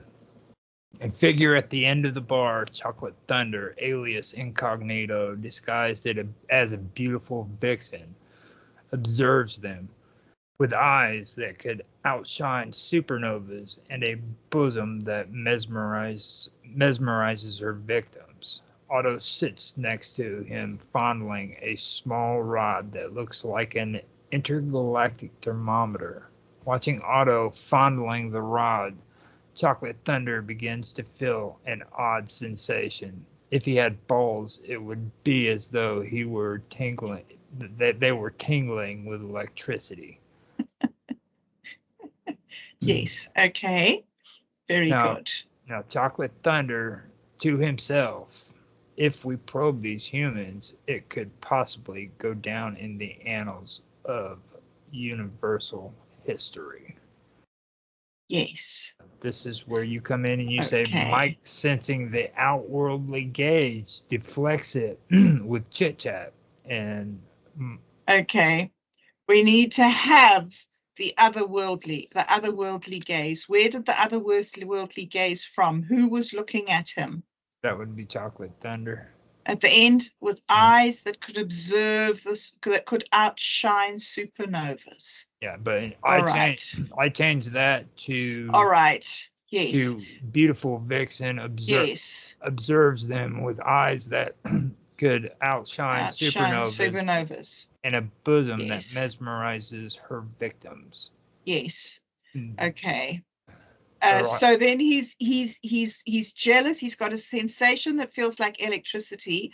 So can we then have is feel like electricity?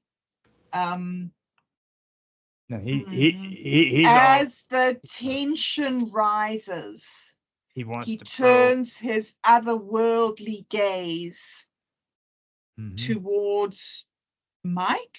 Yep. That's what we do, man. Mike seeing the outworldly gaze. Yes. Flex it. Yeah. Well, we haven't said the outworldly gaze yet. We have to put it the in now. Mm-hmm. Now this is yes. So we Chocolate Thunder says to himself, if we probe these humans. Yes. So now he's feeling that sensation. Yes. And he's thinking to himself, if we probe these humans, we could it could possibly go down in the annals of universal history. So and now Mike, sensing the outworldly gaze, deflects it with chit chat with Vinny. Right.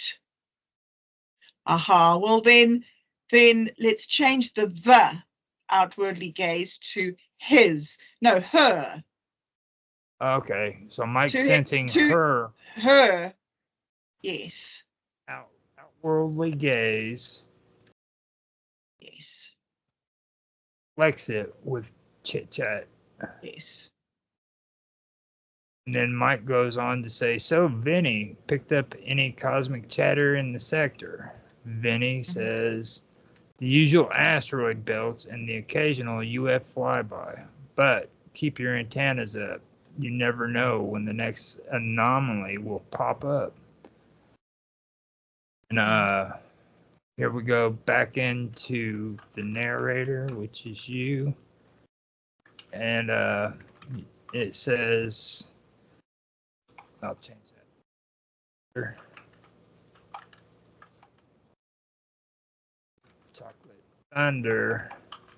I always forget to freaking write Thunder. Okay, so Chocolate Thunder glides over to Mike, his smile stretching to an unnaturally wide orbit. Mm-hmm. And then I'm getting excited. I'm spelling stuff wrong.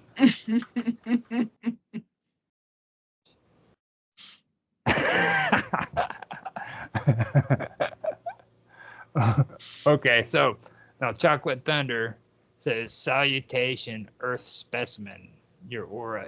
This is where Chocolate Thunder has to be suave. Yes. You know, it's got to be a vixen, an alien vixen. Can't be Yes. saying it can't be saying like salutations, Earth specimen. You know what I mean? Aha. No. Your So aura is. you need your language. You need your sexy, Yeah, ghetto he's talk like in here. he's like the seductress. You know what I mean? Yes. He's got that voice that just. Yes. puts me- Absolutely. you know what I mean? So he goes, "How you doing? How, how you doing?" Ah, nice. But you how would doing? as a woman though, he's disguised as a woman, you know, he would have to approach him in a seductive way, so that I partake in your small talk ritual. See that I just don't buy it. I don't buy the alien disguise, you know what I mean? This one I asked ChatGPT, it says, "Greetings, inhabitants of Earth. Your aura emanates with a mesmerizing glow.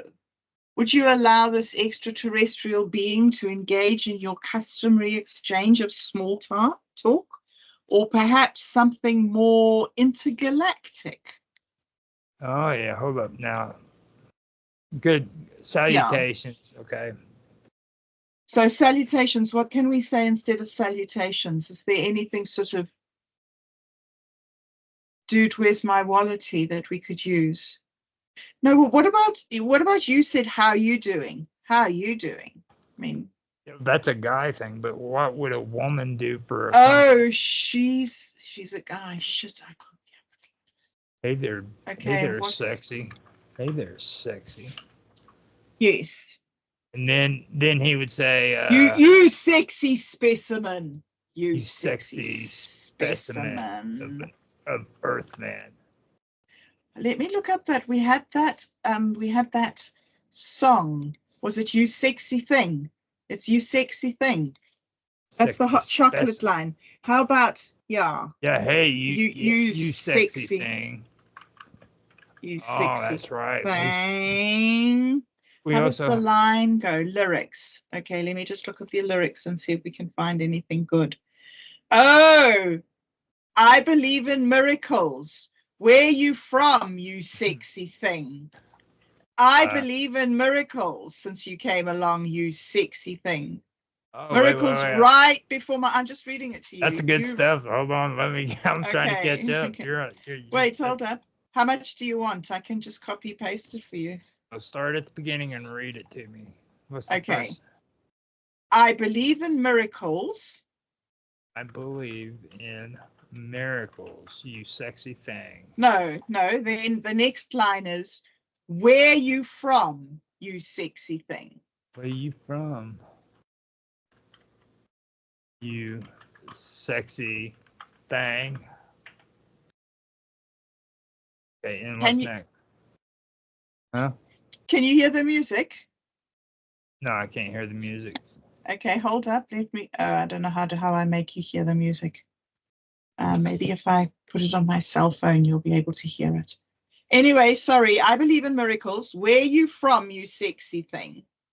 Then "I believe in miracles since you came along, you sexy thing." I believe in miracles since you came along, you sexy Earth Thing. specimen. Now hold up, you sexy Okay. Earth specimen. Yes. Your aura is most captivating. Yes. I believe in miracles. Okay. You came along, Yes. Earth specimen. Your aura is most captivating. Might I partake in your beaver? No.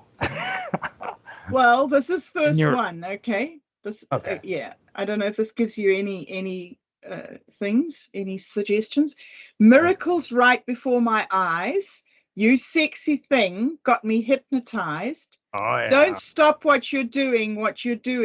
My angel from above lying next to me. How did you know that I'd be the one? Been a long time coming, only just begun. Doing all the things that makes my heart sing. Keep what you're doing, you sexy thing. Can I play it to you? No, not yet. That'll distract me. I'll start getting all cool and chocolate I thundery. see. All right. Okay. I get too excited. Okay. When I was playing Chocolate Thunder before, man, freaking Karma had me going for long. I'll get all crazy and in a tantrum. Chocolate Thunder? I don't. Is there a group called Chocolate Thunder as well? No, that's just a character. Oh, that's just you. Yeah. Okay. Okay, so this it is says amazing. that you said something towards the end of it, and it says yes. Which one? Right down towards the end, the last part that you said. My angel from above lying next to me. How do you know that I'd be the one? Been a long time coming, only just begun. All right. Been a long time coming. Yes. Been a long time coming, only just begun. A long time coming.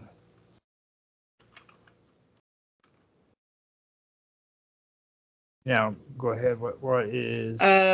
Doing all the things that make my heart sing. Okay.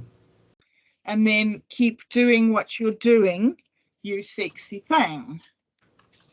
What you doing, you sexy thing? You sexy thing. There we go. Now, how does this sound? Okay, Chocolate Thunder, he says, I believe in miracles. When you, where you from, you sexy thing? I believe in miracles since you came along, Earth specimen. Your aura is most captivating. It's been a long time. It's been a long time coming. Keep doing what you're doing. Keep doing what you're doing. And that's it. You sexy thing. Yeah. Keep doing what you're doing. Keep doing what you're doing, you sexy thing. Okay. And then the pre-chorus after that. How'd you know I needed you so badly? How'd you know I gave my heart so gladly? Anyway. Okay. But still. All right. So we've got that next line. Small. Okay, so let me go back over that and make sure it's right. I said, because I had to do some spelling over again. And I said, I believe in miracles since you come along, Earth specimen. Your aura is most captivating. It's been a long time coming. Keep doing what you're doing, you sexy thing. And then small talk ritual, I should probably just take it out. Yeah. Because it's in the form of a question, but you sexy thing. Then Mike quirking an eyebrow after hearing that. He says, I'm open to new galaxies of friendship, sure, but you're tripping my alien alert alarm. Ooh, A. A. So good. Chocolate Thunder. Mm-hmm. Merely a friendly probe and perhaps a short excursion. No, penetration needs to go in here. Okay, well, what about, okay. So there's two things that aren't very good in this. No, there's two characters that aren't very good in this. There's Otto, who only talks right at the end, twice. Mm-hmm. And there's Vinny, who only talks twice in the whole thing. Is it possible that we could put some more Vinny in one or two sentences by Vinny or Otto into the small talk here? I was thinking too, like we need to have it to where, like, at this point she's, you know, Chocolate Thunder is disguised as this woman and she's flirting with Mike. Yes. And that's where Otto starts saying, hold on, you know, and starts coming into the scene. Well, I'm wondering here after Mike says, I'm open to new galaxies of friendship, but you're sure tripping my alien alert alarm. Maybe instead of this next thing being from Chocolate Thunder, maybe we can have Otto just muttering this. We can say at the end of the bar, Otto looks up and I don't know, and say, it's just merely a friendly probe and perhaps a short excursion. Mm-hmm. And then maybe we can, yeah. Now, right here, too, this dude's an alien. There's no question. No. he says that. It's right here after freaking Dan says, fuck me without Vaseline. What's going on here, Mike? Short excursion. Mike's extinct comes into hydro. Vegan woman. Okay. Yeah. Okay.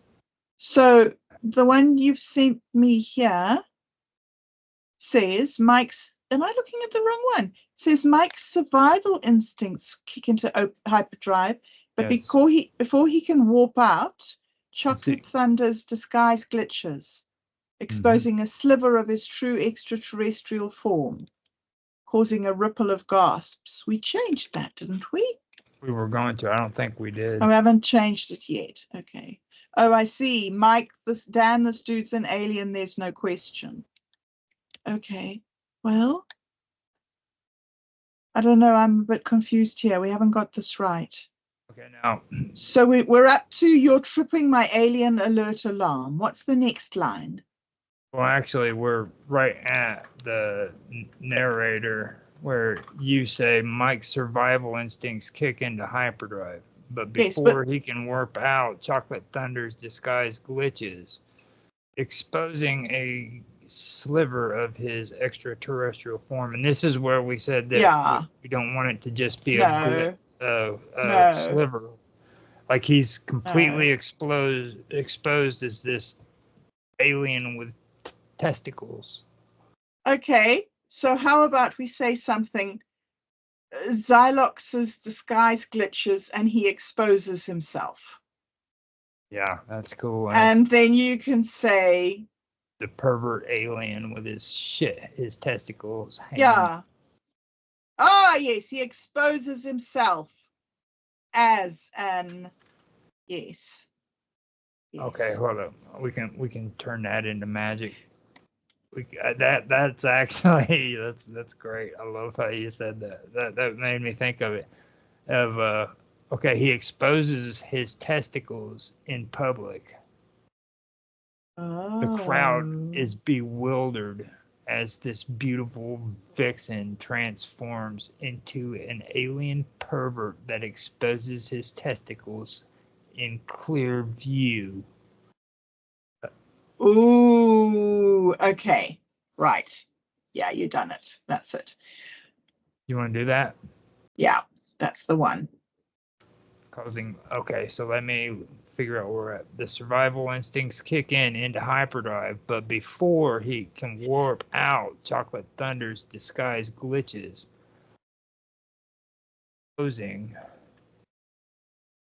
transforming him. Yeah. Transforming him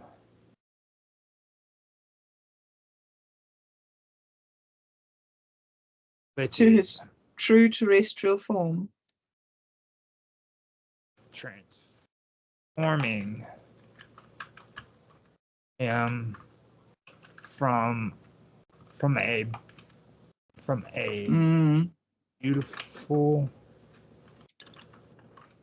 vixen into his true form,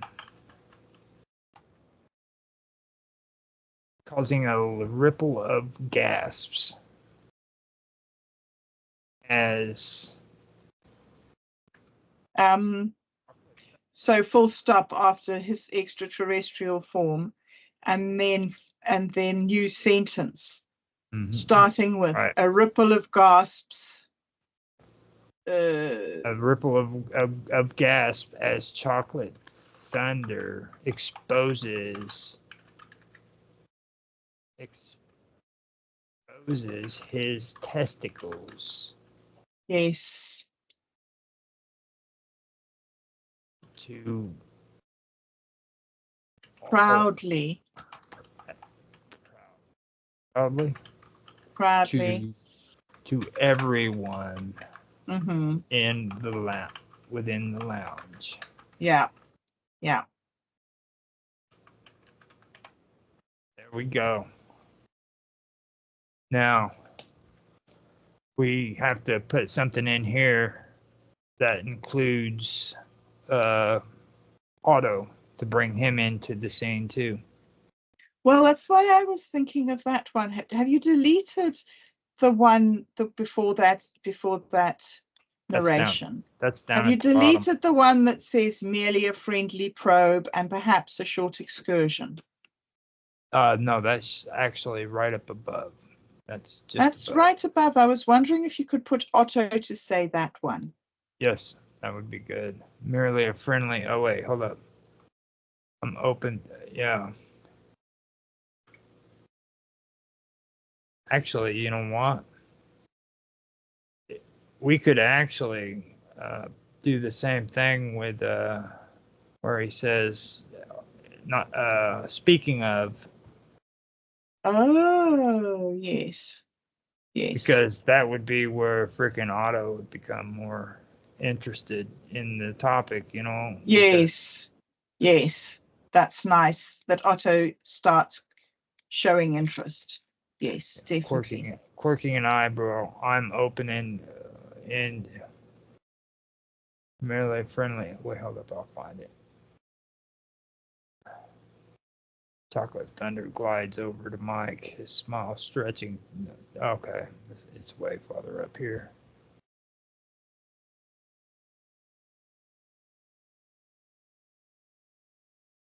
It's interesting. The unusual asteroid. Well, I can't find it anywhere. Maybe I did get rid of that part, but maybe you did. But okay, so what do you can you do from Mike quirking an eyebrow? Can you read from Mike quirking an eyebrow? Yeah. Let me see. I've got to find it. It's down here. It's just there, isn't it? Okay. Mike quirking an eyebrow. I'm open to new galaxies of friendship, sure, but you're tripping my alien alert alarm.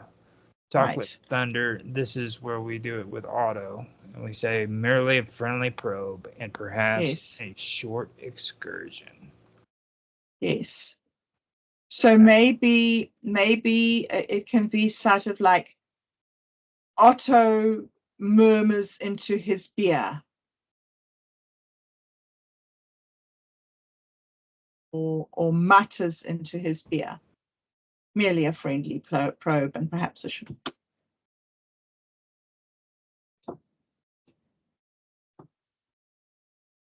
And so then after that, perhaps a short excursion, that's when Mike's survival instincts kick in. Is that right?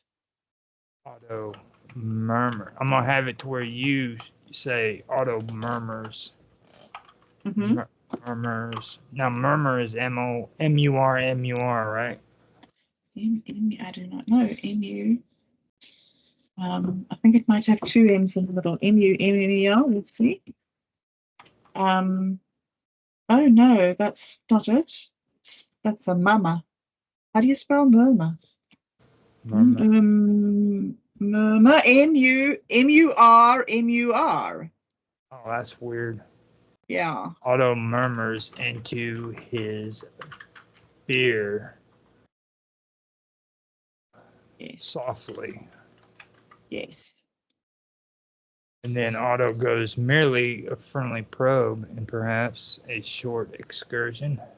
Right. Nice. Then you'll then go into and this is narrator. Yeah. And then you go into saying Mike's survival instincts kick into hyperdrive, But before he can warp out, Chocolate Thunder's disguise glitches, transforming him from a beautiful vixen into his true form, causing a ripple of gasp, and chocolate no, no, causing a ripple of gasps Yeah. as Chocolate Thunder exposes his testicles to proudly to everyone within the lounge. Good. Good. Now he's a alien pervert. Now he's an alien pervert indeed. Okay, so Chocolate Thunder says,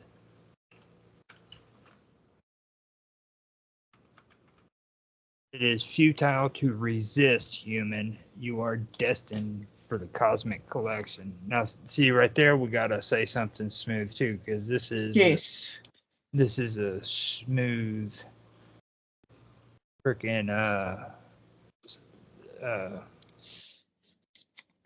kind of, you know what I mean, alien. He's Yeah. a smooth, space trucker kind of alien black dude, Yes. you know. So GPT says, resistance is futile, dear Earthling. You are fated to join the cosmic collection. Allow me to be your guide through the boundless realms of the universe, where together we can transcend the limit. Well, do you like it? It's. Do you want it all? no, there's a part in there that sticks out. There's a part in there that you want. Here we go. Now, it's the part where it says, "Let me be your guide." Allow me to be your guide through the boundless realms of the universe. Okay, hold up. Allow me to be your guide. No, okay. Yep. So, we go. Chocolate Thunder, instead of saying it is futile to resist this, There we go. I've pasted it for you. and what happens is he is going to say, "Come on, baby." Resistance is futile. Do we say that? Resistance is futile. He's It like, is futile to resist. Hold on, Yeah. sweet thing. Hold on, sweet thing. Yes. Don't fight it. Don't fight it. I want to guide you. I want to Yes. guide you through. Okay, I gotta move I got this small video thing here. Now, you just posted that, right? Okay. I posted. Yeah, I posted. I want to guide you through the endless realms of my everlasting love, baby. Yes. I allow you to see the wonders of the universe. Okay, Chocolate Thunder. He says, "Hold on, sweet thing, don't fight it. I want to guide you through guide you through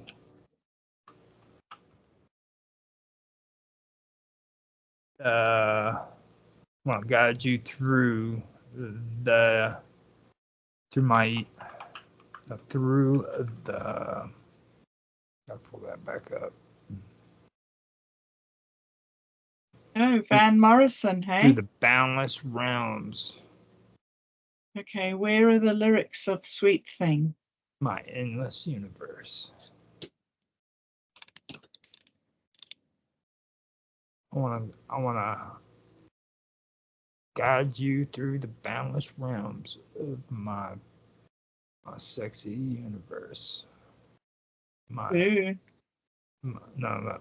that's kind of cheesy. I wanna guide you through the boundless realms of my. Okay. Of the. I need to.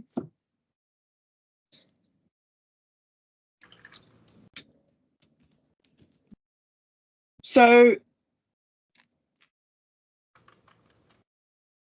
It says that Sweet Thing. It says Sweet Thing by Van Morrison. Did it say Van Morrison? Or did it say Van Halen?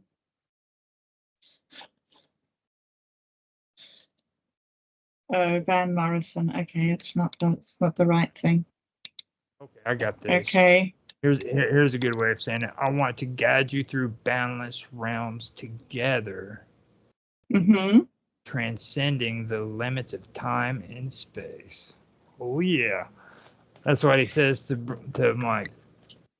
So I don't know if you're interested in any of these. It's brilliant. But the lyrics here for Sweet Thing, in the middle of this, it says, "And I shall drive my chariot down your streets and cry, hey, it's me, I'm dynamite, and I don't know why, and you shall take me strongly in your arms again."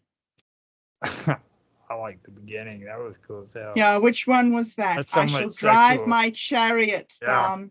Yeah. Hello, sweet. Yeah. That's like straight up sexual and innuendo. And out of the book, right out of the book. Out of the. Hold on. Yeah. Hang on. Wait. Where are you? Transcend the limits of Do time. you want this? Yeah, put it in the chat. Go. Yeah, transcend the limits of time and space. I can drive my chariot down your streets.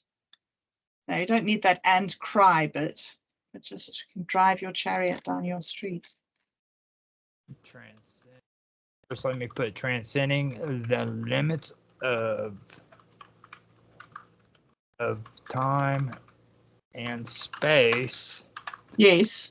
Then where I shall drive my chariot down your streets.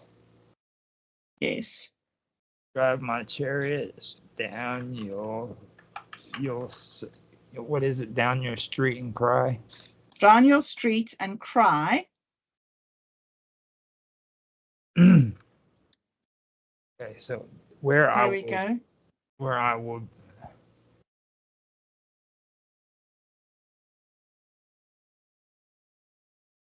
shall drive my chariot down your streets and cry, hey, it's me, I'm dynamite, and I don't know why.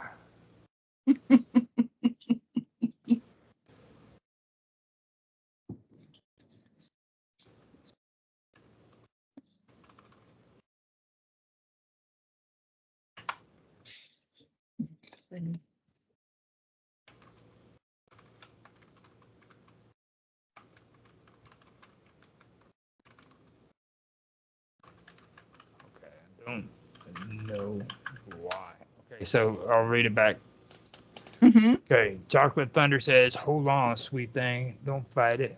I want to guide you through the boundless realms together, transcending the limits of time and space, where I shall drive my chariot down your streets and cry, hey, it's me.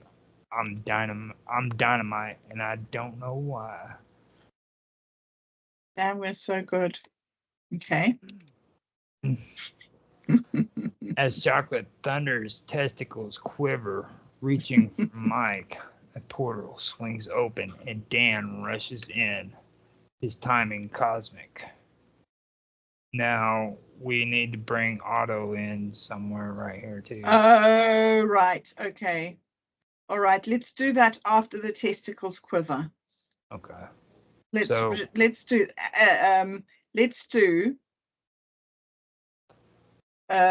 Chocolate Thunder says it's futile to resist human. And then that thing that you say, and then you say, as Chocolate Thunder's testicles quiver, Otto, something. Otto. As Chocolate Thunder's testicles quiver, reaching for Mike, a portal swings open and Dan rushes in, his timing cosmic. Then Dan says, fuck me with Vaseline, what's going on here, Mike? And then Chocolate... No, after as Chocolate Thunder's testicles quiver, Uh-huh. Oh, Otto Otto. So Otto must do something. We need to swap this into 2 sections for the narrator, I think. We need to do, as Chocolate Thunder's testicles quiver, then Otto must speak and Vinny must speak, I think. Okay. And then after Otto and Vinny have spoken, then I think Chocolate Thunder's testicles reach for Mike, but a portal swings open and Dan rushes in. Okay, Can so we do that? I think So- the best thing, I agree with you on that. And the best way to do that is we started out from I'm dynamite and I don't know why to Yes. we stop there, and then we start talking about what it is Otto is doing first. Oh, nice. Okay. And then we go into as Chocolate Thunder's testicles quiver. Yes. So after he says all this stuff to freaking Mike, what does Otto do next? You know what I'm saying? Yeah, what is Otto doing? So Otto's been sitting down at the end of the bar. Now this is happening. Now. So he's sitting at the end of the bar. Well, he's next to him. He's fondling his rod. Yes. And now he also it caught his attention whenever this conversation happened because he made a comment before, just above. He says, Otto murmurs into his beer softly that he entered merely a friendly probe and perhaps a short excursion. So now it's caught his attention. You know what I'm saying? Yes. Okay. All right, I've put that in and I've asked ChatGPT, and ChatGPT, I said, so I put in that bit that we've just done. All right. Mm-hmm. And I've said, what is Otto doing while this is happening? So ChatGPT says, as this dramatic scene unfolds, Otto, the loyal robotic companion of Mike, swiftly assesses the situation with mechanical precision. Otto activates his advanced defense protocols. No, this is bullshit. He's deploying a holographic shield around Mike and Dan, shielding them from the grasps. Okay, so we bullshit. can. Sorry, I didn't get it here. We can play with that. Instead of a shield, he freaking pulls out a freaking dildo. All right. His rod. Okay. The rod of penetration. Right. The rod that he's been fondling is his rod of penetration. Wank, wank. Oh my goodness, you can do that. You can do that while we're doing that in the show.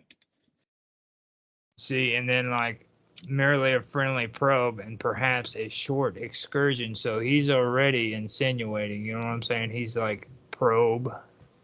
Yes. So because the only thing they want to do here is freaking anally probe Mike. Yes.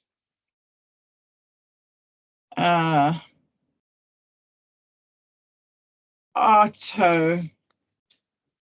What is happening to Otto? Is he getting, he's now taking interest. I think that's the main thing. That, can we say Otto's interest is rising? Would that be a good one? Mm-hmm. All right. That's actually. So, as chocolate. He okay, yeah. feels. Narrator. And now go. Yeah. What did we have? His interest rises. Otto's interest. Otto feels his interest rising. Is that what it is? Otto feels his interest rising. Okay. As he watches Chocolate Thunder's testicles quiver and reach for Mike. As he watches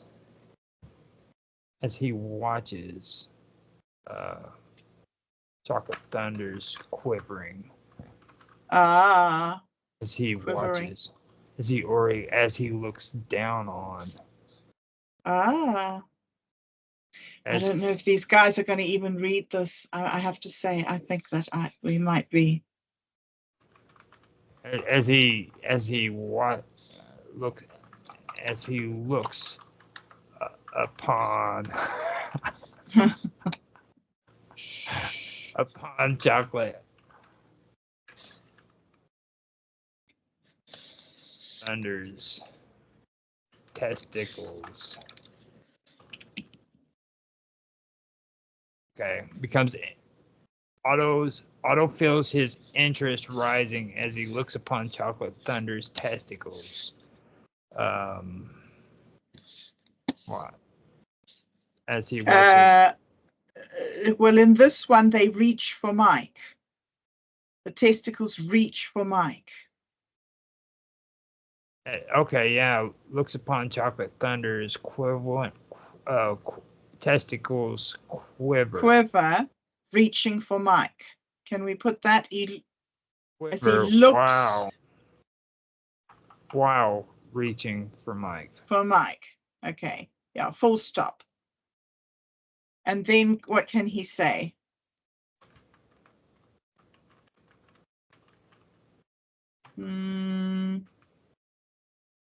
See real quick. Okay, Okay. I know what I want.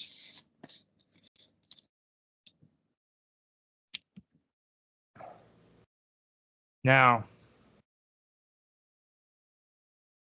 he has to say something. As Chocolate Thunder's testicle. Now this is also where a portal is supposed to swing open and Dan rushes in. So it has to be before Dan comes in with the.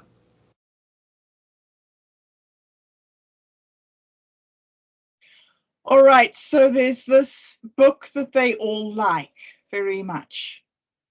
Sorry, are you talking? Your volume's cut out. I'm listening. You're not. Okay, so there's this book that they like that's by Robert Hanson Wilson, which is called. Anyway, there's this quote by Robert Hanson Wilson from The Cosmic Trigger, and it says, "An optimistic mindset finds dozens of possible solutions for every problem that the pessimist regards as incurable." Could we use that in any way there? Could that be? Otto just says it. He just blurts it out.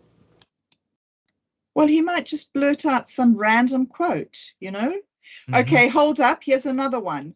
We all see only that which we are trained to see. I don't know. Okay, here's a good one. Oh, no, it's also too much. No, it's too much. Under the present brutal and primitive conditions on this planet, every person you meet should be regarded as one of the walking wounded. Can we put, under the present brutal and primitive conditions on this planet, every person you meet should be regarded as a potential specimen for probing? I don't know. Okay, now read that back to me on the beginning. At the beginning, how does that go? I'll type it as you're reading. Okay. I was going to. Now, Otto, and then tell me exactly how that says. Under the present. Under the present. Brutal and primitive. Brutal. And primitive. Primitive. Circumstances. Conditions on this planet. Conditions. We'll go with conditions. We'll leave the planet out. Okay. Why? Don't you think that's relevant for aliens to say? In this situation. Every person should be regarded as. Every person should be anally. That's good enough. They'll know. But we cannot do that. under section blah blah blah of the frickin' Well, this is where we could actually does bring it in. that come yet? Wait, hold on. Are we? Doesn't that come a little bit later with the galactic thing? Now, wait, right here. That's Chocolate. down. Yeah, it is actually. It's down. It's Chocolate Thunder. The High Council has spoken. These Earthlings are a protected species under the hypergalactic sentience account. The High Council has spoken. Yeah. Chocolate Thunder, the High Council has spoken. These Earthlings are protected species under the. Yeah, that's it. Okay, so. Okay. Should what? Every person should be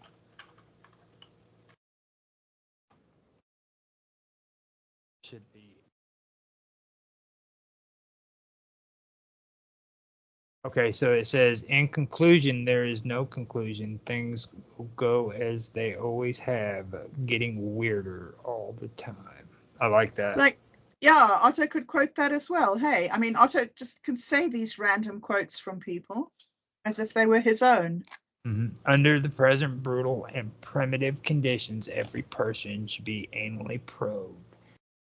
In then conclusion, Vinny speaks. Okay. Huh? Now, what about if? What was the next one you just said right there? What? In conclusion, there is no conclusion. Right. It should be anally probed. In conclusion,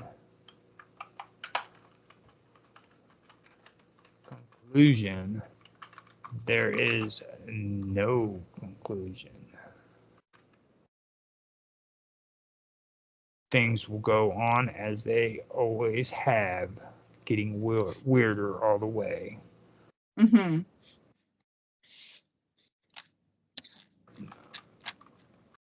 Things go on as they always have, getting weirder all the time. Mm-hmm. Let me read that back so see what it sounds like. Okay, now I'll start from the narration. Mike's survival instincts kick into hyperdrive, but before he can warp out, Chocolate Thunder's disguise glitches, transforming him from a beautiful vixen into his true form, causing a ripple of gasps as Chocolate Thunder exposes his testicles proudly to everyone within the lounge. Now, Chocolate Thunder says, "Hold on, sweet thing, don't fight it. I want to guide you through boundless realms together, transcending the limits of time and space, where I shall drive my chariot down your streets and cry, hey, it's me. I'm dynamite and I don't know why." And then this is where you say Otto feels his interest rising as he looks upon Chocolate Thunder's testicles quiver while reaching for Mike. And this is where Otto says, under the present brutal and primitive conditions, every person should be anally probed. In conclusion, there is no conclusion. This will go on as they always have. No, things will go on as they always have, getting weirder all the time.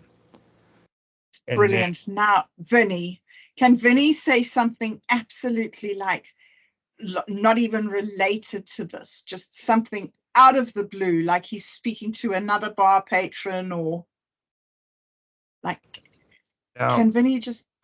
Now, this is the point where we really do have to at least have you say a portal swings open, and Dan rushes out his timing cosmic, so he's at least in the room.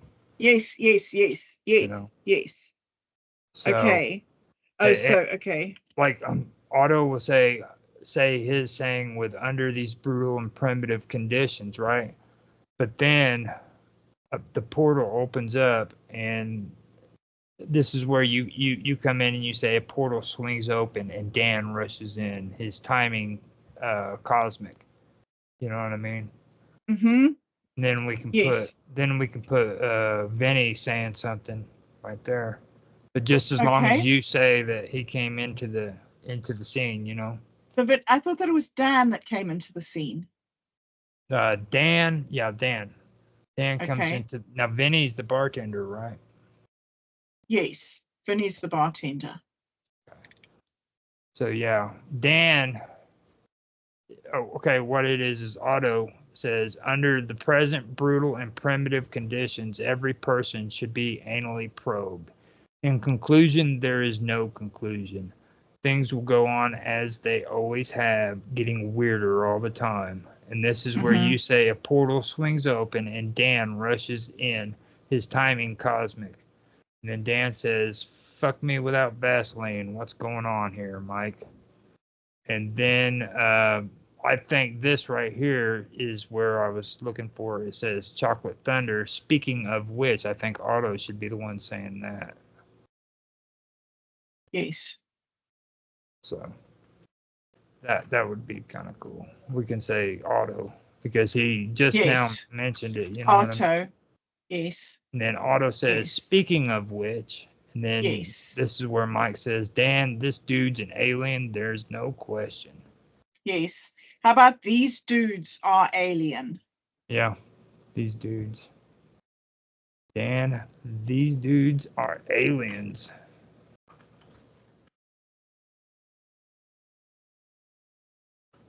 Are aliens. There's no question. Dan confronts Chocolate Thunder while shielding Mike from unwanted alien advances. This is where we covered it earlier. And it says, back it up, octopus head. This human's not on your specimens list. Dan says that. Oh, wait, no. Dan, actually, I better indicate that's for the narrator to say. This is where you say Dan confronts Chocolate Thunder while shielding Mike from unwanted alien advances. And then Dan goes into saying, back it up, octopus head. This human's not on your specimens list. And then Otto says, amusing defiance. The acquisition will commence. And Chocolate Thunder says, oh yeah, that's what I'm talking about. And then the tension is, this is where you come in, you're the narrator, and you say, narrator. The tension is electric. The lounge patrons suspended in the moment of zero gravity. Vinny intervenes. His tone is steady as a pulsar. Now Vinny says, easy now. Let's not fracture the fabric of reality. Take your scuffle beyond the exosphere, if you please. And it should say narrator there too. Okay. And then you go into saying the clash spills onto the streets, escalating into an epic space opera. This is where Otto says, Chocolate Thunder, the High Council has spoken. These Earthlings are a protected species under the Intergalactic Sentience Accord. We can choose only one. I put in another quote here from Robert Anton Wilson. Do you see it at the bottom? The universe contains a maybe. What about if when Otto says that thing here, he says the universe contains a maybe. No, we could do that right after he says his quote. Right, this thing here. Yeah, this thing that he's saying. Chocolate Thunder, comma, the universe contains a maybe, full stop, the High Council has spoken. Would that work? I was thinking more lines up here where, let me show you. It was just where we had just gone through, and Otto had said, Otto had said, well, we were just going through it too. Let me find it. Yeah, that's where I am, isn't it? It was just after Chocolate Thunder exposes his testicles proudly. No, the Clash spills onto the streets. Otto, under the present brutal and primitive conditions, every person should be anally probed. In conclusion, there is no conclusion. Things go on as they always have, getting weirder all the time. And then we'll have Vinny step in, and he's the one who says the universe contains a maybe. Oh, Vinny quotes it. Mm-hmm. All right. Okay. I'm sorry. I didn't get that. You know what I'm saying? Otto says that. Yeah. And then Vinny comes back with nice. The universe contains a maybe. Okay. Brilliant. That'll be sound good. Perfect. Yes. Okay, so let me run that through again. Otto feels his interest rising as he looks upon Chocolate Thunder's testicles quiver while reaching for Mike. Otto then goes, under the present brutal and primitive conditions, every person should be anally probed. In conclusion, there is no conclusion. Things will go on as they always have, getting weirder all the time. And then Vinny will say, the universe contains a maybe. Mm-hmm. Okay. Very good. After he does that, then you'll go in and say a portal swings open and Dan rushes in. Okay. Oh, good. His timing cosmic. Good. This is good. Yes, that's way better than what I was thinking. All right. Okay, he rushes in and his tone is cosmic. Right. And I think putting Vinny right there too after Otto would be great. Vinny. Yes. Now he spells. They keep spelling it with capital letters, and I haven't been doing that. Yeah. Nah, it doesn't matter. Don't need it. Or does Vinny go with an E at the end, or is it just no? Okay. Vinny. Okay, so the universe contains a maybe.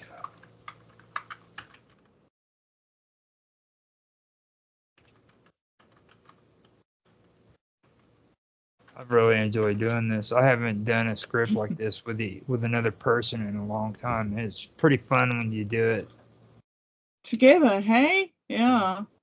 Plus, you get to deal with a madman like me. So that's what the fun is.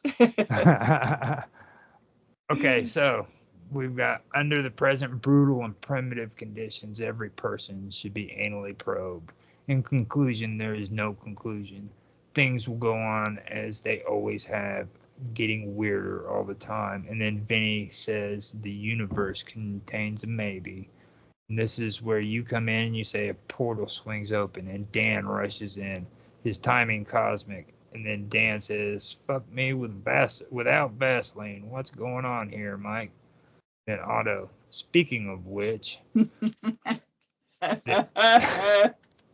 Then Mike says, Dan, these dudes are aliens. There's no question. And then this is where you say Dan confronts Chocolate Thunder while shielding Mike from unwanted alien advances. Dan, back it up, octopus head. This human's not on your specimens list. Otto, amusing defiance, this acquisition will commence. Then Chocolate Thunder, oh yeah, that's what I'm talking about. Then you say the tension is electric. The lounge patrons suspended in a moment of zero gravity. Vinny intervenes, his tone so as steady as a pulsar. Vinny then goes there and says, easy now. Let's not fracture the fabric of reality. Take your scuffle beyond the exosphere, if you please. And then this is where you come in and you say the clash spills onto the streets, escalating into an epic space opera. And Otto then continues with Chocolate Thunder. The High Council has spoken. These Earthlings are a protected species under the Intergalactic Sentience Accord. We can choose only one.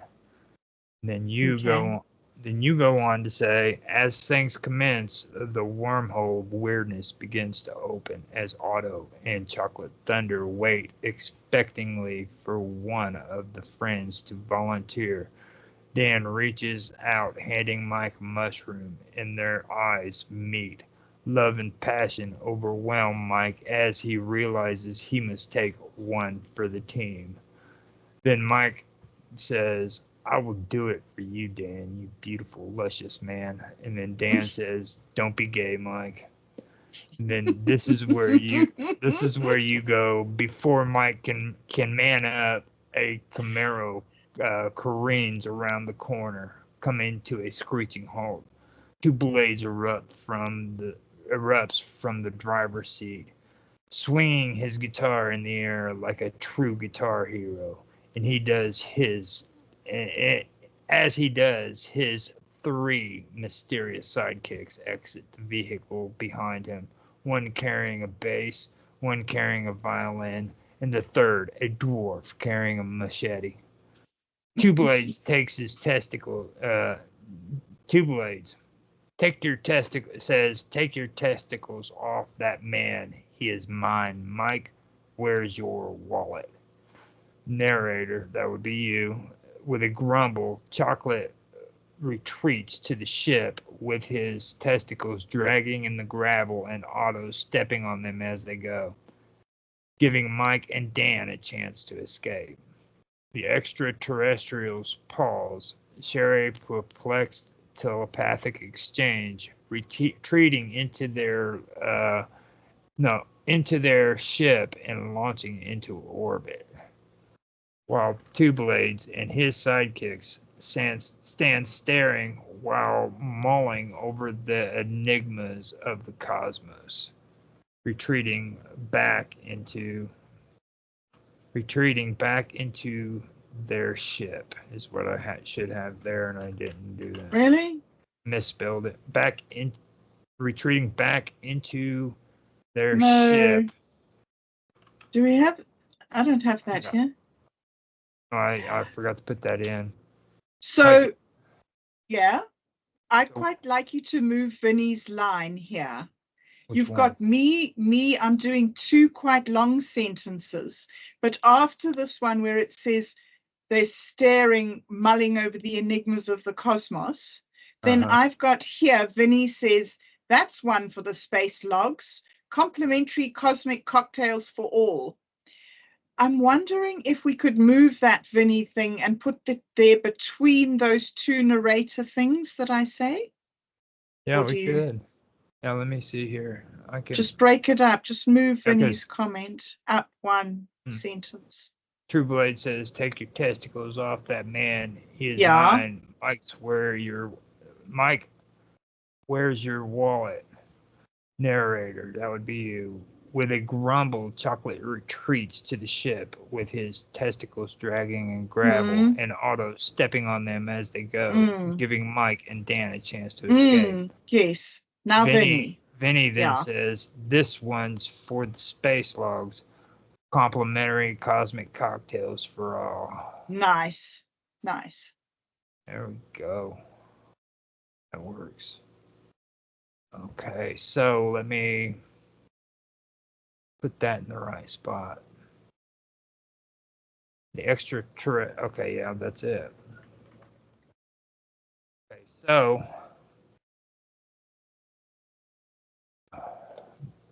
we have, with a grumble, Chocolate retreats to the ship with his testicles dragging in gravel and Otto stepping on them as they go, giving Mike and Dan a chance to escape. Then Vinny says, that's one for the space logs, complimentary cosmic cocktails for all. And then we go narrator. this is where you say the extraterrestrials pause, share a perplexing telepathic exchange, retreating back into their ship, launching into orbit, while Two Blades and his sidekicks stand staring while mulling over the enigma of the cosmos. Then you start up again. You say Mike and Dan, right here. See now. Yeah, okay. Now you have to actually do both of these because it's because then you say Mike and Dan feeling triumphant,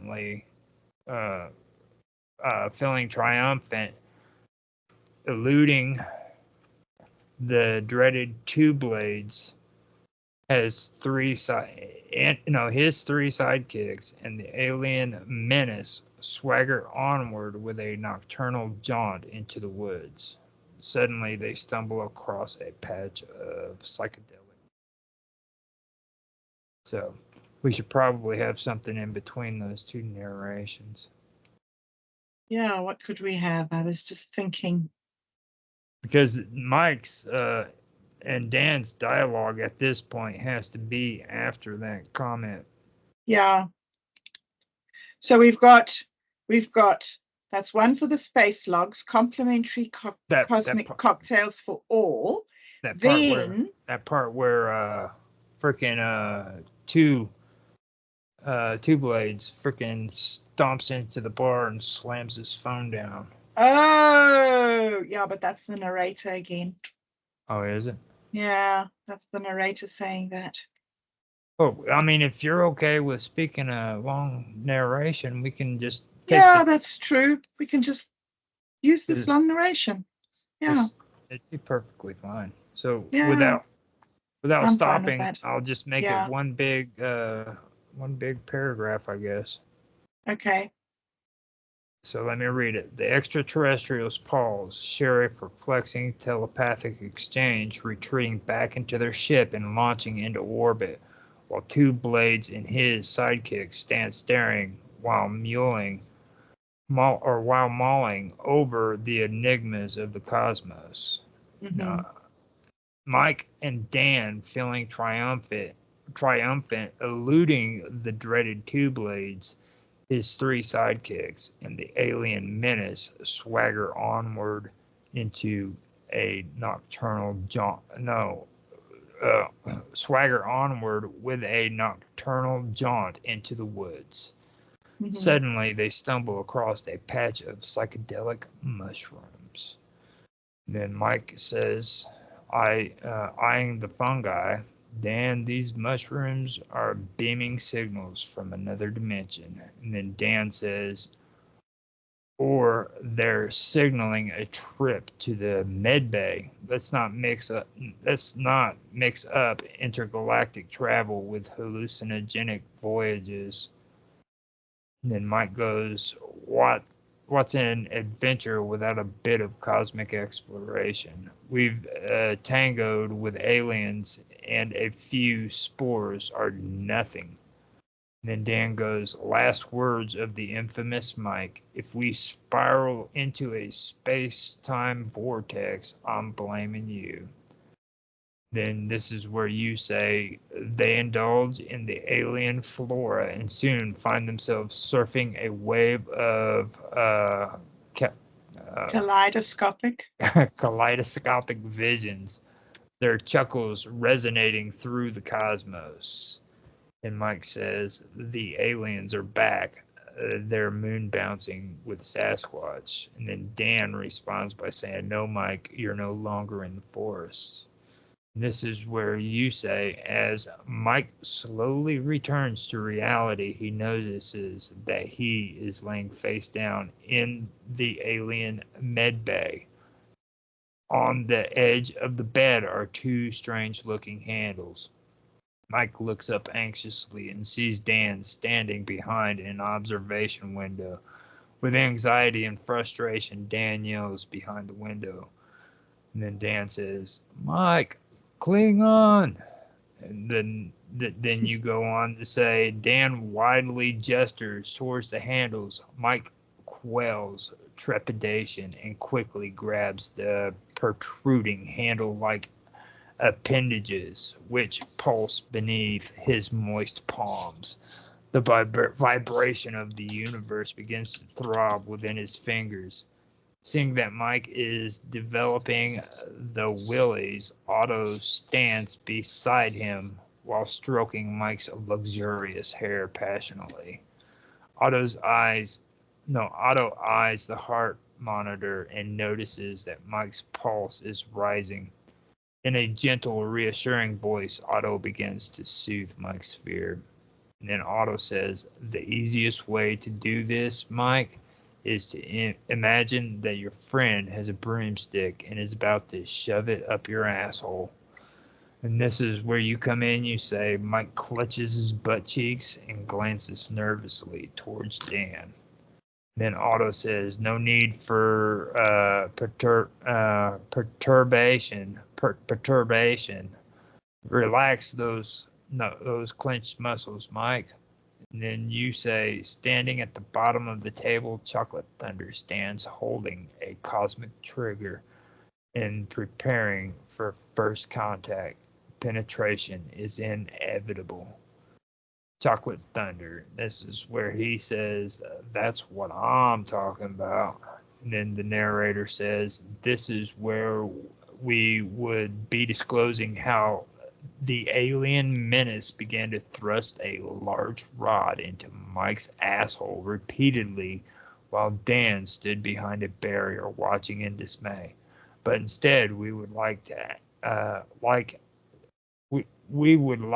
to ask you," and then after you get to that point, Mike comes in and he says, "Hold on, how about some mint me?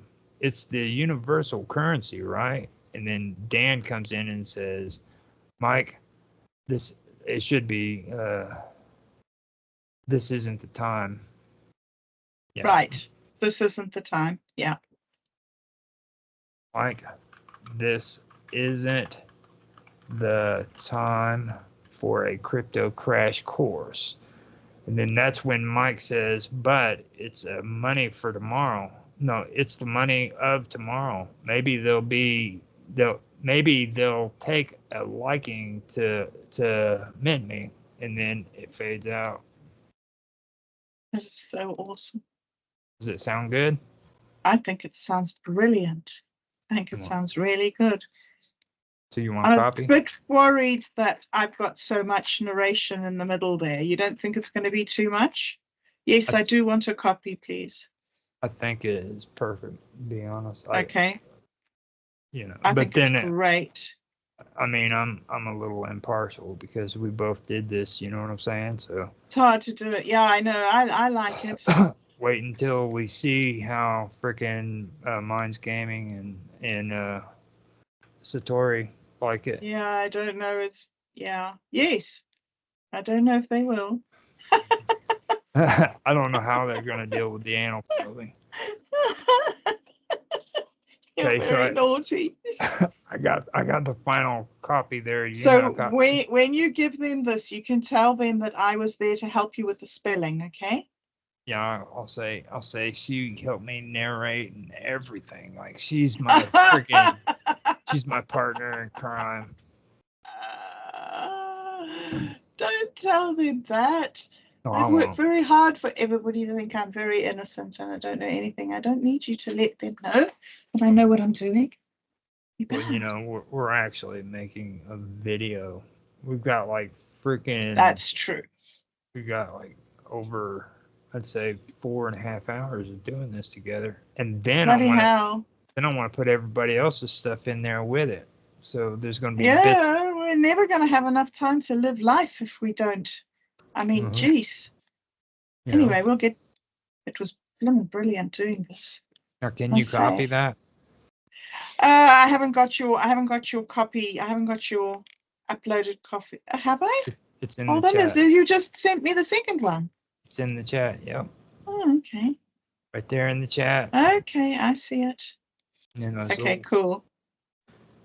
And then you take and put it on did it actually save to a file for you? I don't know. I'm doing copy and Okay. paste onto a Word document. So. There you go. That's what I do. All right. I've got all of this up on my notepad, so it's good to go. Now, does he Wow. want this turned in as like a file, or does he just want the story typed out? Well, he wants this. He wants this that we've just done. He wants us, I think. Just copy and paste it. I think probably go into, does he say on his thing how you submit it? Usually we submit our things to either to the Dude Where's My Wallet Minds group, or we put it in the Infinite Imaginarium chat. Okay. I can do both, so it's cool. Yeah, sure. So now one thing that we got to do. Okay, we gotta say, or you got to look into the camera and tell me, how do you feel about anal probing now that we've done this together? Was this pretty cool, or was this not pretty cool? Well, I think that it's really cool that Mike takes one for the team. Mm-hmm. I think he's very brave, and I don't think anybody else should need to. But like, I don't judge. Do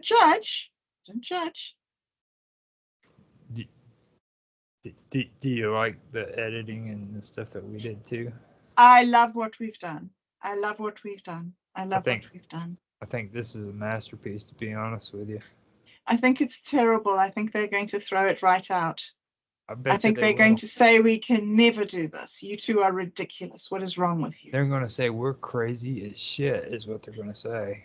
They're going to be like, oh, you two are freaking nuts. I'm not going to have aliens running rods up my butthole. It's terrible. I don't know what Otto's going to say. I'm worried that Otto will be. I don't know.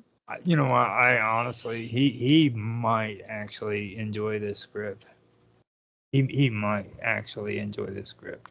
Be honest with you, I think he probably will, because he hangs out with wrestlers and shit and freaking. That's true. That's true. You know, yeah. Like, he has so many different areas in his life. I think he would really love this. I bet you he would like it more than everybody else. Well, I need to say that there's nobody that I know in real life that I could send the script to. Not one. Dude, you would like get a freaking novel. Somebody would want to publish this for you, and you'd be rich and shit. Yeah, one day. I'm working on it. Oh, just off the script that we've done. This script. Just off this script. This is better than Shakespeare, man. It's so good. Okay, here we go. I wonder if we ask the AI to rewrite this as Shakespeare, what it'll come up with. Oh my goodness. It might not do it, hey? It might. Mind you, yeah, I know it might be way too rude for it and say that it. Yeah, because there's a lot of cuss words there. There's a lot. Rewrite this as Shakespeare. Okay. Let's see if it might just delete me. No, it's graded right out. Won't even look at it. Yeah, no. It's. Yep. Oh, whoa! Hold up. No, it gives it. Hail, Vinny, pray, what tiding from the stars? Shit, can I get this quickly before it deletes it? Hold on, let me see if I can. No, I don't know if I can get it. Grab that. I'm trying. Oh, yeah. That's in Shakespearean too.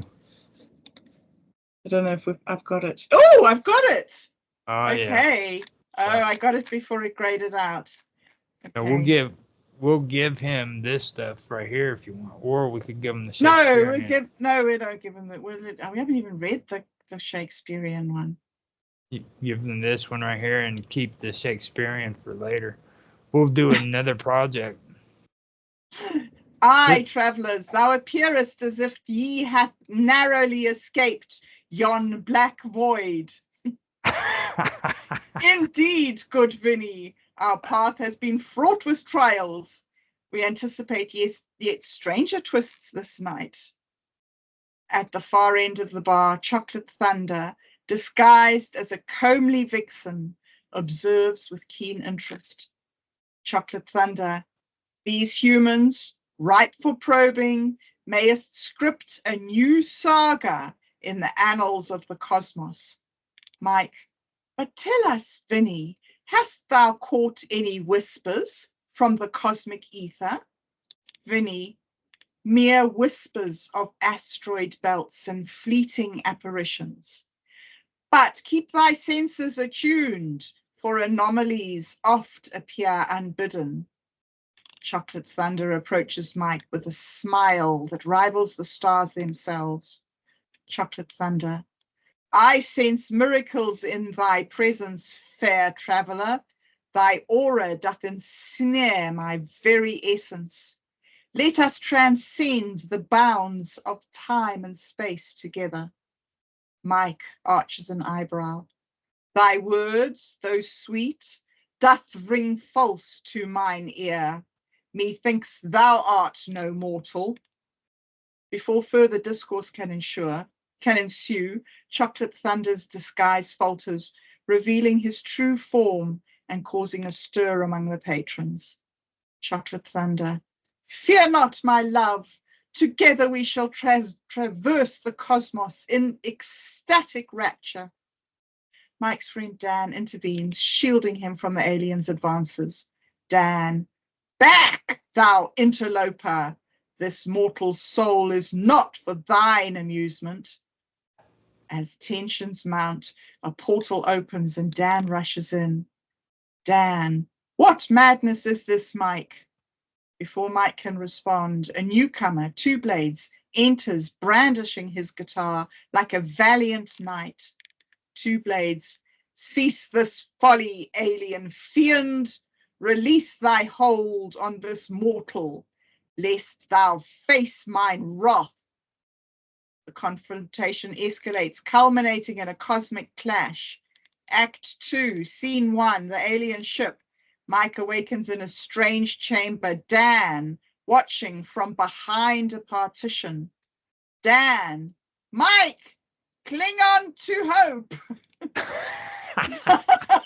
Mike, trembling, grasps two strange handles while Otto, an alien, offers reassurance. Otto, fear not, mortal, relax thy troubled spirit, as if preparing for a gentle breeze.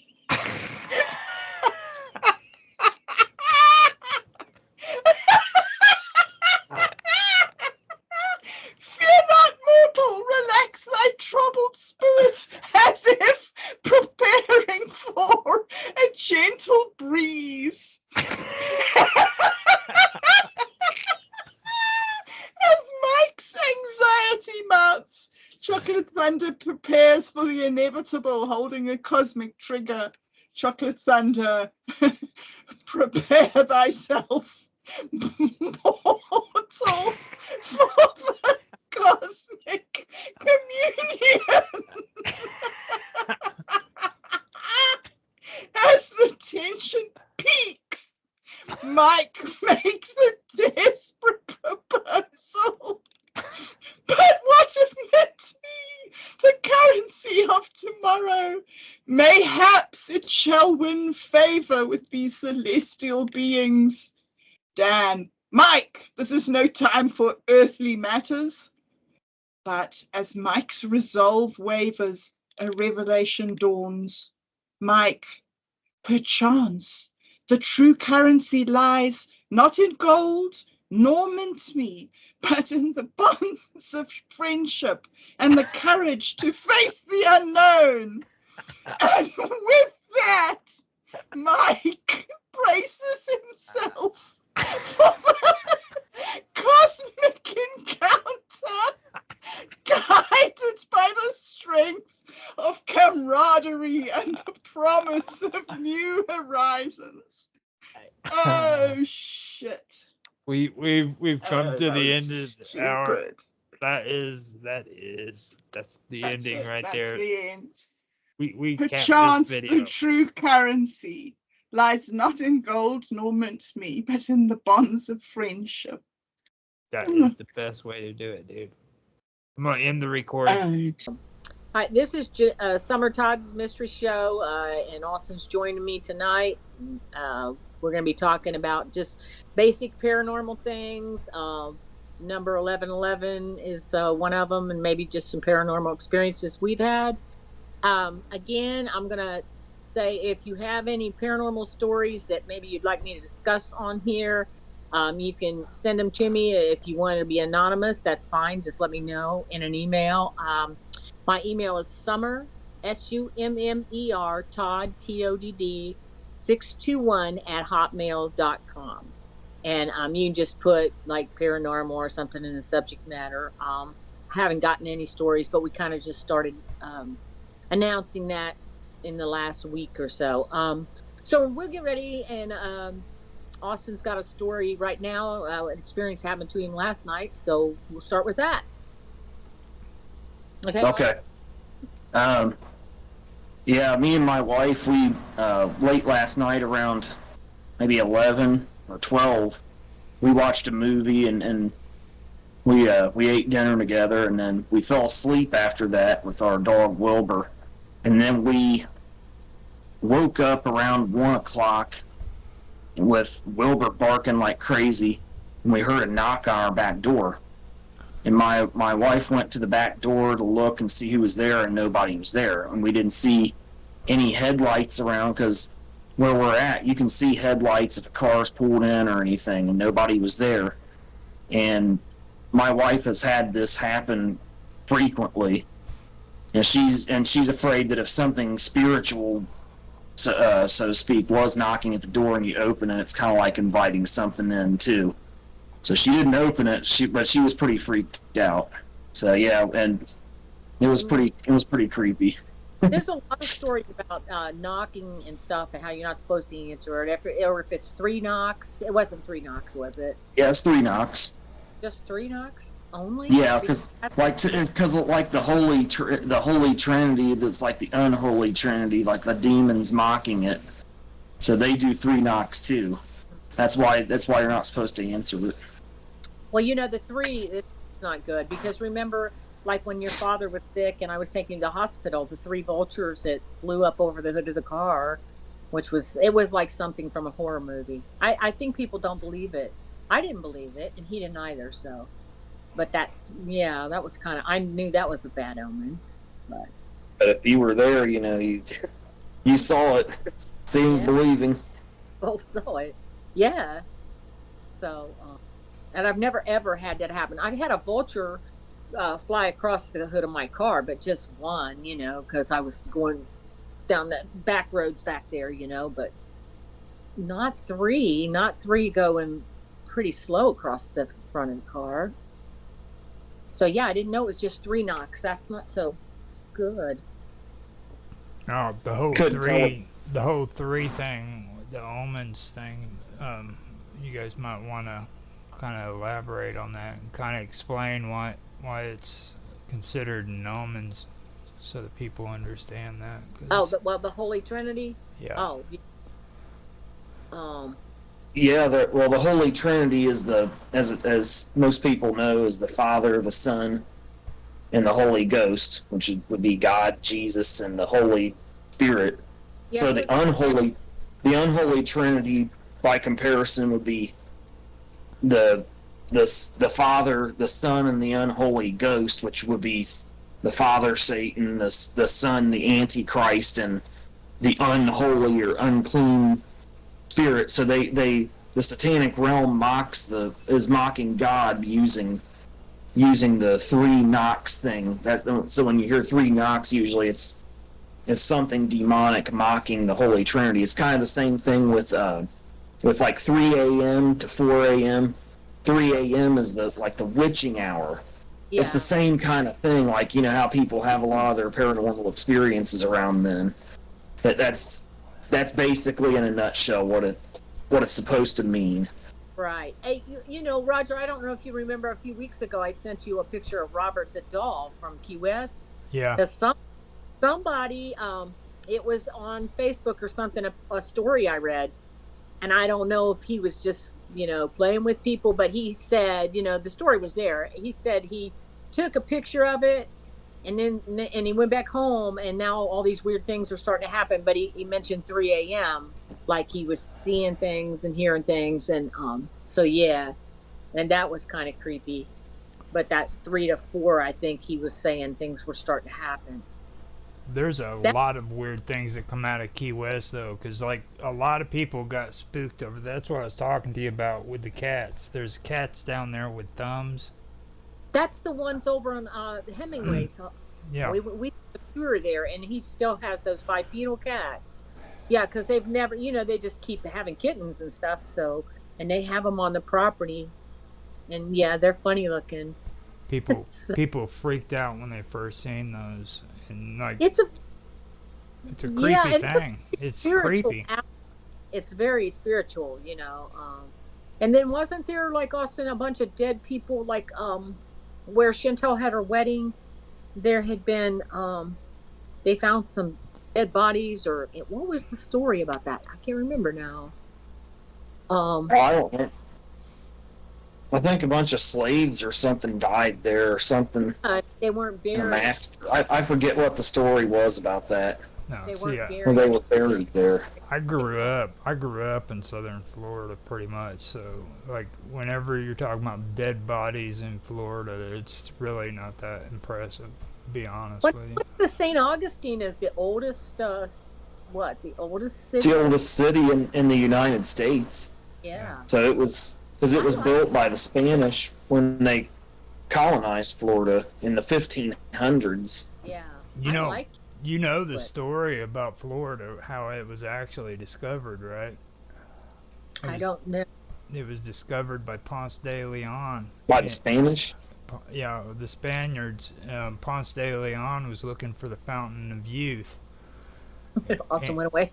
and he actually freaking went up to Florida and explored it, but it was on accident because freaking people didn't know Florida was there. Cuba was actually the first island that was discovered by Yeah. Columbus. Right.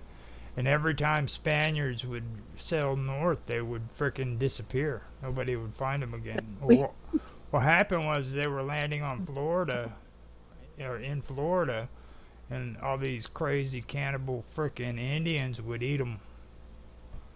Oh, yeah. Yeah. Well, It's yeah.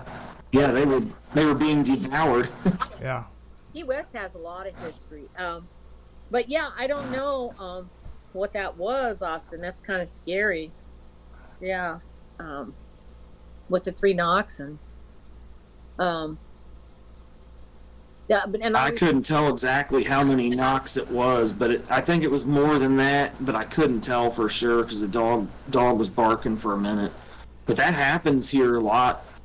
Like she'll hear knocks, and usually the time she has heard them has been 3, but she'll look out the side the door and nobody's there or anything.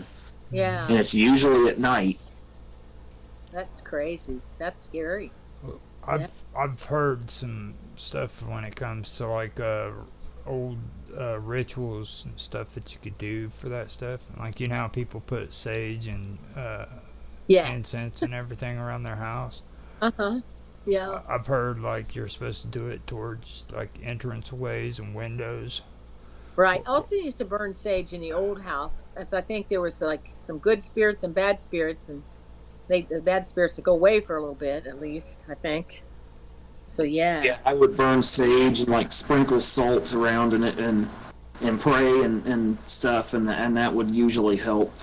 You can We did that here not too long after I first moved in. you know Yeah. that little freaking demon symbol that's off of the Exodus. Or no, Yeah. not yeah, is it not Exodus, but the Poltergeist? Yeah. No, what Yeah. is it? It's the one where frickin' the priest he goes over to the Middle Shaman. East. The Omen, isn't it? No. No. Was The it Exorcist? Exorcist? Yeah. Yeah. Or yeah, The Exorcist. Now, that little freaking demon that's on there, freaking, he is actually supposed to be a protector demon. Now, what they used to do is they used to take that little freaking amulet and they'd bury it next to the doorways of their houses in Samaria and Assyria and all that, and that demon was supposed to be more powerful than the freaking bad demons, and it would chase them away. So Wow. so they would take those little freaking symbols and they would, or I don't know, miniatures, Yeah. the little miniature dolls, kind of like, and they would bury them in the ground near their house. Would chase them off. So Well, we had somebody.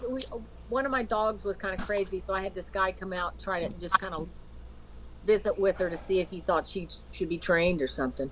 And he was kind of into paranormal, I think. And somehow we got to talking about sage, and he said, my husband said, well, I can't breathe that stuff. It makes me sick. And he said, well, if you can't smell sage, then you might be ill.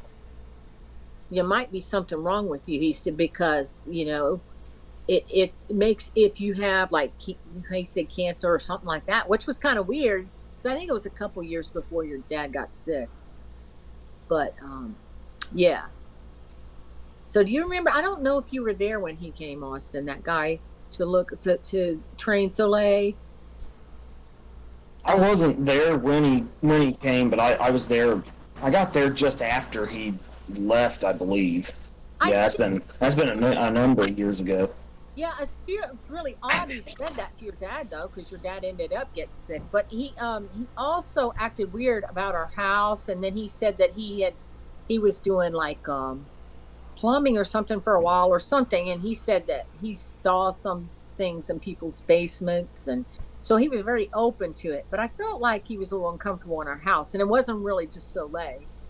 So I never could really figure it out. Now talking about the stage, You knew a dude. You knew a dude by the name of Ole. Soleil was our dog. Oh, Soleil. I thought you was talking about like a dude named Ole. Named her that. It's a French.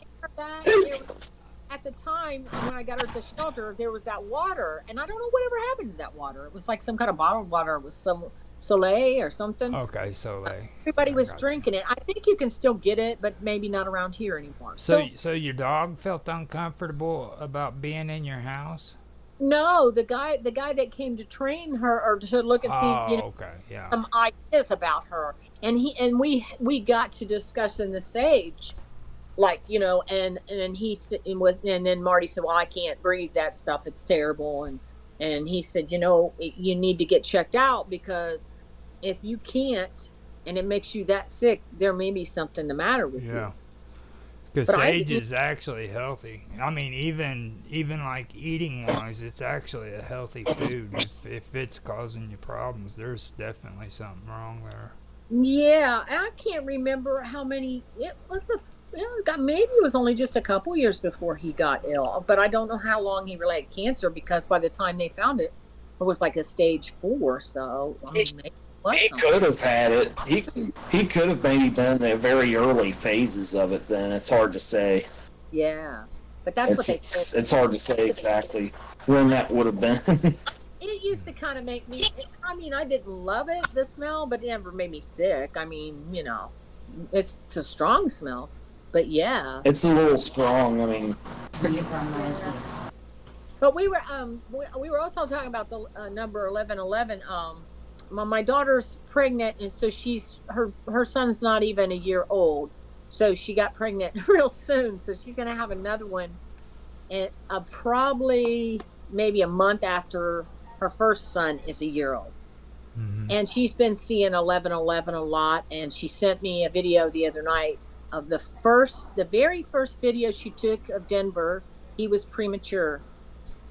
She said she didn't realize the time on the video, and it was 11:11, the night he was born. And then she's been seeing a lot during her pregnancy. So, yeah, I mean, we usually think it's a good number because, I mean, it usually is anytime we've seen it a lot. Um, it's scary though because one time we were on a plane and it was my daughter and I were getting ready to get in the seats, and I think Austin and his dad had already sat down, and the we looked at the tickets and it was seats 211, I think. Yeah, or it was 1111. Yeah, so, something like that. So we were kind of scared. It looks like it was the plane going to crash, but no, it didn't. It was fun. So yeah, it comes up. It's come up a lot. I think it started coming up in my life when right after Austin was born, my husband came home one night and said that they were talking about it at work. And his whoever this was, he was talking to his friend, said, "Now that I've mentioned it to you, you'll start seeing it." And so I was like, "Yeah, what does it mean anyway?" He said, "I don't know." So was funny. I got this old station wagon because I had kids then and had a digital clock in it. It was kind of a fancy car, and darn if I didn't start seeing it there. I started seeing it a lot, and I was like, "That's weird."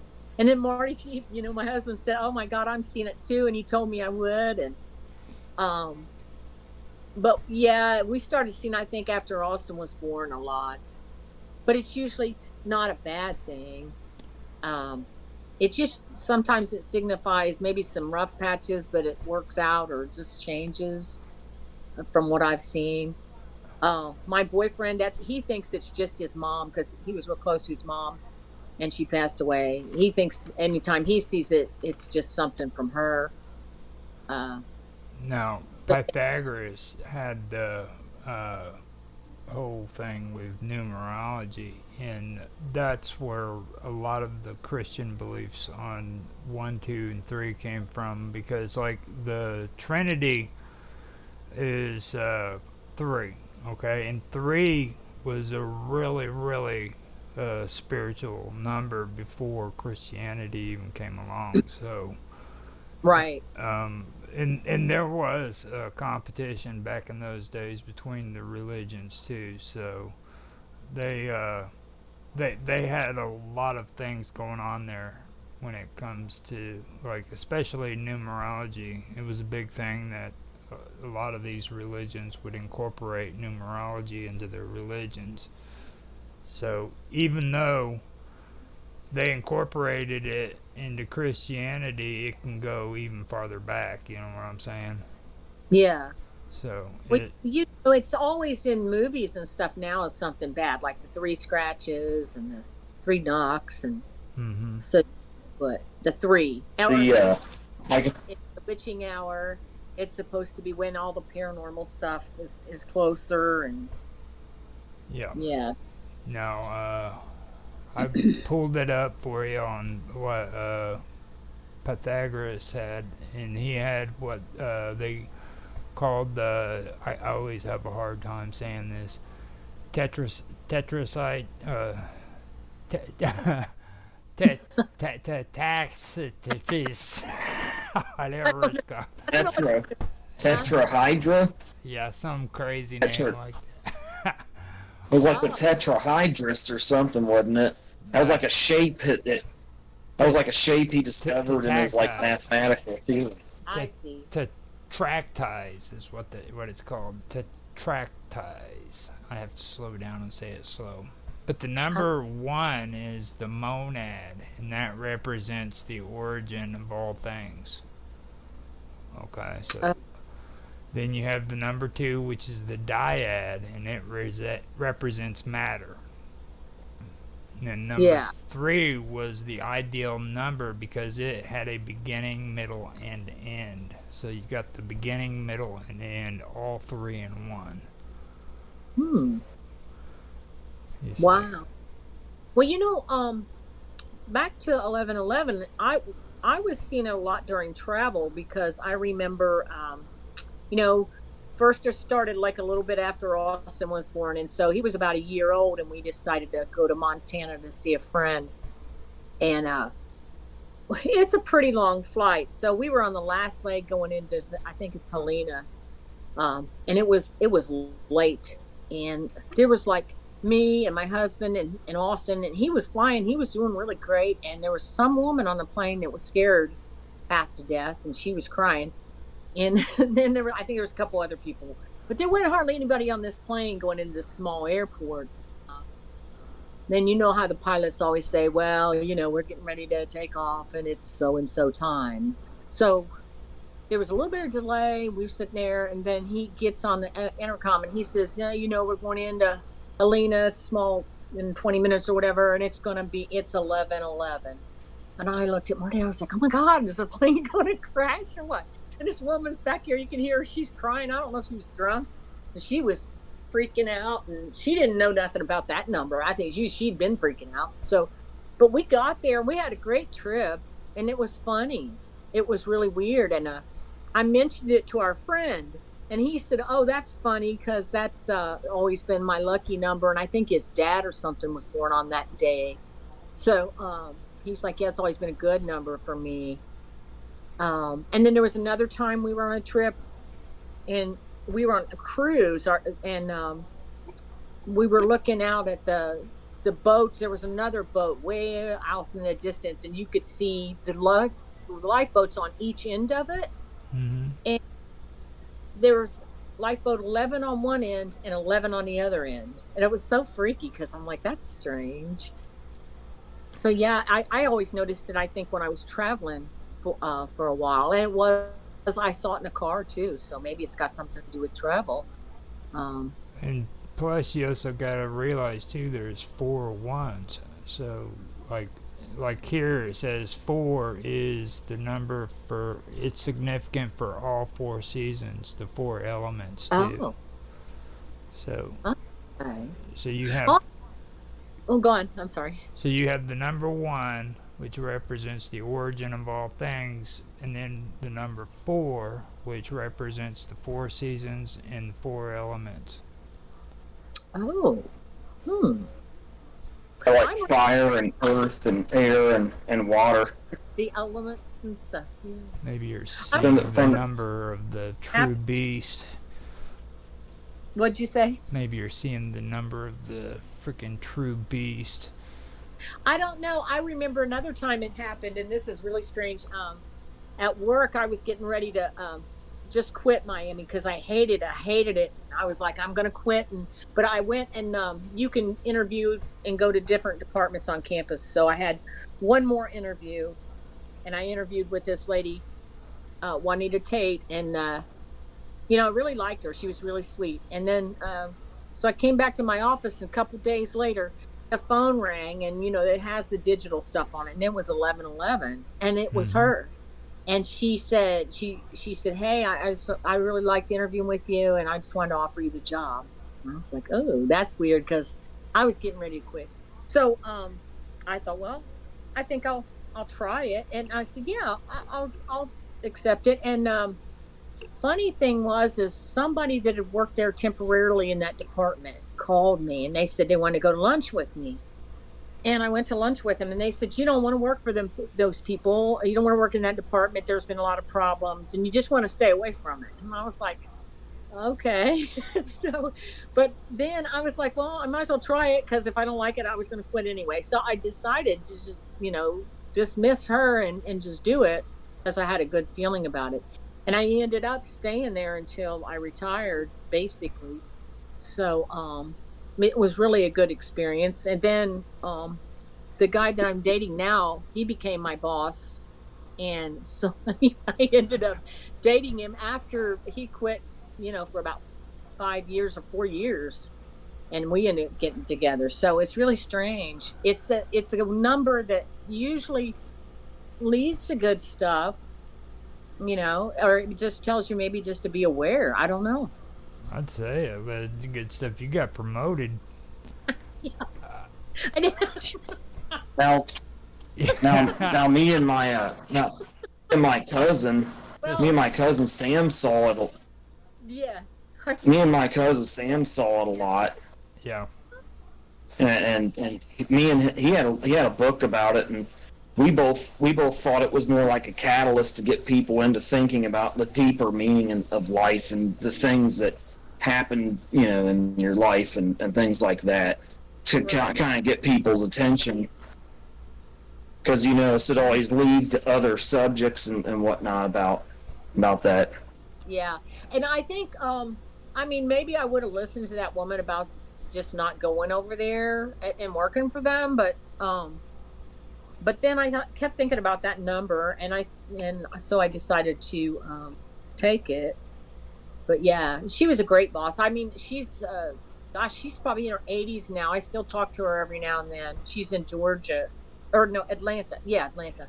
But that's funny. It is pretty strange how all the numerology works out, because like I've actually like gotten into history and stuff, and especially when it comes to like numerology and astrology and astronomy, because a lot of people talk bad about astrology, but the truth is astrology was vital to astronomy. Like they kind of worked hand in hand for the longest time. You know what I mean? Yeah.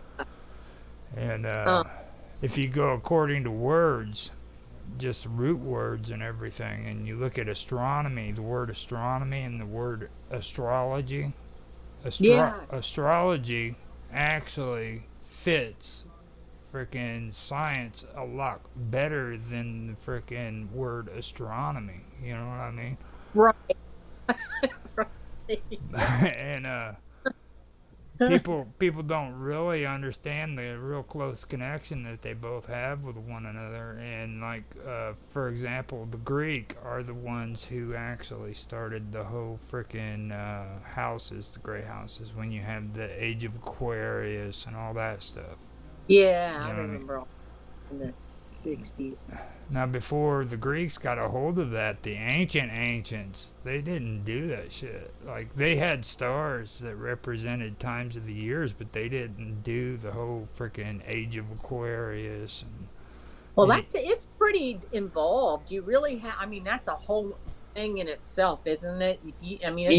Each astrological age, I think, is where the vernal equinox sun rises through a given constellation for a period of roughly 2,000 years or something, and then when it goes around the entire wheel of all 12 of them, that's like what they call like the great tropical year, I think.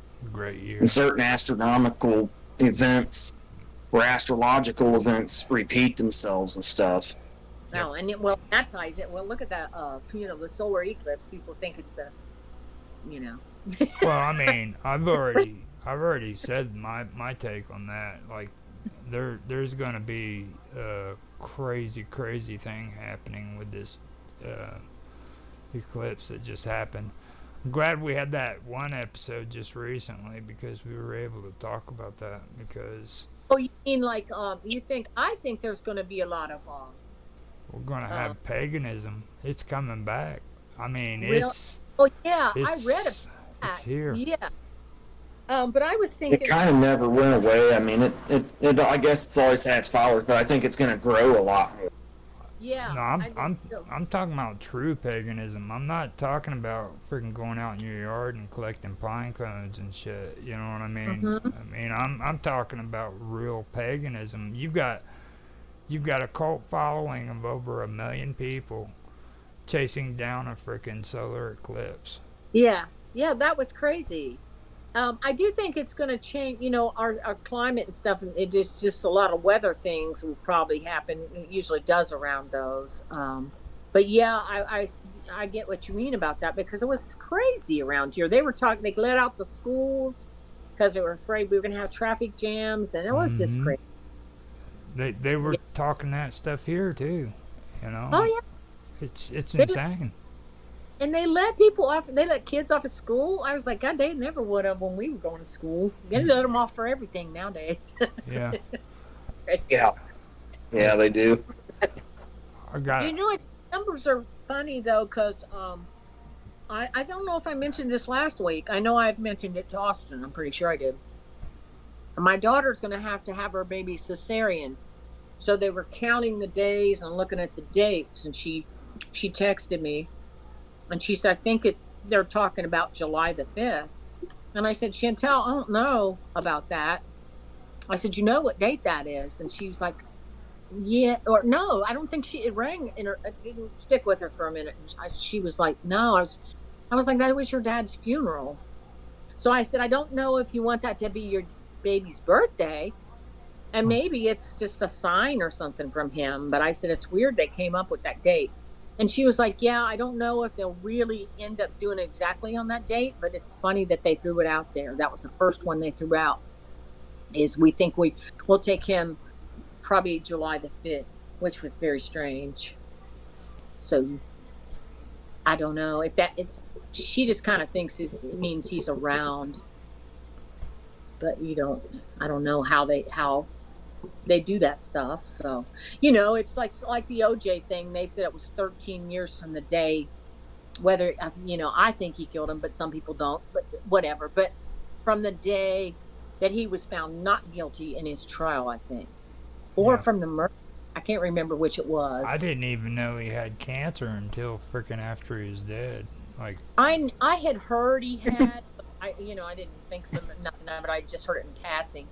And then, but yeah. But there were some funny things. In most crimes, if you watch much crime, I watch crime TV sometimes. Yeah, I noticed. There are some weird things with dates. There's always weird things with dates. Yeah. That was one there with the OJ. Even Ron Goldman said, I think that was some kind of justice, or Nicole, came back from the grave or something, because he was supposed to go to prison for 30 years and he went for 9, but Yeah, I think it kind of was probably a sign. Yeah. That his retribution was coming to him for what he did. Yeah. Yeah.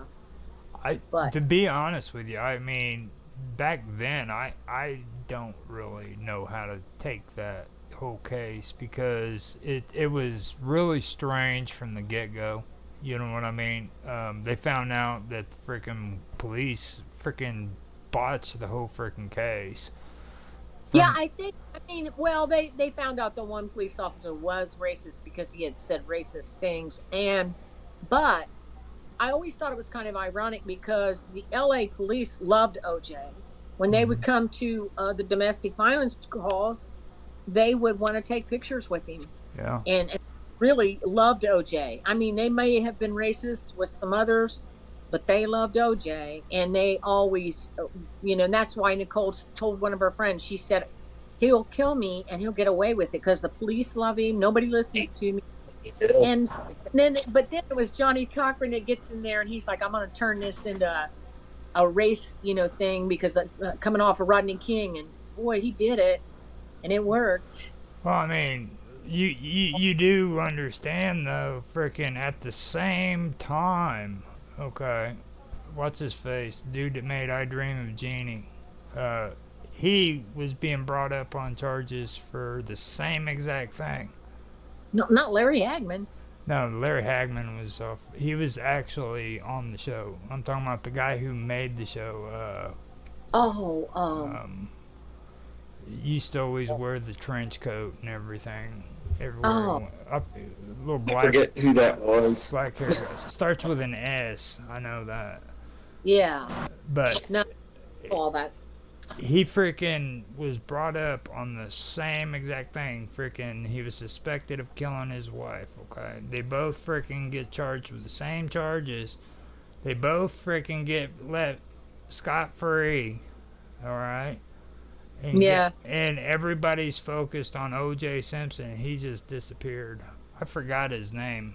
I don't think he was as big as OJ. Yeah. Yeah, OJ, he made I Dream of Jeannie. I mean, but he was as outwardly public, I guess. But yeah, anyway. I know what you're saying. Johnny Cochran made it like a big. It was an 11-month trial. Who's ever heard of that? It was like a big show. It turned into a big production in itself. Talk about shows. Yeah.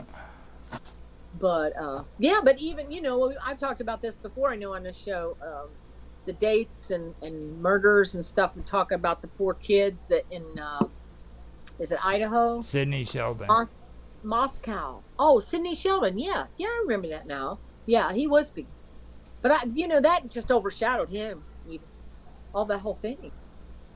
But yeah, go on. He never. I mean, it was like he just disappeared in the limelight. Nobody even talks about the murder that happened with him. No, because of the timing. Yeah, it I was. can't even remember his name. I can't remember his name right now. I forgot his name completely. I had to actually go look it up for you. Yeah. Yeah. But you look at the Moscow murders and stuff. There's some dates there. Like I said, the 2 girls that died, their sister, the one sister had a baby, and it was the baby was born, I think, at the time the murders would have happened, and then the room number they were in had something to do with the other one's birthday. So, yeah, strange stuff. Even on like a personal level, the one thing that was weird in my family was I have a nephew from one sister, and his birthday was the same day that my other nephew from another sister's grandma on his dad's side passed away. Yeah, that's strange. You see that a lot. It's weird. My sister got the news of her passing away at the same time that my nephew on my sister's side was at the park having a birthday party. It was like, wow. I mean, it was like, how can you ruin a birthday party any worse than that? You know what I mean? Right. Well, that was what I was telling my daughter. I said, if that really bothers you, I'm sure that you can do it a day before or a day afterwards with your dad's. They don't know that that's when your dad was buried. So, and it was his funeral. So that's kind of up to her. But yeah. I do find a lot of that weird. I mean, I'm not gonna call it coincidental because it usually happens quite a bit. You know what I mean? Like it's not something that's rare. Happens too much to. Yeah. Happens too much to be coincidental because you see it in too many different cases. Right. And I think it's kind of ties in with synchronicities and stuff too, if you look at it. Well, that goes back to what we were talking about too, though. Like I was sitting there thinking about it, and I actually freaking learned or figured this out because we were doing that duality, and when they talk about life and death, okay, life and death is actually a duality. It's not dualism, it's duality, and what makes it duality is there's no conflict. Okay? And it's natural. There's no way of avoiding it. So you have to ask yourself, is frickin' death really supernatural or is it just natural? Well, I think it's natural. It's part of life, isn't it? Mm-hmm. It's part of any species. I think probably both. Well, what happens after death could be supernatural, but the act of death itself is a natural thing. It's just natural. Right, but we don't know what. Yeah, that's true. So we get scared. We're always afraid of the unknown. Yeah.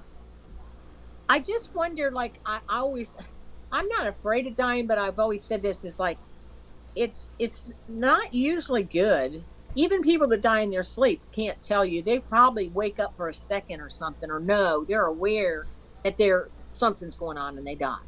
But so it's never good. I mean, it's never like, oh, this was a positive experience, So I'm not afraid of death. It's just how I'm going to die. I'm like, because it's going to get sick. That's the main thing. Right? Yeah. And it always scared me when I was a little girl because I would ride my horse or my pony, and I'd run around. And if my pony came around, if like there was something dead, he would get scared and he would not go around it, and he would freak out and take off. And I was like, well, it must be, then it's bad. So I don't know if it's just like a natural instinct where an animal's like, oh my goodness, if there's something dead here, maybe I'll get hurt. Maybe that's what it is. But they're certainly afraid of it. And so are we. We're afraid of it too. You know? So it seems to be pretty much across the board. My whole opinion, to be honest, is really freaking changing about death because, like, and I know a lot of people when they hear this, they think it's negative, but it's not. But what I'm about to say is actually true. But, you know, when you spend time around older people, because I spend time with my parents and I watch the pain that they have to go through. You know what I mean? That tells me that my day's coming. You know, right. Bob Dub had a show with Rush of Waves the other day, and Rush of Waves said that freaking, you know, old age is like that freaking snake. You know what I mean? The snake that's gonna get you. Eventually, it's gonna come. And you're gonna get bit by that snake. You know what I mean? So. Right. And I've watched, like, well, I just, you know, like I lost my Leo back in right before Christmas. And, you know, it gets to a point, you love him, but you're like, I know that he was struggling and he was in pain and sometimes things were scaring him and he couldn't hear. So you get to a point where, you know, you're almost relieved. You don't want to let him go, but it's just part of, you know, it's what happens. So. Yeah. But I hear people say that stuff now, like growing old gracefully, and I'm like, you are just full of shit. Shut your mouth. I don't want to hear a word you're saying, dude. You know what I mean? Spend time. That's harder for some people to accept. Yeah. Like, you know. Well, it depends. I mean, you know, some people have a lot of health issues, and others, like, they'll just something will come up and kill them, or something will happen suddenly. And that's the It doesn't happen. That's not. It doesn't happen gracefully for everybody. I mean, not for some people, some people it's more of an ease into it, and so it is more graceful. And some other people, it's a lot more drastic, depends on the person and their circumstances. And their lifestyle sometimes. That's what I was getting ready to say. It's habits, okay? All these habits you got right now, you better freaking think twice, okay? Eating those potato chips are cool right now that you're young, all right? But when you get 70 years old and you're like, hey, can you go to the store to get me potato chips? And it's 3 o'clock in the freaking morning, dude. You know what I mean? That's when you're gonna realize, you know what I mean? And you gotta get some dip with them too. Yeah, and you know you're diabetic and you don't really need to have ice cream, but for some reason you gotta have ice cream at freaking 2:30 in the morning. Yeah. They have those weird cravings like that. Yeah. And then it catches up with them later on, so they don't grow old gracefully. All right. Well, but it could have been prevented years ago. You know what I mean? Yeah, prevention is a big key factor in a lot of things, isn't it? You know. Your liver's falling out because you drank, or your kidneys, and because. And I'm guilty of it too. Like, I love peanut butter. Okay. I love peanut butter. Oh, fattening. I like it too, but it's fattening as can be. I cannot eat peanut butter no more because if I go to sleep after eating peanut butter, I will wake up with freaking acid reflux. And I don't know where that came from. I've never, ever thought that I'd get acid reflux from peanut butter. You're just getting older, but you could take some Tums. Have you ever tried it when you go to sleep, and then maybe you won't wake up with it? Well, come on, dude. Seriously. I mean, Tums. let's just put the old man freaking tattoo on my forehead. He's taking Tums now. I might as well just quit. I take them some. I take them sometimes for indigestion and whatever. Yeah. Well, that means, basically I could just quit eating peanut butter. I wouldn't. Yeah. I just would eat less of it. That's what I had to do that too. I had to eat less of it because I started having stomach cramps when I ate as much as I used to do. So I had to cut way back on it. Isn't it amazing how peanut butter brings people together? Yeah. It is. It really is. Another paranormal. It's another paranormal thing. When I was pregnant, like my gynecologist told me, he said, you need to eat a lot of protein. And he said, peanut butter's good, but you'll get fatter than a chick. And I was like, oh, hey, I'm already getting fat. You will too. Yeah. Yeah. Well, I'll eat a little of it. I, But yeah. I had to cut back on it. I mean, I'm no angel. I still have a problem with it. Like Well, you drink it with milk. Like you have to have a big glass of milk with it. Maybe that's it. Drink some milk with it. okay, It'll your stomach. milk with peanut butter has to be with cereal. So you take the peanut butter and you put it at the bottom of the bowl. Then you take cereal and you sprinkle it over the top. No. And then the spoon that you use to get the peanut butter out of the jar, you just leave that in the bowl with peanut butter in it, and you just fill the milk up, and then you eat all of it with that same spoon. No, I think you have to drink a glass of milk with a peanut butter sandwich because that's just what you do, isn't it? That's the way I've always done it. Milk. I'm saying That's Well, I do.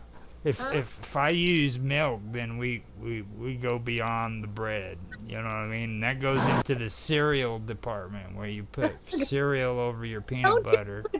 Milk goes with cookies and all kinds of stuff. Have you ever tried peanut butter in cereal? Oh no. You should I haven't. try it. You should Maybe try maybe that's the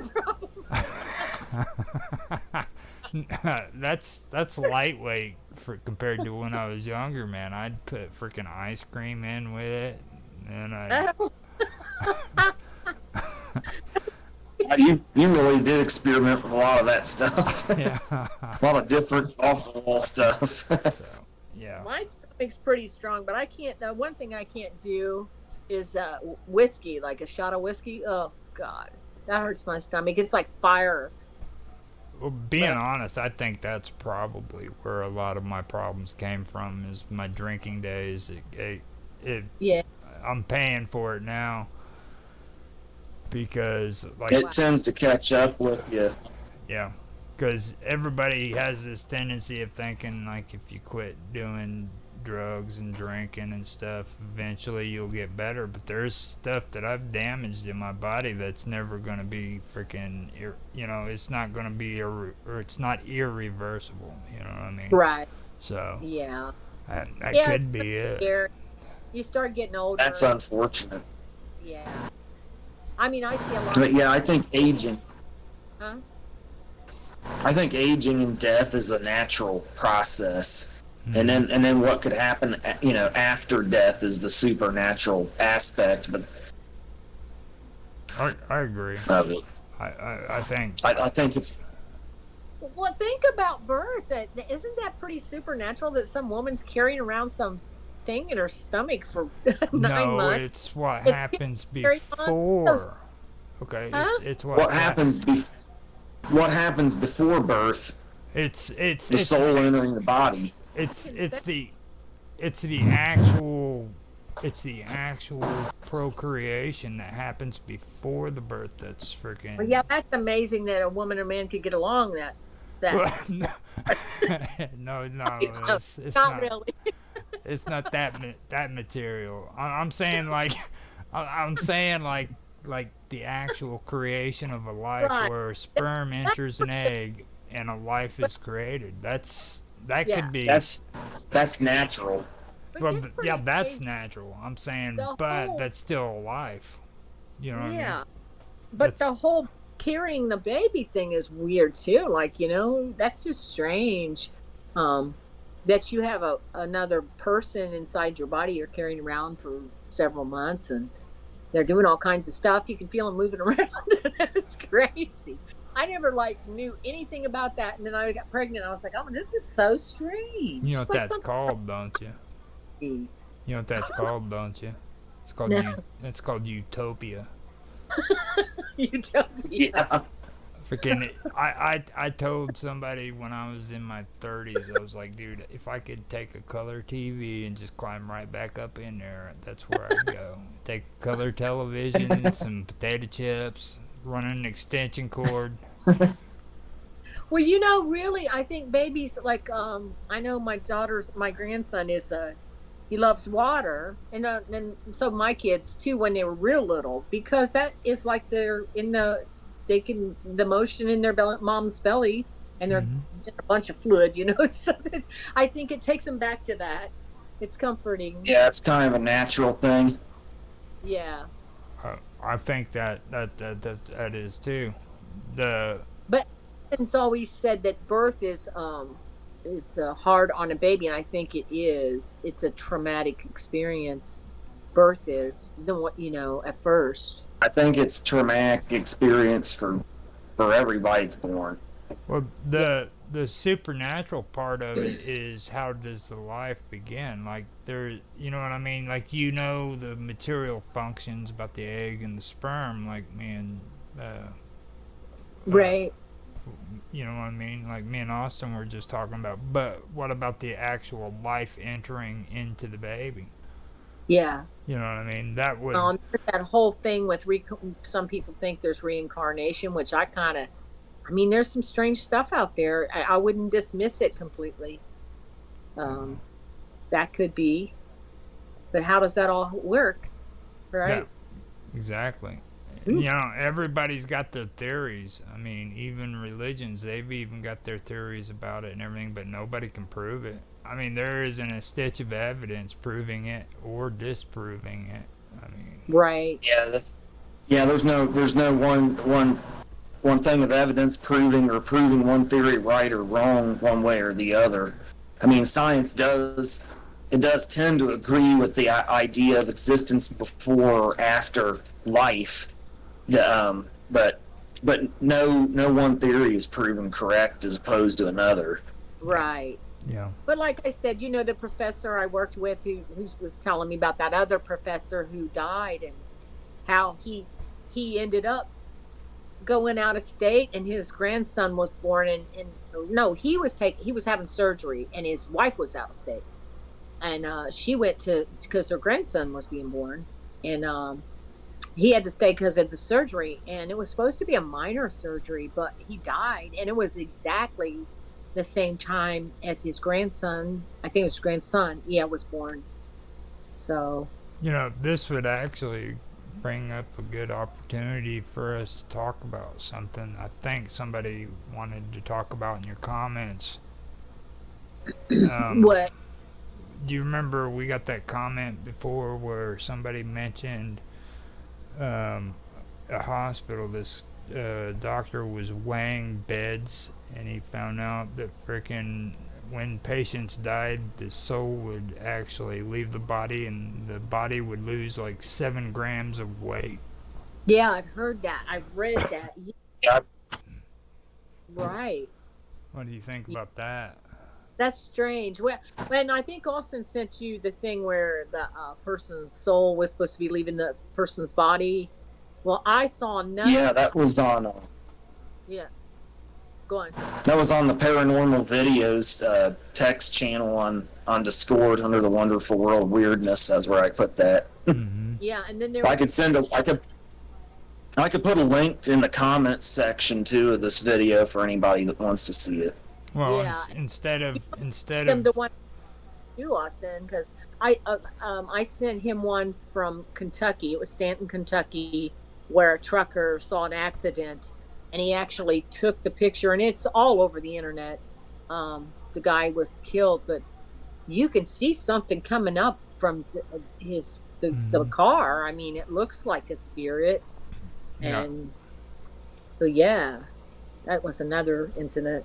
John had a video that he was wanting to put out, but the family was still grieving, so he held back on it, and that was one of the last videos he was going to put on this channel. And, Yeah, he told me he, about. he never put it on here because of it. It was real traumatic to the family. Yeah. Yeah, I remember him mentioning that a while back. Now, before instead of you just posting that freaking video, man, kind of just give us a breakdown on it in your own words, Austin. I mean, that'd be kind of cool. Oh, Yeah, you can. okay. There was a video of this guy. His elderly father was on his deathbed, and he had like the death rattle breathing and everything. And then, at the moment his dad was passing away, he had like a camera rolling in the room with him, I guess, and he saw like an orb coming out of his dad's body as his dad was passing away. It was a really short video. It was maybe a minute long or something. It was from YouTube Shorts, but that was basically what it was. He swore it was his dad's soul leaving his body at the moment of death. Right. Yeah. That's strange. Just weird. This episode reminds me of a Metallica song, so I think as a suggested name we should call this For Whom the Bell Tolls. Oh, yeah. Yeah. Yeah. Or Time It's a good Marches, song. or Time Marches On, whichever one. But I think Time Marches On or For Whom the Bell Tolls. I think because like you guys are starting to creep me out. Oh, yeah. Well, that's what we're supposed You to could do. say that's what we're supposed to do. This is supposed to be like a paranormal show, so hopefully it does creep people out a little bit. I'm getting creeped. I really am. I mean, I'm like, shit. Thanks, guys. That's the aim. I'm trying to think of some other times 1111 happened to me. Gosh darn, it's been a lot has happened with that number. Now, we've seen it. We've seen it so much throughout our lives and stuff that. But it never happened to me ever before your dad came home and mentioned it to me. And at first I thought, well, okay, that's the power of suggestion. But then I'm like, how am I doing this? I go into the house and I see it on a clock, and I've never done this before. I'm not making this up. At first I thought, oh, it's just a coincidence. But then it actually started happening with a lot of things. But I started seeing the car, like I said at first. Now, you mentioned that thing about your girlfriend hearing the knock and then hearing a car. Now, that kind of made me think about the stuff that your mom was talking about with the car pulling up in the driveway, and then she'd go look and there was nobody there. Yeah, the house. It's kind of similar. It's kind of similar to that. I mean, I don't know, like, April said, Austin's wife, it's his wife, said that she thought somebody touched her in my house, which was kind of funny because nothing paranormal's really happened in this house. But then it had been a couple weeks before that. I was starting to fall asleep, and I had like a can of, I think it was water or something, but it was in a can. And I started to fall asleep, and it was like, I know I was going to spill it.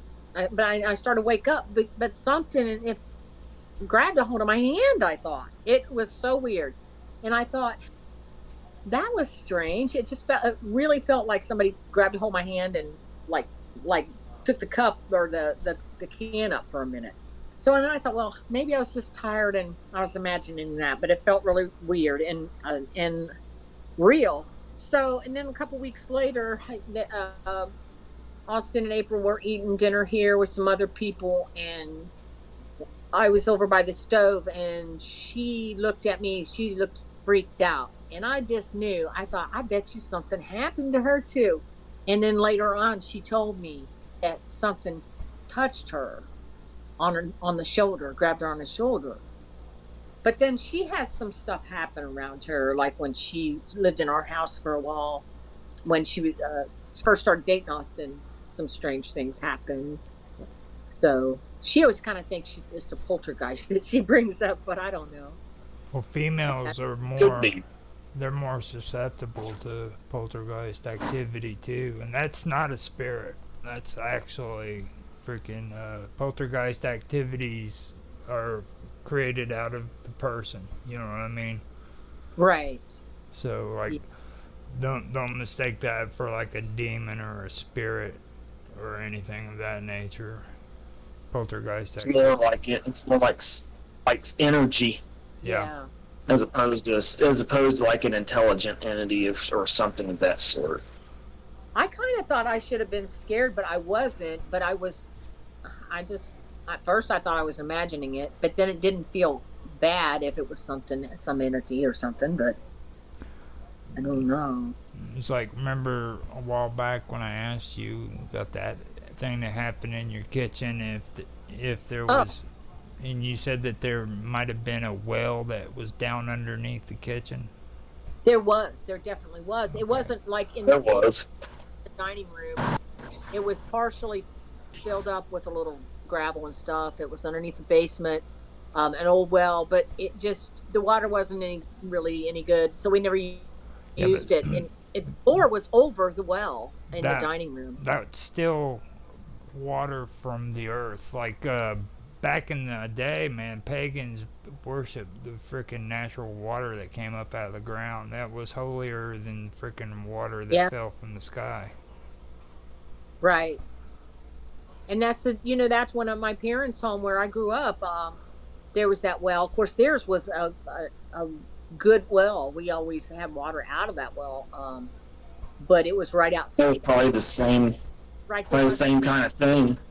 You know. Yeah, but it was had like a spring in it. I think there was only one time. I think there was a drought one summer that they had to have water trucked in. But outside of that, we always have water because it was just naturally, Mm-hmm. just would get water in it. So, but yeah, there might be something to do with wells. I've heard that. It's a Um, lot of different aspects. And it's not really the well. It could be a freaking spring. You know. yeah, y- springs, spring fed. Yeah. Everything. Actually, funny you mentioned that because in the house where well Austin grew up, like we've all talked about how haunted it was. There's natural springs out there, um for a couple wells there right Hmm. across the street. Remember, Austin? Because there was a barn and they had livestock, and the people that lived there That was said, how they got.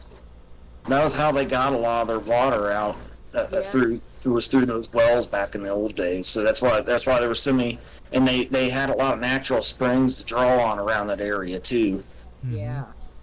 I So mean, that was one thing that that was that I mentioned to you for a reason, because like if who was the person that was in the room with you? It was your daughter what in the kitchen during that conversation. You said there what was, and you swore that your husband had come out of the bedroom or something like that.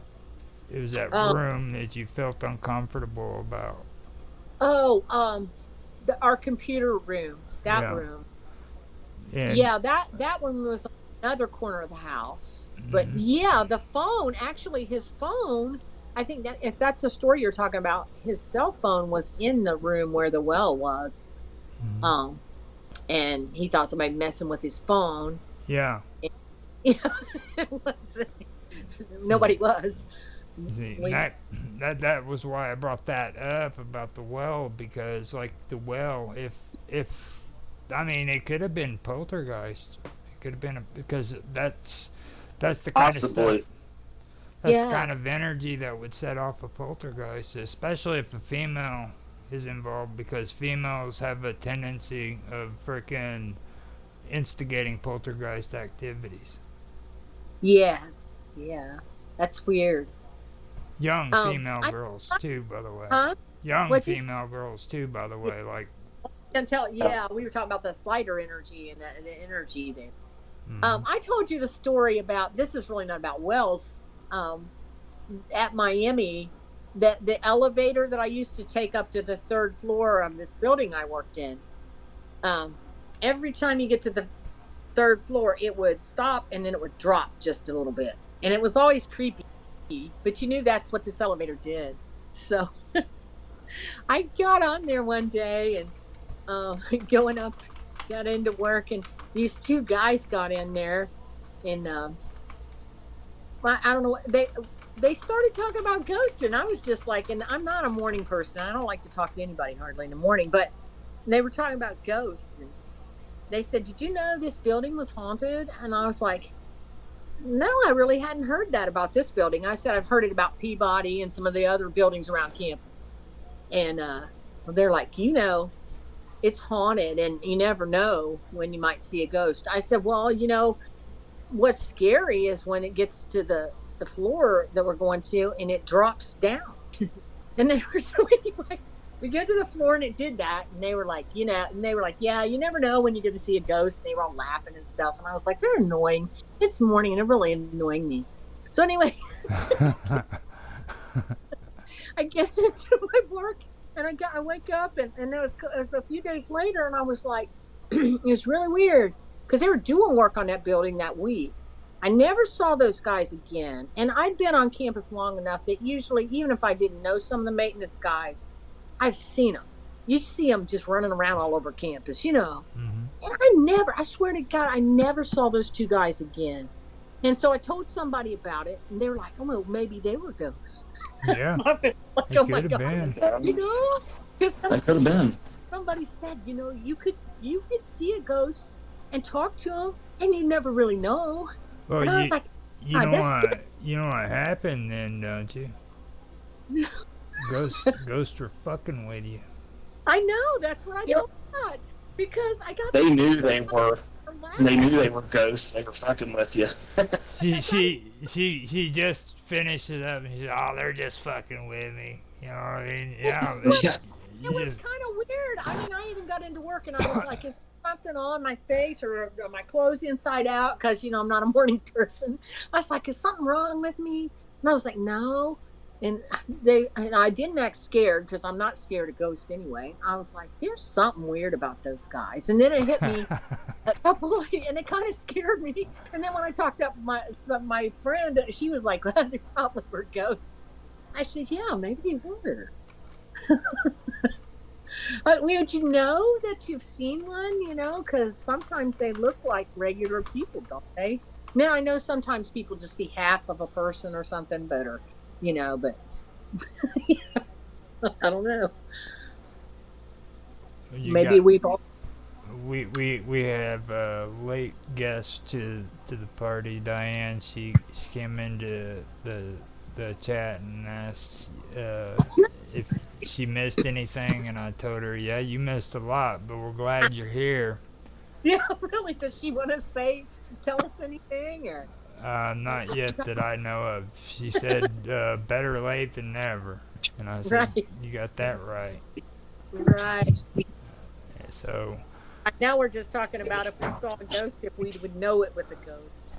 You well, know? I mean, there's a lot of people that freaking think they've seen ghosts like that, like in real life that were there talking to them, and then like mysterious things, freaking, in Oh yeah. mysterious situations. People I talk just about that all the time. I read a story the other day where this woman was she locked the keys in her car, and her mom was running into the restaurant trying to get somebody to help them, and she was out in the lot, and this guy just pulled up out of nowhere and knew her name, and he helped her get the keys out of the car, and just so quick, and then he just took off, and her mom comes out of the restaurant and said, "Well, I can't find anybody to help us," and she's like, "Well, I just got some guy to help me, and he knew my name." So she thought that was weird. She said, "Because I didn't introduce myself when he came up, he just came over." Hmm. Maybe So it could have. Maybe it could have been, a spirit. Could have yeah, been anything, you know.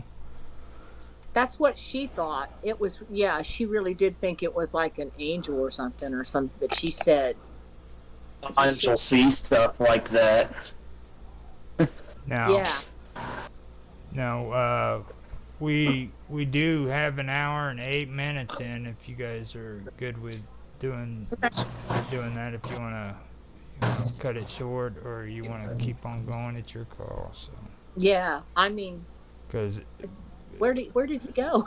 That's what I was getting ready to say. Austin got to the point where he's cutting in and out now. Whenever freaking Yeah. Austin's phone starts freaking blinking out like that, that's a bad sign. Right. Like, Oh my goodness. I was having issues. My wife was trying to listen to music on the Bose speaker we have upstairs. mhm. I thought my phone was disconnected from, but it was connected. So she was trying to connect hers. That's why I was she was asking me like, "Did you disconnect your phone from?" I told her, "Yeah." But You know yeah, how that technology stuff does that. Yeah. saying too, because like if Gerald gets Yeah. connected, I'll hear his phone what he's talking about on the phone on the Bose. Like you're on the thing. Yeah. I just thought I had my phone disconnected so she could connect hers and listen through at any time, but I didn't know. Well, if it's close enough, sometimes we reconnect, and we notice that too. We're Yeah. gonna have to like go over technology and stuff again on another episode because I really did enjoy that, and there's still some stuff that we do need to talk about, like because like you guys I are like the talking, emergent behavior. Yeah, oh we got that's been a cool series in and of itself, talking about technology and the paranormal and all that stuff. yeah We because since that phone glitch, it seems like the phones have been doing a lot of weird stuff.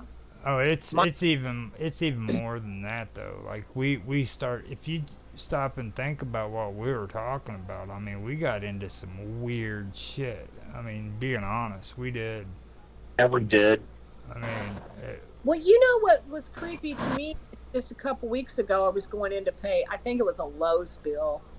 I went in and no, actually called them or something, and they're like, "You don't need to do all this or use your pass." No, I was logging in online. They said you don't need to do this anymore. You can do voice recognition. I must have been calling them voice recognition or thumbprint. And I'm like, what? That's Yeah. creepy. So, Yeah. a lot of these places now, when you call or something, they're like, oh, well, you can do voice recognition, then you won't have to use passwords anymore. I'm like, I don't want to do that. Or a thumbprint on your phone. You can go in and put your thumbprint. So, see, and what do they do with thumbprints if, like, say you have an account and then you pay it off or something? Well, and even if you close it, what happens to your thumbprint? Because that's a thing. we were It's actually, still on there. we were actually going to get into a good conversation about that before, but then you came in and just kind of like killed that the last time. Yeah, it was like freaking that's Well, guys, to go on, I was going to leave. that was your fault. We were actually gonna get into that one. We were getting hot and heavy. Freaking Austin was getting excited and moving around, and phone was going off and freaking shit, and like everything was going cool, man. He was like, then all of a sudden here you come, and like that was the end of that. Thanks, I must. So you guys can continue talking about it. Oh, my boyfriend, he's older, so he's like, oh my God, I'm not doing that shit. Because he loses he tries to start. I tried to help him do an online thing because he needed to do it to get some stuff done. And then he lost the password. I'm like, how do you even lose your password? It's saved in your phone. That's why I like computers, because computers freaking save your password for you. Well, your phone will too if you tell it to, and he has that on his phone. But then he lost. What happened to him is he lost a bunch of passwords, and now he's like, I'm not doing that again. I'm like, well, but yeah.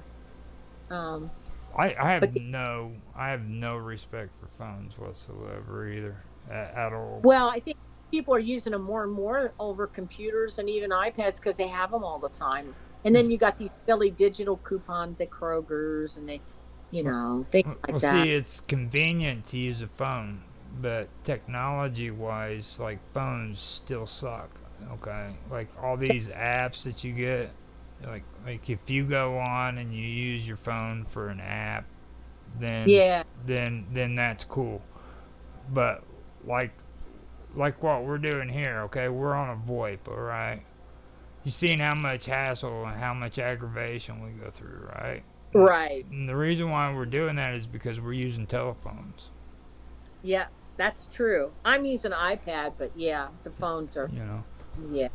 and like and it doesn't matter which VoIP you go on to. There's always an issue, always, and it gets even worse when it comes to like Skype because it doesn't matter on Skype if you're on a computer or a phone.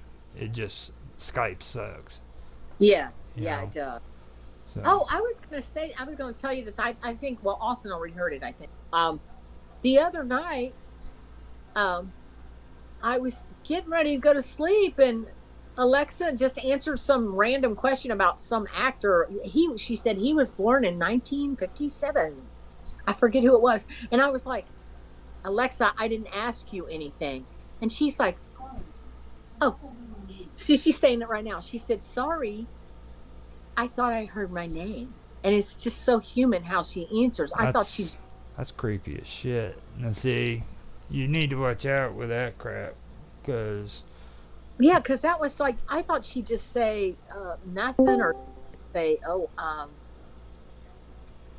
something more computerized, but it's pretty personal to say that. yeah, that is. And you didn't say nothing. I mean, that is creepy as shit if you stop and think about it. Just out of the blue, she says, "Oh, who the fuck asked her that?" Well, I read a story about some woman or some girl. She said that she got rid of hers because she woke up in the middle of the night. It said something scary. I forget, like, I see dead people or something. She was like, oh my God. And so she threw it away, or she got rid of it. But yeah, I think I'm going to turn it off, or at least when I'm asleep. And then Yeah. she's been acting weird because, see, I'm talking low because she's on here. You don't want your Alexa to hear you.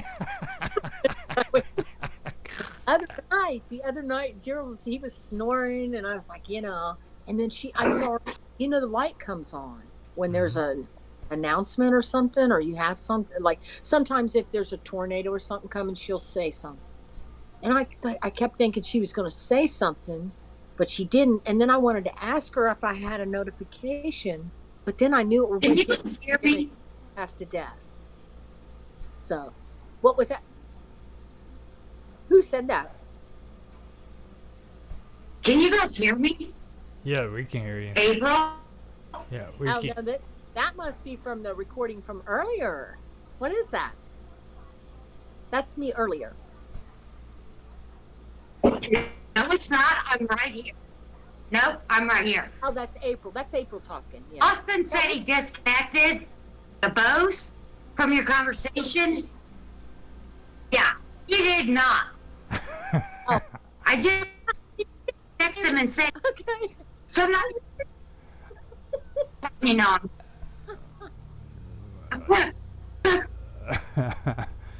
So April, just turn it off and turn it back on. Disconnect.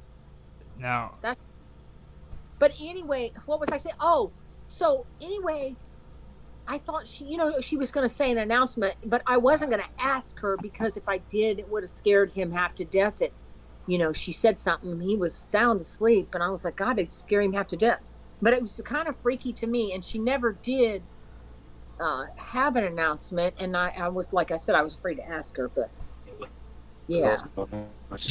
now Diane told me to say I've seen full body apparitions a few years back. They were fully dressed. I could see them look just like a real person. So, but how did you know they were ghosts? I mean, what made you they appeared somewhere they weren't supposed to, or? That would actually be a good question because, Yeah. I mean, like there has to be some reason that you were able to tell. You know what I mean? What was it that made you feel or know that it was actually a ghost? Well, I like I'm here alone, so if I see somebody, I mean, I could see a whole apparition. I know that, of course, there's not a person here if they disappear.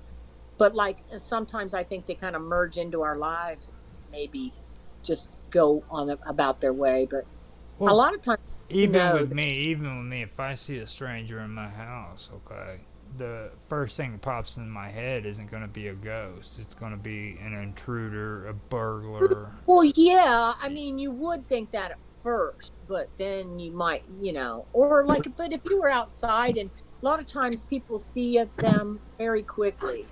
Like you, maybe I see a guy in the yard, and I'm like, oh my God, there's somebody out there, but then they're gone, Mhm. and they couldn't have ran off on their own. So sometimes, I just wondered how she knew. That's Um, what I'm getting Probably at. some, I agree with you on it 100%, yeah. but like she's saying she's seen it like it was a real person, like with you in the elevator, like Yeah. Well, yeah, and I still wonder to this day. I mean, they could have been real people, but it's funny. Like I said, I knew a lot of people up there, and you'd at least, even if you didn't know them, you'd see them occasionally. To have two of those guys that I've never met, and I worked up there almost 20 years at that point.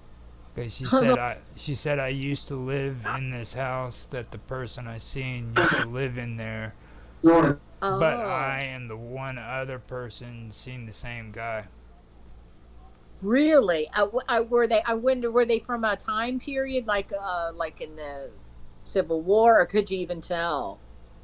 Yeah, she Yeah. she'll let us know here in a Yeah. minute. She is listening. And sorry it took Wow. me so long to read that off, Diana. I apologize. Well, that's okay. I mean, yeah, but that's well, and like I told you about my mother that saw the girl in the period clothing. It was so quick, and of course she knew there's nobody working here at 6:30 in the morning or whatever, and Hmm. so yeah, Now, yeah, I personally think that like seeing ghosts is actually an ability that people have because like there's too many people who freaking are doubting it, and the reason why I think that is because there's like a certain type of person who can actually see spirits. You know what I'm saying? I don't think that seeing them is something that every single person can see. You know what I mean?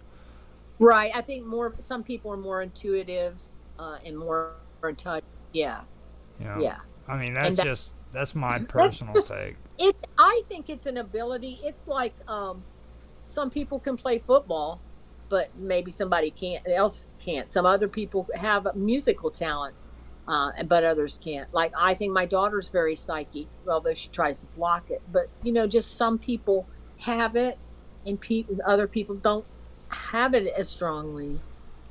Um, And it goes like when you're talking about like football, you know what I mean? Like there's people who freaking watch football, and then there's yeah, people who actually play football, you know what I play mean? football, and they're talented. So yeah, but not everybody can do it. And I think it is a gift, but I think we've always a lot of times people have been told it's a curse, but it's not really. I think you have to learn to do certain things, maybe positive things with it. But Yeah. yeah, That's something that I do believe because like freaking like you get on you sit down, you try to watch TV, and like they got ghost hunters, you know what I mean? You know, yeah. you I sit don't. there and watch the boringest shit, you know what I mean? Like I they're don't. Hunters. I don't like those shows as much, but I like actually, I watch Celebrity Ghost Stories. They're mostly gone now. I think it's an older show, but I did see one the other night I hadn't seen in a while, and there was a real interesting story on there because they're supposed to be true, and I think most of them are hmm about a guy's. He lost his cat, and he woke up one morning with a headache, and he felt really sick, and he saw his cat in the kitchen, and he was so happy because he was like, oh, my cat came back. And then the firemen and stuff came in, and they were evacuating the apartment, so they made him get out because there was a gas leak. And he was like, you got to go back in and get my cat. So they I think they did go back up there, but they couldn't find the cat. And so um it was a few days later, because he had pictures of his cat out there and everything. That old lady told him. She said, "My vet said he's seen this cat, and he somebody brought him in." And so he went to the vet, and the vet said, "Your cat died a couple days ago," and he told him the time, and he said that's not possible because I saw him in my kitchen, and he's like, "No, somebody brought him in here. He was hit by a car," and he said, "I'm sorry, but it's your cat." So the cat somehow the ghost saved his life because he was getting ready to light a cigarette like he did every morning. And he paused long enough because he heard his cat and saw it, and then the fireman came in and got him out of that apartment. Mm-hmm. So that's kind of creepy. Yeah. Yeah. Now, Diane said when I asked people that lived around me, when I asked the people that lived around me, said the guy used to live there by the description I gave them, confirmed that it was the man. I told them what he was wearing, jeans and a Garth Brooks type shirt. Wow. Oh, and a Garth Brooks type. Yeah, well. Yeah. I mean, yeah, he had a Garth Brooks type shirt. So, I mean, did he die like in a bad way, or maybe he just liked living there or something? no, he was wearing a Garth Brooks shirt. That's how he died. I mean,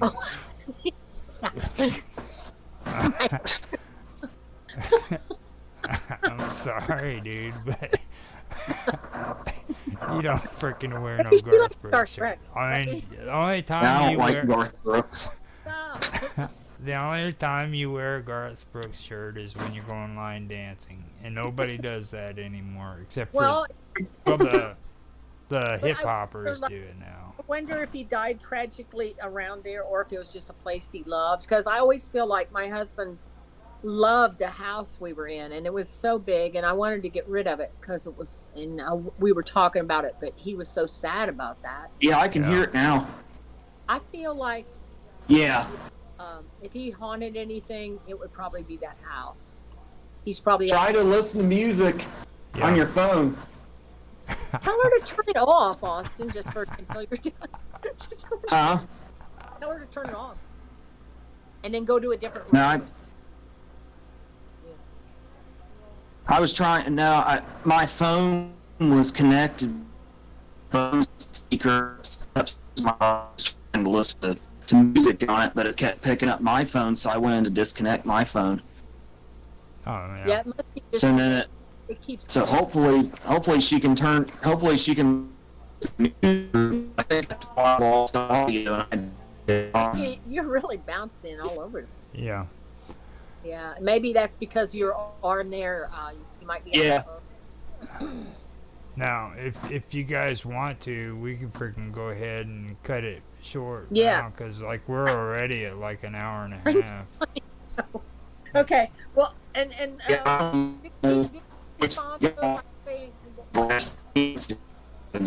like seriously, that was horrible. You say any more? We're gonna have to name Austin Mr. Robot from now on. He's starting to sound like Mr. Robot, except for in real time, like. Did the lady say any more about the ghost, though? Did she say any more? Let me double check. I had to bounce back and forth. Yeah. No, not yet. And no offense towards the ghost either, Diane. No, you probably made her mad about Garth Brooks. What if she likes Garth? Well, I mean, come on. It's not about Garth Brooks, really. It's not. It's about the people that wear Garth Brooks shirts. Wearing a Western shirt. No, it's people that wear Garth Brooks shirts. They got out of hand for a little while was he wearing a Western shirt or a Garth Brooks T-shirt? No, okay. She said jeans and a Garth Brooks type shirt. Type shirt. Oh, like those. I was thinking like the like a rhinestone shirt. See, like a rhinestone. I'm from Southern Illinois, okay, and I understand this because this was hell for a really long time. Like people around here, you weren't cool if you didn't wear a Garth Brooks shirt, and I In the t-shirts, though, right? No, like the button-up cowboy. Oh, they're like Western shirts. They got the little pearl buttons. Some of them are snaps, or yeah. And then you got the purple on one side and the orange on the other side, and Yeah. you know, and just But that's really cool. That I guess that she saw it as long as she's not scared. But yeah, obviously he's got some kind of attachment. And Austin, are you still there? Can you hear me? I don't know where he went. he's sticking in there. He's holding out. I was saying that maybe the guy is haunting the place because he liked it or something tragic happened. But I said I always felt like your dad would probably, if he ever came back, would be out at the old house because that's where he wanted to be. He wanted to die there, and he loved that home, and he didn't want to sell it. So, that was. Well, unfinished business too. You got to also think of that. Maybe he wasn't resolved with the idea that he was taking care of you guys. You could have been something like that. So he would be bound to you guys because in his mind he would want to still take care of you. Yeah. You know what I mean? It's strange like that. Like they also say unresolved issues could be an addiction to cigarettes. Since you have that craving for tobacco and right. you don't give it up before you die, you would literally freaking come back from whatever because you have a craving for cigarettes. Well, I know with my husband, I think he had a really hard childhood. His mom and dad had a real tumultuous divorce. And his dad moved around a lot, just moved all the time. And to him, home was stability for him. He never had it in his childhood, so he really attached himself to that house, and it just felt safe for him. Sometimes it's your, things you've experienced, so traumatic stuff.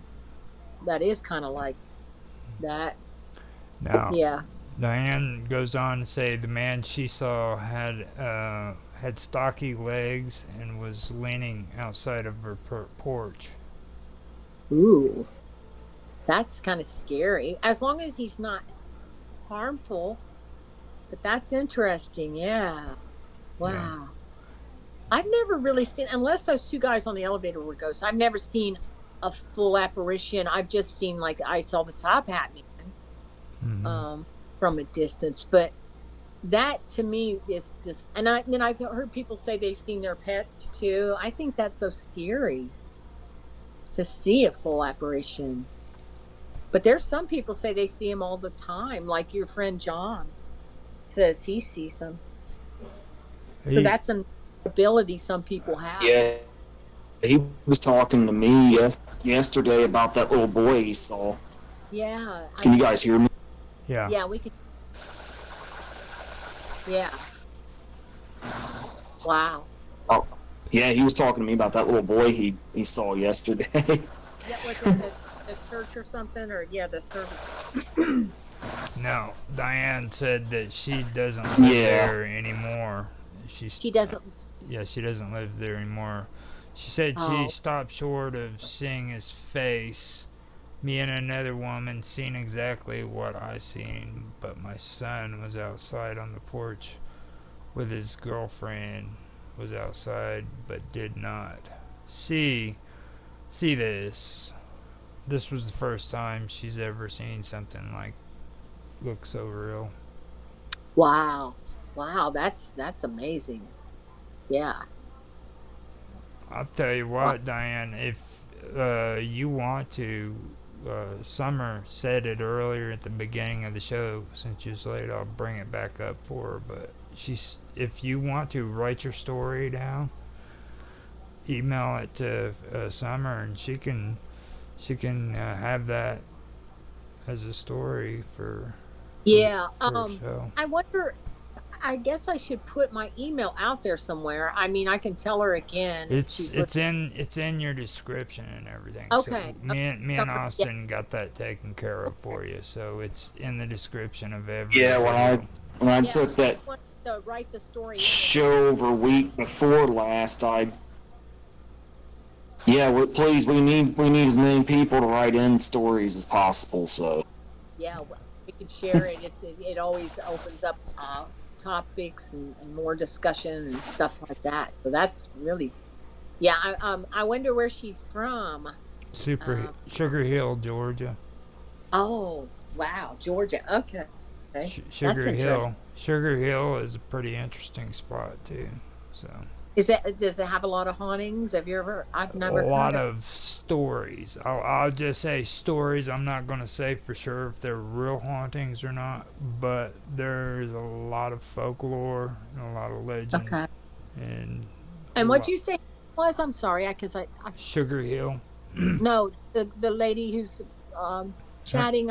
Can't see the chat. her name's Diane.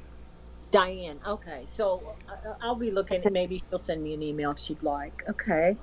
Wow, that's great, Diane.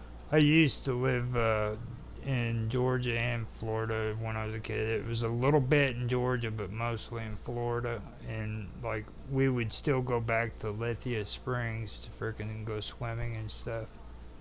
She said she's originally from Ohio though, so. Oh, really? Yeah. What area in Ohio? Because we're from Butler County. I'm from Hamilton. She's said originally from Ohio. I'm waiting back. She'll most likely respond. I can't hear you guys again. I'm gonna get out of here. You're gonna get out of here? Are you? I'll be right back. Okay. Okay. Yeah, we'll probably wrap it up in a minute. I'm just gonna see if she's gonna reply though. I don't want to cut her off. So yeah, that's interesting. Somebody from Ohio, but yeah. It's actually good because that's where you're based out of from. She said Cleveland. Right. She's from Cleveland. Okay. Yeah. Yeah, and I live in Middletown now, so she's probably heard of it, but yeah, okay. Interesting. So. Wow. Okay. Well, I guess I don't know if we should wait for Austin to come back. No, let's get out of here. Well, okay. Well, it's great, Diane, hearing your story, and if you want to email me, I welcome that. It's really interesting. So we're just going to wrap it up tonight, and everybody have a nice weekend.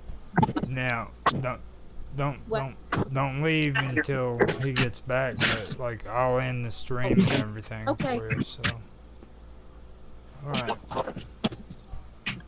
Your phone should be connected. It's connected to it. Why would it? I don't know. All right. Let me see. Okay. I'm supposed to stop streaming. I'm getting it. It's just taking a second. Oh, am I off of a show? Okay. Politically and other ways. Now, remember in the text that I just read, it said here, magnetic disturbances, which the official region Admiral Byrd reported on these openings in the 1920s until his information was concealed by the government. Okay? Now, the question is, who is Admiral Byrd? What did he find out? And why was this information concealed by the government? All right? This is where we get into out of the realm of conjecture and mythology to the realm of modern history. We find this admiral was a real person called Richard E. Byrd. He was an American naval officer, which was pioneering, and also a pioneering American aviator, polar explorer, and organizer of polar logistics. Aircraft flights in which he served as a navigator and expedition leader crossed the Atlantic Ocean, a segment of the Arctic Ocean, and a segment of the Antarctic Plateau. He was also known for discovering Mount Sidley, the largest dormant volcano in Antarctica. Okay, so he actually flew over the North Pole and the South Pole. I found out about this many years ago, and I actually saw that this was actually real. And the crazy thing was, after he flew over Antarctica, he came back, and then the US military said, we want you to be our leader to take the military to Antarctica. This is after the Second World War, right?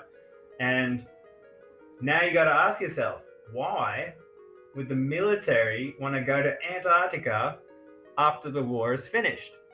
That is an interesting question.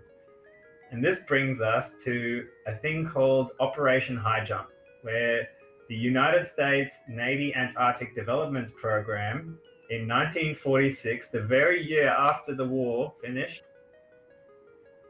and it was a US Navy operation to establish the Antarctic Research Base, research in quotations, mind you, base, Little America, the fourth. The operation was organized by Rear Admiral Byrd, and he was the commanding officer. So they say the official reasons was training personnel, testing equipment in cold conditions, consolidating the US's sovereignty over the largest practical area in the Antarctic continent. So they basically wanted to claim some land. Feasibility for using the Antarctica for, I guess, military bases. Developing techniques for utilizing air bases on ice, amplifying existing stores of knowledge of electromagnetic, geological, and geographic, hydrographic, and meteorological propagation conditions in the area. But yeah, a lot of that is actually half-truths. What we found out through these people called the Farsight Institute. They are a group of remote viewers that can basically use meditative techniques to investigate past events and find out the truth about them. They looked into Operation High Jump, and what did they find? Let's find out. Between August 26, 1946 and late February 1947, approximately 1 year after Germany surrendered at the close of World War II, Rear Admiral Richard Byrd led an expedition to Antarctica called Operation High Jump. Now, at that time, the United States had spent a lot of money on World War II. The end of the war would normally be considered a time to close down military activities, consolidate gains, save cash, and so on. But this expedition to Antarctica involved tremendous resources. Those resources were called Task Force 68, and it involved 13 ships, 33 aircraft, and nearly 5,000 men. And that included destroyers, a submarine, an aircraft carrier, icebreakers, a tanker, supply ships, the works. Now, the stated reason for the task force to Antarctica was to gather data, to explore, and to see if it was possible to design air bases that in a cold location and that type of thing. Sort of a National Geographic on steroids. But you don't need 13 military ships, 33 aircraft, and nearly 5,000 military personnel to do that, especially for an inhospitable location that you don't know much about. Perhaps one can envision 1 or 2 ships and a couple of aircraft to check out the scene, but an entire armada armed to the teeth doesn't seem to match the stated goals of the expedition. Admiral Byrd's expedition to Antarctica just doesn't seem to make sense if there was no urgent military reason to go there at the time. Indeed, you simply do not need that type of very expensive military force into a dangerous area like Antarctica unless you have solid intelligence suggesting that there is a clear and urgent need to do so. It just would not happen otherwise. It just wouldn't. In this remote viewing, they show you data that will explain this unsolved mystery. Basically, I've seen this, and a summation would be that during World War II, it is told that the Germans, through these psychics in their secret societies, people like Helena Blavatsky, similar to her, some of the psychics in the Thule and the Vril societies, they were able to contact ETs, extraterrestrials, aliens. And through those contacts, they were able to develop higher technology, including what we today call UFOs. Okay, the U.S. military called them Foo Fighters back then, and basically, secretly, they developed a military base underneath the ice cap of Antarctica, and the U.S. military had intelligence saying that.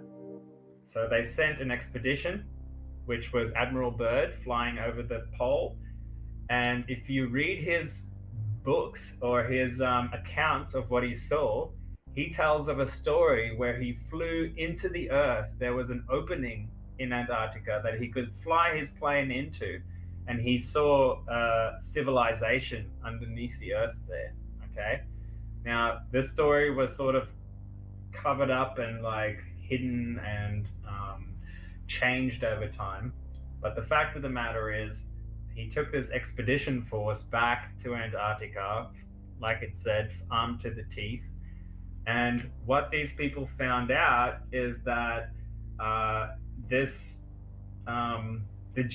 Germans basically attacked them, and they were supported by these reptilian-looking ETs.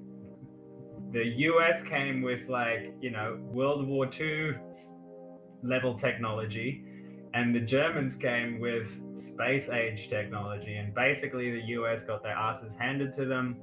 They got beaten in a straight fight, and they ran back to the United States with their tails between their legs. Okay. Now what? A multi-leveled cavern system under the southwest slopes of the Himalayas where the Nagas dwell is another underground system, thriving underground cities. Now, these caverns are a part of the alleged entrances to the kingdom of Agartha. Agartha has been connected to reptilians and also humans as well as other species. So here are the alleged entrances to the kingdom of Agartha. One is Kentucky's Mammoth Cave. Two is Mount Shasta in California, which is the city of Telos. And then three is Manaus in Brazil. The fourth one is Mato Grosso in Brazil, and that would be the city of Posid. Iguazu Falls, in Posid, Iguazu Falls. Now, the fifth one would be Mount Epimeo in Italy. And then 6, of course, is the Himalayan mountains in Tibet. City of Shanxi, supposedly guarded by Hindu monks. Now, there's also the city of Bogavati, which is in Tibet as well, in the Himalayan mountains. Now, the seventh one entrance is Mongolia, and that would be the city of Xinhua. And the 8th would be Rama in India, and I believe they say that the underground caverns in India, or Rama, are the same as the name of the city above, which is Rama. Now, they also say that another entranceway, the 9th one, would be the Pyramid of Giza in Egypt. And then the 10th one is King Solomon's Mine. The 11th one is the North and the South Poles. And the 12th, Wells of Sheshna, Benares, India, the city of Patala. That's what that one is in India. Has 40 steps. No, now this city of Patala has 40 steps which descend into a circular depression to terminate at a closed stone door, which is covered in a bas relief of cobras. Now, here serpent cults of human and reptilians collaborators dwell, which is said to have once had contact with the Nazis through the Thule Society during the Second World War. So this brings us to the Naga.